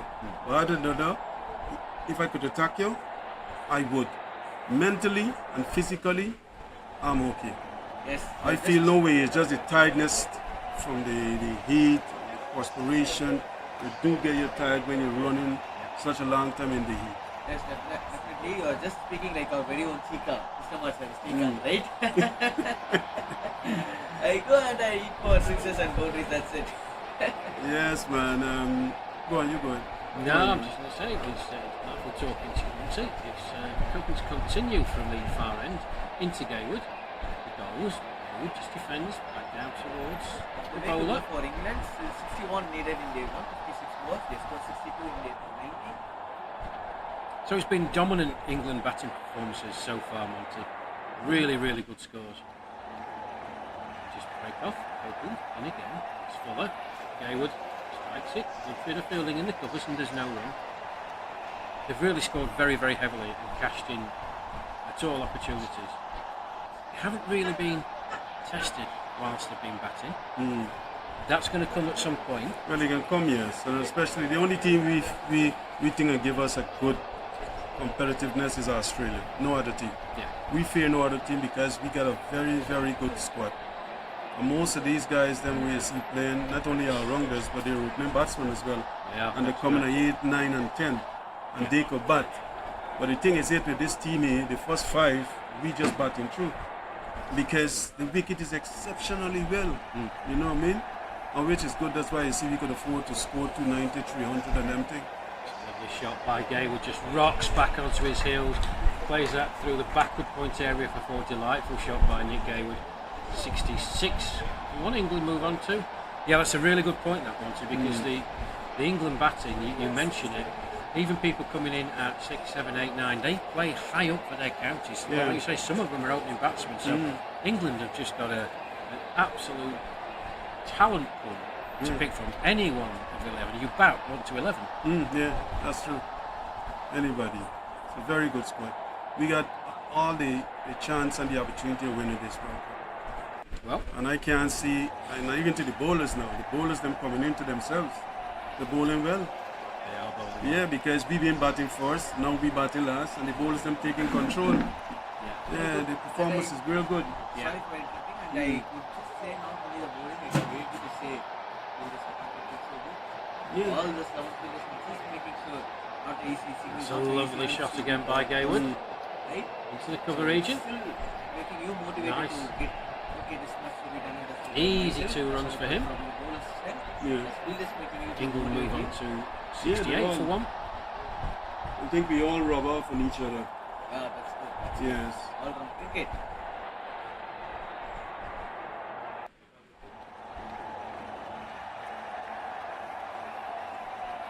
Just talking about the England strength and depth, Nick Gayward, tremendous batter. He opened the innings, first match against New Zealand, batted magnificently well to score 47 at 41. Got himself out to reverse sweep. He's been kicking himself ever since off Andrew Knuckle. But it's a great platform to have a look at. Abundance of riches. Nick Gayward, he's a really good batter. Good player, yeah. Yeah. I got no reservation towards our final 11 that they pick for the semi-final and final, because wherever 11 that they put out there, we could win it with any team. They're very, very good. Sir, I asked this question to Mr. Rash. I'm asking this to you. Do you guys prepare anything especially for Indian spinners? I'm not talking about this match. Actually, I'm talking about international league match, which has been happening right now in this cricket. And England cricketers are preparing anything different to face out Indian spinners, especially those legends like Ash as well as Not really, because when you look at the group of we are playing in, Yeah. most of the men them as ball is spinners. We gear up ourselves for that, you see. And most of our players like the ball coming through on the wicket. Yeah. And when we went to Barbados, the wicket was slower than slow. Yeah. So we know exactly how to play spinner. Over here, it's more faster spinning. Yeah. So it's better for us. You Even see? if it is squaring, if it is spinning out in a square way, like it's been spinning out the ball is a square spin, I can say. Yeah, but it's not all the wicket you're getting spin from. There's certain sort of wickets you're getting spin from them. You know? Okay. Because with these spinners, when they try to spin the ball, they just spin it. Most of them just bowling on ball. Yeah. And when they're bowling on ball, it's coming quicker, and sometimes it's coming low. Yeah. Some of them getting the bumps, but it's not all the wicket getting the bumps. You see? I played couple shots that I get back with the spinners, but the ball kept so low that I could see it so big and play it. You know? Yes, so these wickets is just batting wicket. Yeah, it's hard to spinners. You see how like Marcus is a leg break bowler, he get lots of turn. And it's difficult for them to play him, yeah. As well as some balls. Yeah. I think the pitches have been very, very good out here, Monty. Yeah, very good. Here's Merchant in again. Hayward just defends, prods it out into the offside, and there's no run. Yeah, I think if you're as a batsman, you can trust the wicket. Yeah. It gives you big confidence. It gives you the ability to play your shots. A very good point about the spin rotation. You try and fire it, and there's a lot of arm balls. Yeah. Myself and Akash have been talking about that during commentary. It seems to be the way that a lot of the spinners from the teams want to bowl. Rather than Marcus Young, who will give it a big rip, that's short. Yeah. That disappears. Gayward picked it really early, called it short, swivel, smash. Deep square leg for 4. England. Well, 75 for 1. Monty, thank you for joining us. It's nice to have you. Thank you. Thank you very That much. was Monty Douglas sitting this one out with slight knee injury. Thank you for joining us, sir. We were fortunate to see another century against South Africa. Okay, thank you. Yeah, he's the top man is Monty Douglas. Back-to-back centuries. Been brutal to any bowler that he's come up against. Actually, we were fortunate to see him the other day against Canada. We just sat back and went, what is going on here? Thank God I haven't bowled to him yet. No, I wouldn't like to bowl to him. I certainly wouldn't like to bowl in my leg spins. Yes, you will definitely treat me as a spinner, I hope so. Myself a medium pacer. Well, England go along their merry way. Just a loss of 1 wicket. The skipper, Richard Merriman, out trying to sweep delivery. Come in front. Here's Copeland. Continuing from the far end. Hussain on strike. Pulls that round the corner. Fielded. There's no run. Still England need 48 in their 144 balls. They do need just less than 50. They are just cruising through this match. Not much wickets to lost by them. They just lost on one. The other thing about this is because England is in a dominant position, they're going to top the group potentially at the end of this match. The net run rate doesn't come into it. In Group B, however, we just talked about it the other day when New Zealand had a net run rate of 3.4. Their net run rate has come down. In challenging teams, their net run rate has come up. Akash will give you that's a lovely shot by Hussain, just jabbed towards third man. Dave Ramdam trots round just to field it. It's another single. Yeah, the net run rate becomes a factor in Group B, and Akash will tell you what the net run rate figures are at the moment in Group B. Yes, Australia have won their 3 matches in their 4 matches and they are at a very healthy run rate of 2.4. West Indies, Sri Lanka sharing the same point with West Indies are having 0.31 and Sri Lanka are having minus 0.91. I hope so they have lost one big match. Yes, against Australia. That was the match I was been commenting in the day before yesterday. Yes, They didn't day just before lose, did yesterday. they, Akash? They got absolutely pummeled. Bundled up, yes. They have been bundled up for 87. Then only I just said in the com box, this is called vintage Australia. They do That was a great shot excellent by shot. Gayward. Oh, effortless, delightful shot. Shot of the day. Absolutely no effort whatsoever. Plonked his front foot down. Straight through the line of the ball. Delightful shot through the mid-off area. I would repeat this, I would like to say this, whenever a batsman, wherever the countrymen are batting, but England batsmen are batting some shots, they just some kicks. Ah, that was a class shot. Shot of the day. Here's Copeland. In again, Gayward. Forward. In. Oh, Play the same shot. Ball, a good fielding effort from mid-off fielder out there. This is how it's been so interesting, sir. West Indies and Sri Lanka have 4 matches, and Sri Lanka against Australia, if they could able to get through at least 200, it would be so good. It just bundled up for 87. Can that cost them this tournament? We just need to wait and watch. A good shot this time, just. Well, if I said 2 balls ago that was the shot of the day, I will take that back. Nick Gayward, take a bow, sir. What an absolutely wonderful stroke. Deposited over the long off boundary for 6. Absolutely effortless. England cruising towards their target of 123. Nick Gayward, well, he was in good touch in his first innings in this tournament against New Zealand. I mentioned 47, motoring along. It's 86 for 1 after 22. Just as Mr. Rashid said, a wonderful shot. This time, just a shot of a jam, we could say. Yeah, it's Extension of a delightful shot. drive, right? Extension of a drive. Beautiful shot, Akash. There was no effort in that whatsoever. We're just watching the replay now. Copeland in. Nothing wrong in Nothing the wrong with the delivery. ball. It was actually moving into him. He's just a delightful strike. Hook down, I- full swing. Oh, I beautiful repeat, shot. guys, whenever an England batter playing shots like this, I delight to watch, especially left-handers batting like this. Best delight to watch. I also he just has this replay with him. He could put a WhatsApp status and just say, "This is the shot I made for the day." So, Ahmed Merchant continuing from the pavilion end. It's his final over. It's bowled well.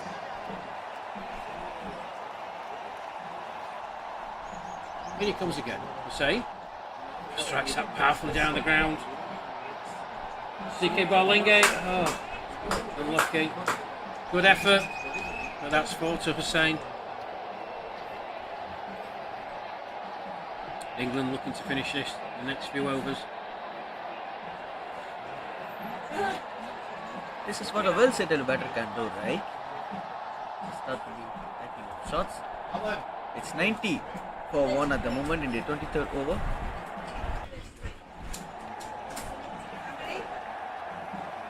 They do just need 33 runs left in the bank for US to defend out.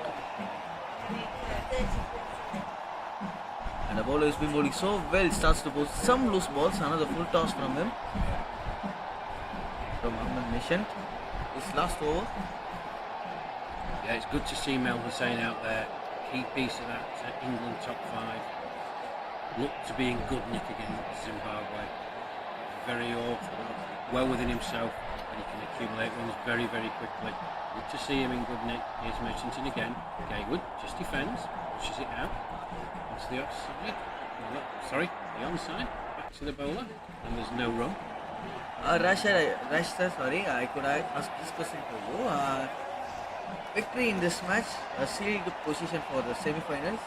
All out, then an all-out thing they could try. England could try different things against South Africa, or the same squad they are going to do.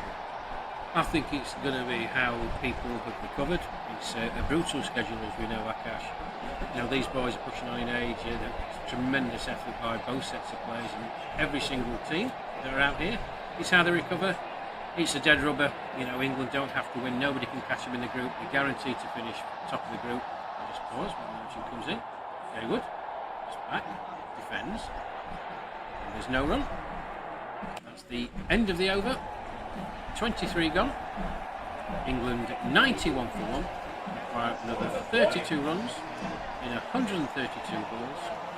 Nick Gayward not out 43, 4 fours and an absolutely delightful 6. Shot of the day for me. Mel Hussain coming along steadily. 16 off 19 with 2 boundaries. It's been a good performance by these England boys.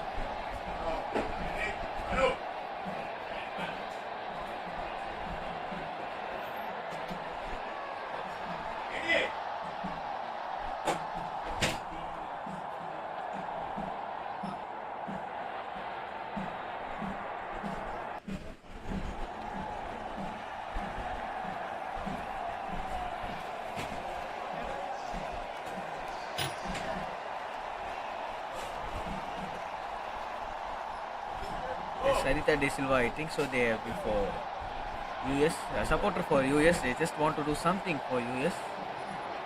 One of the players. Yeah, Akash, just looking at the comments, thank you to all. And we say it again, but we do genuinely mean it. We do read all your comments. Thank you so much for taking the time. A, to watch the live stream, and B, get in touch with us. Wherever you are in the world.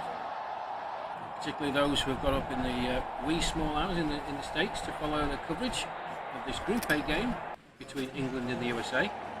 If you are just joining us, quick recap. USA won the toss, opted to bat, was squeezed by a very, very good and determined England bowling attack. All 6 bowlers used by England got amongst the wickets, restricted the USA to 122 all out. 39.1 overs. And in reply, well, it's been a pretty serene journey for the England team. Richard Merriman, Nick Gayward, the openers, going along very nicely. Merriman trying to sweep one, was given out LBW. Since then, Nick Gayward has pushed on, well supported by Mel Hussain. And England, as I say, require another 32 in 132 balls. And victory would assure them top spot in Group A, regardless of what happens in their fixture on Monday against South Africa, and will move them into the semi-finals. So, a change of bowler at the far end, and immediately, Sain dispatches him towards the mid-wicket boundary, drops through for 2.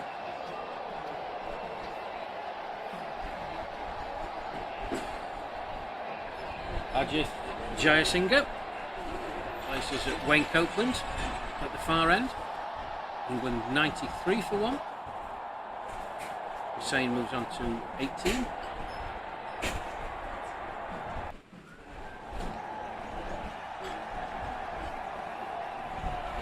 Jayasinghe in again. Hussain moves forward. Fielded by the bowler. There's no run.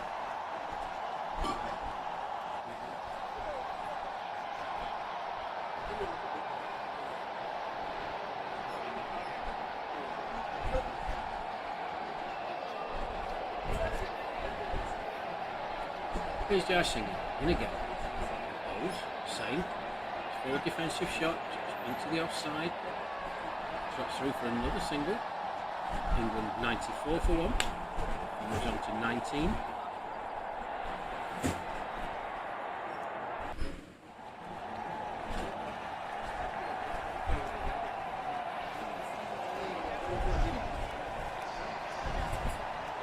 Well, a very proud moment for me, folks. Akash Vickers just vacates his commentary position, and I'm joined by Mel Mahmood, my wife. Mel, hello. Good afternoon, everybody at home. Just wanted to come on and say hi to everybody back home in Uterbridge and anybody else that's listening at home in England. It's been an absolutely cracking afternoon here. It's getting very warm and it's been an absolutely fantastic game of cricket here. Also wanted to say how proud I am of my husband. I think he's been doing a fantastic job I hope you agree. I'm sure the comments will back me up on that. They have been so far. So looking forward to the rest of the day. Thanks, Mel. Just while you're here, while I've got you, the warm-up match, the first match we were coming out to, I'll just break off for a minute. Jack coming in from the far end, Hussein faces, forward defensive, thinks about the single, well fielded by the bowler, and there's no run. Yeah, the first match of the tour, folks, for the England team, the warm-up match, they had 2 warm-up matches. One against India, the first one-day international of the over-60s age group, but the first match, as we arrived in India, was at the iconic Chepak Stadium, the home of CSK. Just break off, Jad Singh, in again, that's full. Hussein whips it down the leg side, there's a man stationed down there, he feels, it's just the one. Yes, we played against the Madras Cricket Club. And you, Mel, you're an umpire back home in South Yorkshire. You got the opportunity to go out onto the pitch and umpire. I believe, and we haven't heard anything to the contrary, ladies and gentlemen, that my wife, Mel, is the first female umpire to ever officiate in the Chepak Stadium. How was that for you? Well, first and foremost, it was an absolute honour. What a stadium, what a set of facilities the Madras Cricket Club and the Chennai Super Kings have down there. It really is something else. And the welcome that we had, Rash, wasn't it? Amazing. I mean, they couldn't have done enough for us. The hospitality, while we've been out here in India, throughout has been second to none. It's been utterly superb. And I'd like to take this opportunity to thank everybody that's supported the teams, all of the teams actually. They've really looked after us. They've really done us proud. And yeah, one for the history books for me. Certainly a birthday to remember. It's been superb. So thank you, India. Thank you, Mel. Good update. Change at the pavilion end. Tirumurti comes on. Thank you, Mel. Thanks, Alan. Yeah, I'd just like to echo what Mel said, because to everyone back home, in our home town of Utterbridge in Sheffield, I know we've had a lot of messages, kind words. He's Tirumurti, he's in, he's saying just prods forward, squirts out into the leg side, and there's no run. England 96 for 1, 24 overs gone, requiring another 27 125 balls. Yeah, we're very grateful for all the messages that all the members of the team have received from those back home. Here's Tirumurti to win again. Flighted, that's down the leg side. Hussein looks to sweep. Wicket keeper does the fielding, and there's no run. That's some wonderful words from Mrs. Mel. And it's been so good to be hearing that she's the first umpire, right? First female umpire. First of many, I hope, Akash. Yes, First of many.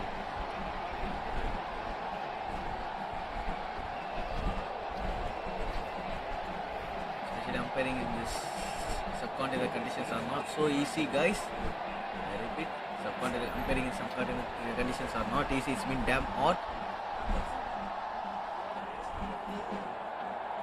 And I feel both umpires are doing a tremendous job. Yes, we must praise the umpires at all games, both umpires and the third umpire and the scorers here. It's not just the 13 players on each team who are selected. The game cannot take place without the umpires. They probably have a harder job to do than the players because they're out there for both innings, in the heat, not moving about. So, Tirumurti continue from the pavilion end to Gaynor. That's flighted. Hayward looks forward. Wait is the call. All played out to mid-off and there's no run. 197 for 1. And in the halfway of 25th over, it's still 26 needed in 122 balls. The shot is cover being placed. Flip through mid on for a single. VCI are trying their level best to get a wicket right now. And Nick Gaywood, who's been batting so tremendously well and is closing through, inching towards his 50, would be his first if he could able to complete. Yeah, he's absolutely right, Akash. He's batted beautifully. He's a very, very classy batsman. Very stylish batsman. Seems to do things with a minimum amount of effort. Last ball, number 24. He's good able to get the fingers out of it, I hope so. A single towards long off to finish off 25. It's 99 for 1 after 25. They do have 20 more overs and they need just 24 runs. Yeah, it's been a bit of a stroll, in all honesty. Apologies to those of you tuning in from the United States of America. Thank you first and foremost for tuning in. I know it's early back home. Your boys didn't put enough runs on the board. It's as simple as that. 122 with this England batting lineup was never going to be enough. The England bowling attack really squeezed the life out of the United States batters. But to the credit, they've got 25 overs in the field, persevered, they've not given anything up. Appearance of partnership between these two guys, Melusen and Nick Haywood, as Mr. Rashid said. Nick Haywood looking so strong, so solid of his defense as well as of his drives, especially the shot which he chipped on over the mid-off fielder for a 6. Still just getting on my eyes. He needs 5 more runs to complete his 50. Yeah, that 50 partnership is coming 10 overs. Nice clip, no alarms for England. Going along merrily on their way. I would like to thank organisers for giving me this wonderful opportunity to be sharing the home box along with one of the great as well as one of the experienced commentators, Rashid. For OBW. Not moving. That's very kind, Akash. It's been a pleasure being alongside you again. I hope like our to paths will thank- cross again. Yeah, and I would like to thank you, sir. I learnt a lot from you from our previous stint. So this stint, I hope so. I have improved my commentary a bit. You certainly have, my friend. Not as many commentators' curses this time. Definitely. I hope so. You just enjoy the other commentators too after our stint. We do have a 1 day or 2 days break, and we join it again. Yes, England back on the field on Monday. I'm not sure where we are playing. Yes, we're playing on SRMC. I will be joining there. I hope so. It's another appeal for OBW. Ball squirts out onto the leg side. Umpire again. Not interested. After our previous stints, to whom, which commentator you joined, sir? I've enjoyed all 3 of the commentators that I've been with. You all have different styles. You've all been extremely knowledgeable. You've made me feel very welcome. Jessinger in again from the far end. Bowles for saying looks to play an expansive shot that goes down the leg side. So it's what? It just got stopped before the coach Oh, the fielder believed the ball was going to go to the boundary. He stopped running. Then realised it wasn't going to get there. Leg by signal by the umpire. Dave Martin, number 7 on his back. Thought the ball was going to go to the boundary. It didn't. There was a look of resignation in his face as he realised he would have to chase after the ball. No, it's been an absolute pleasure. I've learned a lot from yourself and your colleagues. Here's Jessinger coming in again. Hussain. A bit of height, that's what umpires call, and seems to be a bowler who's been bowling at a good pace, right, with a short run up. Yeah, good delivery, wasn't it? A bit of extra bounce, and that's been skidded through. Yeah. I also there's a crossing delivery, just hits the seam on the turf and getting that extra bounce a bit. Yeah, hurrying on to Hussain, that's skidded through. Here he is again. In he comes, Hussain. It's a lovely shot. Off his legs, beautifully timed. Looking for 2, and they'll get it quite easily. Beautiful shots off his hips. He really is an elegant batsman to watch, Mel saying. Just using his wrist, right, towards backward square for another double. Under up for Team England. They are on 1 not 1, they just need 22 more runs. 30 more left for US, it seems to be. Yeah, the way it's going, unless something miraculous happens, Akash, this is going to be a very comprehensive England victory. Jessinger votes his run up. Dead ball single by the umpire. And it's been a very good performance. Let's not take anything away from the England boys that did the job in the first innings. Here's Jarsinger again. Yes, along with Mel, you spoke about Chepok, right? Good shot, 2 covers. Excellent fielding effort. Yeah, good start. Not only England, even US have great fielders. That's why they share the top 2 spot of the table in the group. A good start that couldn't stop a single at least. It's 104 for 1 in 26, and you guys have been talking about Chepok, you have been talking about CSK, and it's just a month to go, and I hope so these Chennai guys are going to come, Indian players from Chennai Super Kings are going to come to Chennai, they're going to arrive in Chennai after March 1, that's what Deepak has said.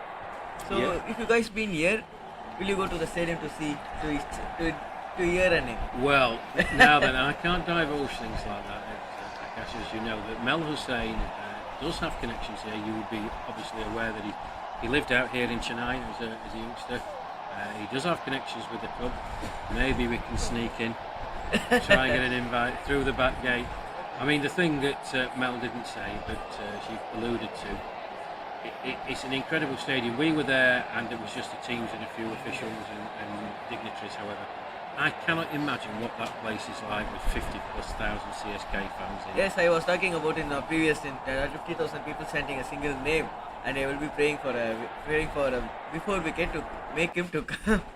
Even he plays a single ball or two balls, that doesn't matter a lot. They just want to see him on field. That's it. Yeah, must be some experience. It's a pity that we're not out here when the IPL starts, but we shall be back in home in England. All of us glued to the television sets. What a great tournament it is. Yes, better and better and better each and every year. Some of the best cricketers on the planet are going to be in that competition. It's going to be a cracker. So, Tirumurti continuing from the pavilion end. Yes. So I just want to share this point. Not only youngsters from India has been developing because of IPL. Even misfield. Shouldn't have been a run, but that's gone for 4. That's really so with some good power. He just got an hand of it, and I hope so. He's just got a bit of hurt. They do need just 19 more runs. In fact, just 15 more runs with that boundary. Yes, I just finish off this point. Not only the youngsters from Indians are actually developing because of IPL. That includes some good foreigners. That includes Tim David from Australia, right? Australia. Yeah. Jeffrey Archer from England. Wealth of talent. You will not see a better collection of players in a tournament. Even I forgot actually, Rashid Khan, who just came as a kid to IPL and just developed a lot of skills. He's been playing games, tons and tons of T20 games around the world. Tirumurti that's crunched. The one who absolutely crunched to the extra cover boundary. The man stationed there. Same truck through for another single. Rashid Khan, the one who made the whole country to just turn around and check out okay, Afghanistan is coming out, right? Oh, he's a wonder. We've mentioned great spin bowlers of our time. We are so lucky. So much talent. Rashid Khan, what a showman. I could watch him all day. He's absolutely tremendous. Crowd pleaser. Definitely a crowd pleaser. Here's Tirumurti again. It's flighted. Gaywood. It's a good shot down the ground. The side. He's tried a bit, but again got deflected. That's another boundary for this time for Nick Gaywood as the one who has got the boundary. So the match has been so easily closing through by England at the moment.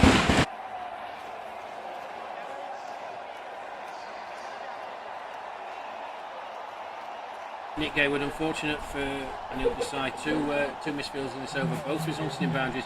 Takes Gaywood on to 49. Can he get to his half century? Tirumurti in, that's fantastic. Gaywood, that's an excellent 50 from him. Played down the ground. Well battered Nick Gaywood. Excellent knock from Nick Gaywood. Yes, you could be able to hear from the background noise. Family members of England are happy, and team members of England are happy from Nick Gaywood. This is his first 50. He just missed out his well-deserved 50 against New Zealand. This time around, he hasn't missed yet. With a 5 boundaries and a 6, he completed his 50 and 69 balls, and Mel Hussain going to be on strike.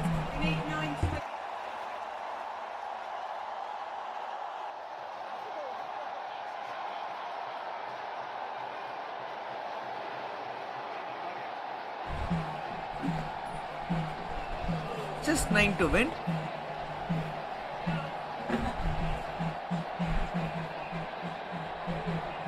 forward defense, a drop and run towards point for a single.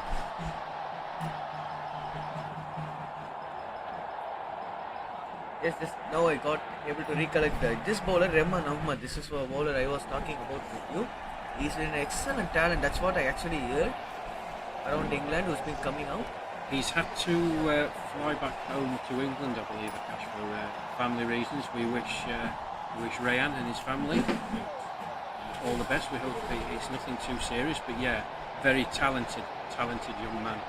Spins the ball a long way. Yes, I haven't watched his bowling yet, but I just saw a highly talented guy, rated so highly around England. Hope so he will be playing IPL so soon. Yeah, I think definitely. he will. Any foreigners who's playing IPL, we could just easily recognize, right? So that's what I'm saying about it. Just don't mistake me, guys, if you're around the world, especially from the part of England. Well, this match meandering along. England 9 wickets in hand. And it's David Martill to come on at the far end. That was a fine 50 from Nick Gayward. Fine 50. Elegant stroke there. So here's Martill into Hussain. Bowls.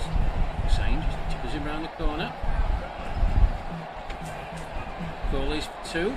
Nick Gayward says no. Just a single.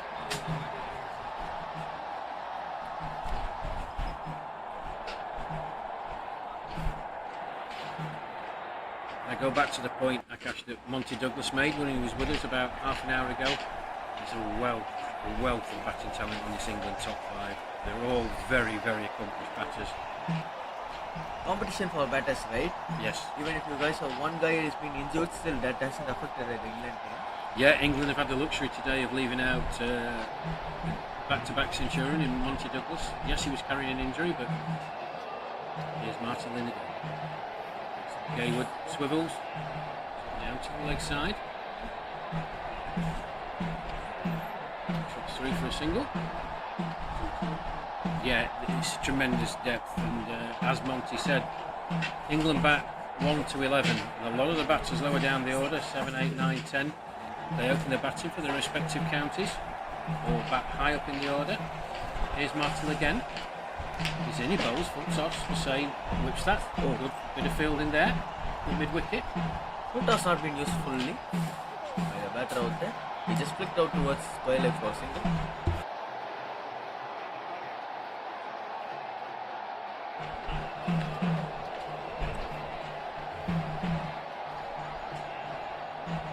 Good shot towards sweeper covers for a single. And 1 shot away, just 6 more runs to win. In fact, just 5 more runs to win, if I'm not wrong. It's just 5 to get. Can Nick get a big 6 to finish off this? Well, I wouldn't put it past him, Akash. I seriously wouldn't. But, no. Big gaps in the field, just push it and go for it. And he plays an orthodox 4 defensive stroke, dribbles out into the leg side, and there's no run. So any youngsters who have been watching this, just remember what England had been batting at 3 runs per over in their first 10 overs, and in the next nearly 17 overs they catch this match with some aggressive hits. So what's the thing I want to say is just It's a lovely shot. a boundary, and that makes the scores level for England with just 1 to get. I will finish off my point. Wherever from any part of the world, any youngsters who have been watching out, just make the bowlers tired a bit. Especially when you guys are batting at subcontinent. Well, Nick Gayward, he's batted superbly. I said he was a very elegant, classy player. Shot of the day for me was his 6 over long off, but that was an equally classy shot. Saw it early, just swivelled. Timing was everything, and it flew to the boundary for 4. Egan moves on to 55 off 72 deliveries, including 6 fours and a 6. Scores are level.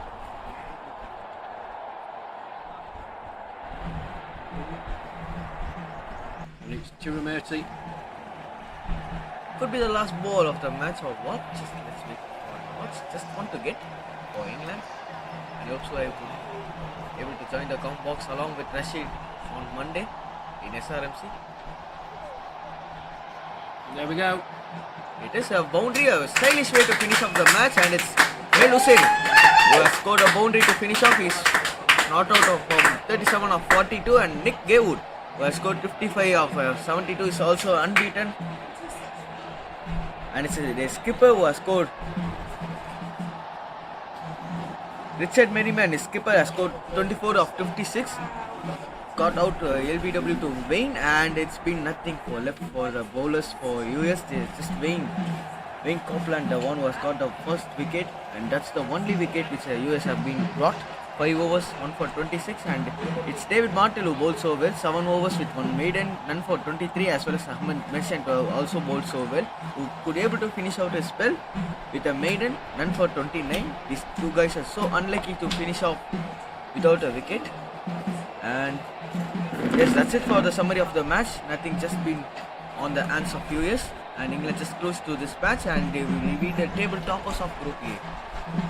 Yeah, absolutely, Akash. Just to reiterate that this has been a thoroughly dominant performance from England from start to finish. Their previous game against Zimbabwe, they won by 8 wickets with 14.1 overs to spare. This one, well, even more clinical. Getting to the target of 123 in 28 overs.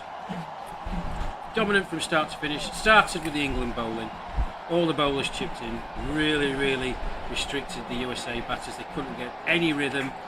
And every time they looked to try and get some fluidity to the innings, a wicket fell.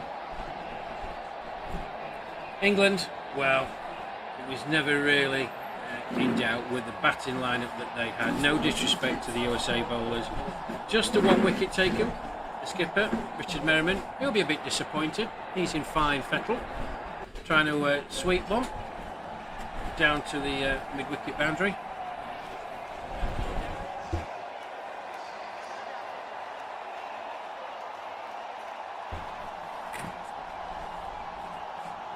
Thank you for joining us in this match, and England have won comfortably with 9 wickets. Thank you for joining us. We'll be looking forward for England on Monday against South Africa.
So welcome guys to presentation, and it's been a wonderful game of cricket for today, and it's been between US and England, and both the teams have played so well, right?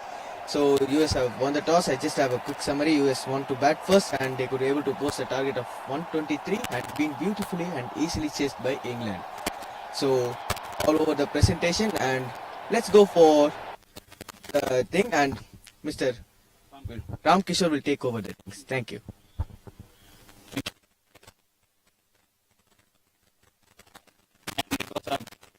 Both of you, each and everyone, and running between the gates. Always really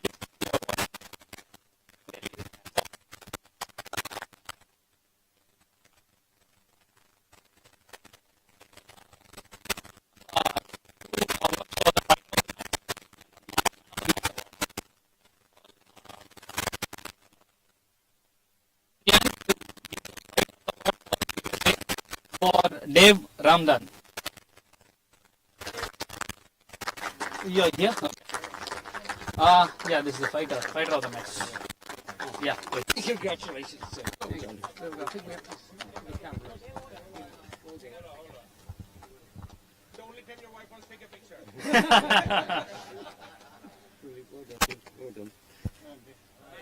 Yeah, so now I would like to call USA's captain to present the fighter of the match award, Kevin Watson.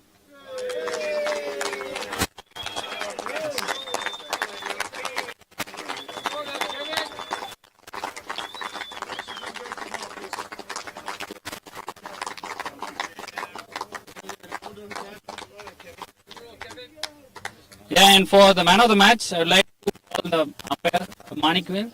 Manager? Okay. The manager? Yeah. You say manager. Man of the match. Brilliant. See, victory of England.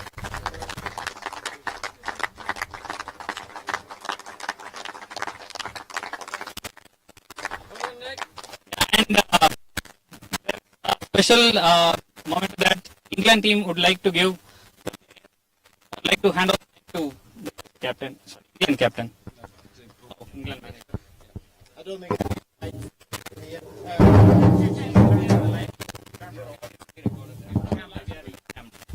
Okay, I need a mic then. I'm not going to burst out and start singing. It's always a pleasure to play against you guys. This is the third time we've played you in 12 months. So we met some of you in Barbados, then we met some of you in Canada, now we're meeting you here. What I will say is the standard of your cricket is getting better and better and better. So from Barbados to Canada to here, you're getting a stronger team. And I think, give it another 2 years, you're going to be right up there with the England and Australia that have we've got the infrastructure, we've been playing this for a lot of years, we've got over 3,000 registered cricketers to select from. You're going to get better and better and better, so it's a pleasure. You're also invited, you have an invitation to come across to England to play, and we'll leave that for your management to look at. But what I would like to do is present to the manager a pennant. I'm not sure where you're going to put it, because you probably don't have a clubhouse, but we'd just like to pass this to you guys. And thank you very much for the game.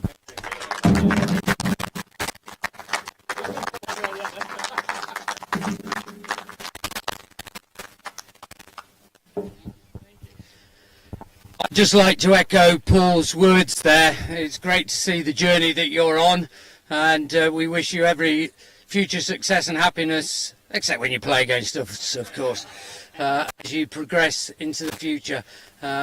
It's fantastic that we can, at our age, great game and still put in some pretty reasonable performances. And one of those reasonable performances, which I think is perhaps an understatement, was a young man today who bowled very, very tightly. He may not have taken a wicket, but he made us think and bowled to lines, and you could really set fields to him.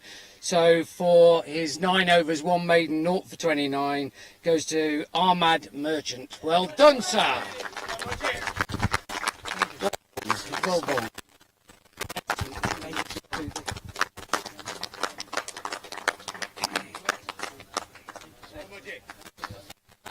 England, a little gift for each of you. So,